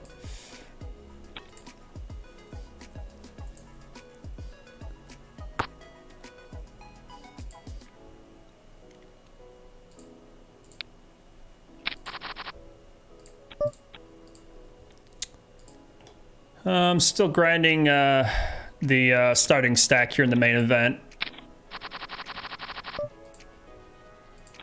Picking up ace-7, we will try to open this.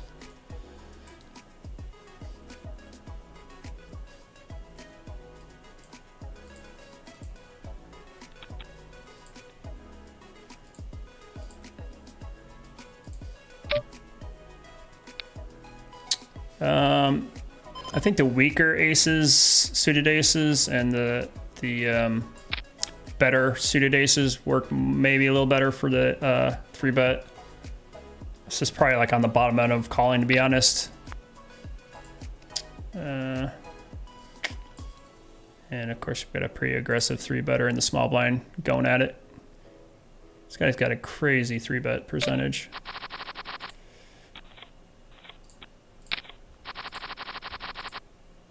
Pocket queens. Hopefully that makes me feel a little better. Just gonna go for a standard open here. Or a 3-bet, I should say.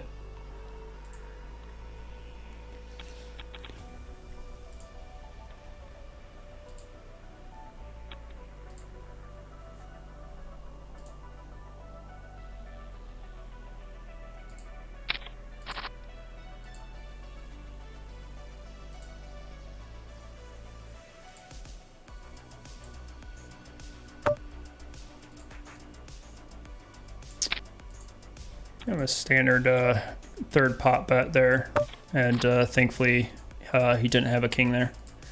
That could have been ugly. 4-5 suited here in the high roller. I'm going to be calling this. This guy's been hitting my big blind a lot, but these suited connectors are good for a cheap price.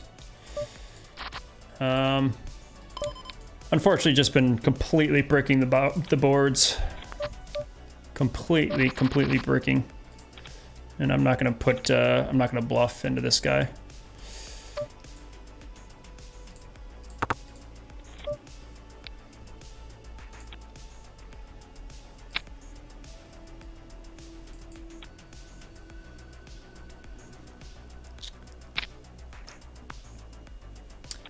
Yeah, with those small suited connectors, you really need a board that's like, you know, 3 ace of diamonds,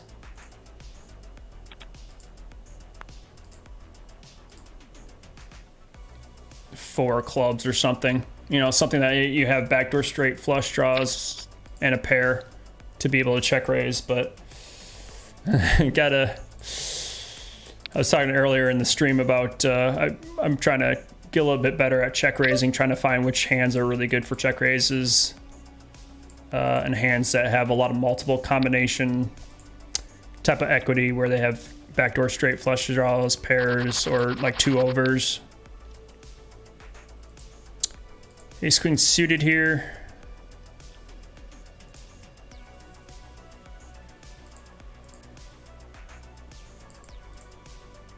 In the main event, just above starting stack.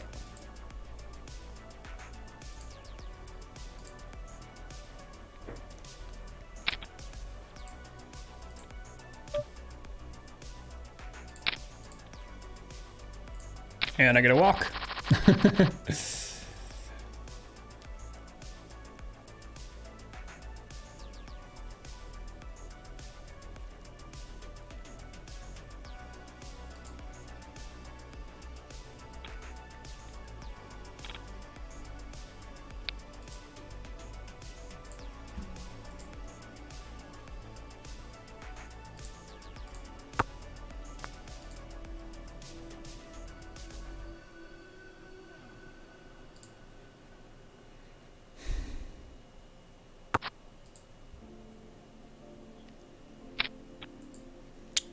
This guy has been so ridiculously active, it's amazing.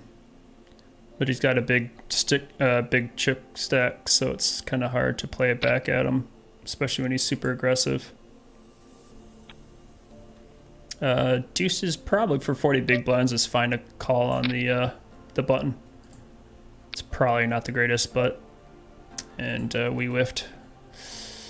Going to set mine, and unfortunately just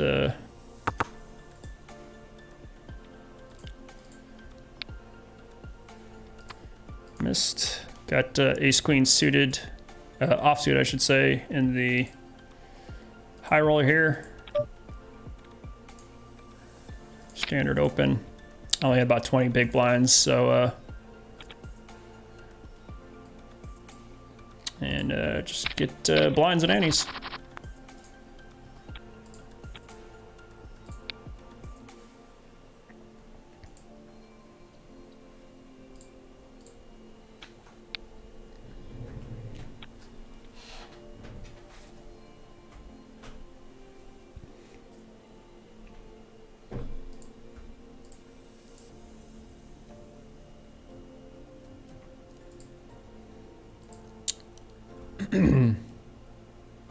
How's the Rams doing?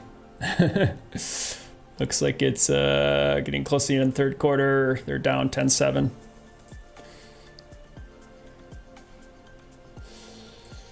All right.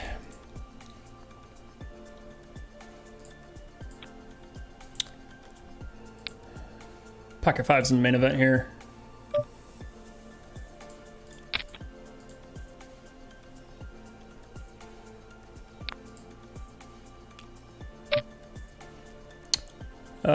This guy's been 3-betting insane amount, so I'm gonna call him a lot lighter, but I wonder if I can turn this into a 4-bet bluff jam just because of his 3-bet percentage. I'm just gonna call it because of how light he's been going. I mean, his 3-bet percent is 25%. I mean, that's just asinine.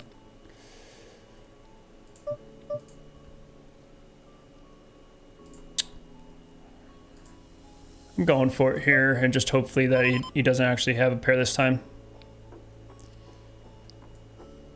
See, 22%, 30. I'm just gonna rip it in. Oh, he's got a flush draw. Ah! Come on! Jesus Christ. That's frustrating. This has been a pretty shitty day. This guy's just a freaking psychopath. I know I got 15 people viewing right now, but I mean, it's working for you. It's, I mean, good for you. But I played that perfectly well, and he actually had a hand that time, but he had a lot of equity. He had 2 overs and a nut flush draw, so I'm gonna be ripping 8s here for 20 bigs. Even against the 3-bet, he's got a 10% 3-bet. I'm just never folding 8s here. I'd rather be ripping like 9s, 10s plus, but oh, what can you do?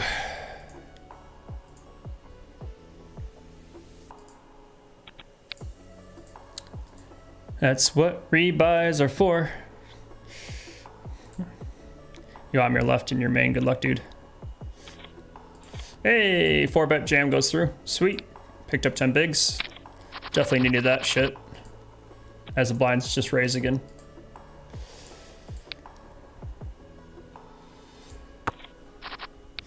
AK, young man. What up, man? How you doing?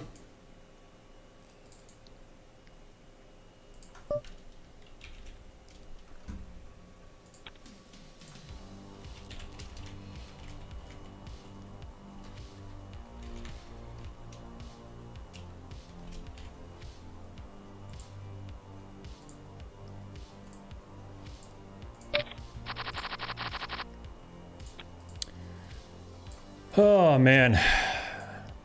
I made a good read on that guy, and he still had tons of equity. That's so sick. Oh, man. That's just ridiculous. I mean, it was a little bit of tilt, I admit, but it was still a coin flip.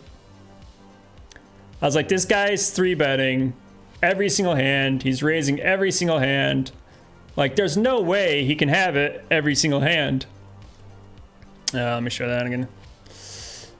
And of course, he just smacks his board, of course.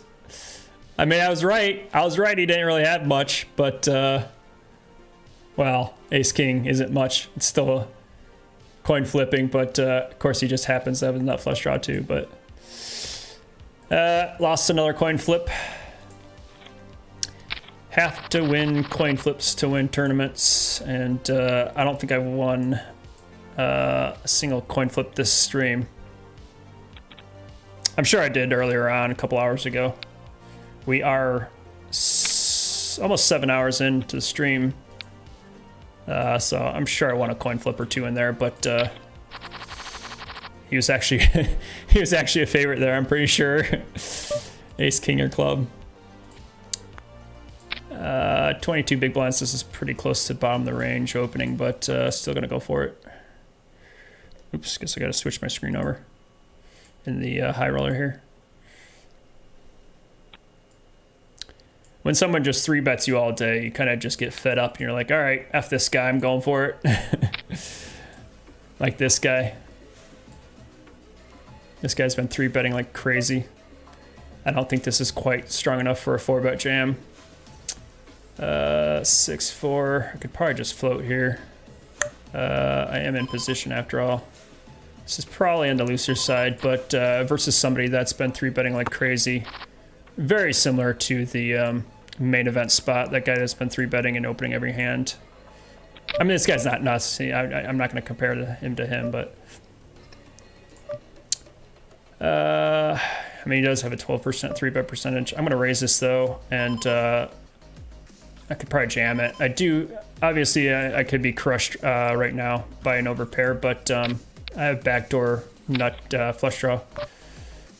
So we need a 7 or an ace, and we don't get there. And we bust. So that was pretty frustrating. Again, 6 spot. But I've said it many times on stream, when you're below 30 bigs and you have top pair, top kick, good kicker, backdoor outs, you're just never going anywhere. You just have too much equity for 20 bigs. He just had to have an actual good hand there. Again, very similar to the main event. I'm gonna switch back over.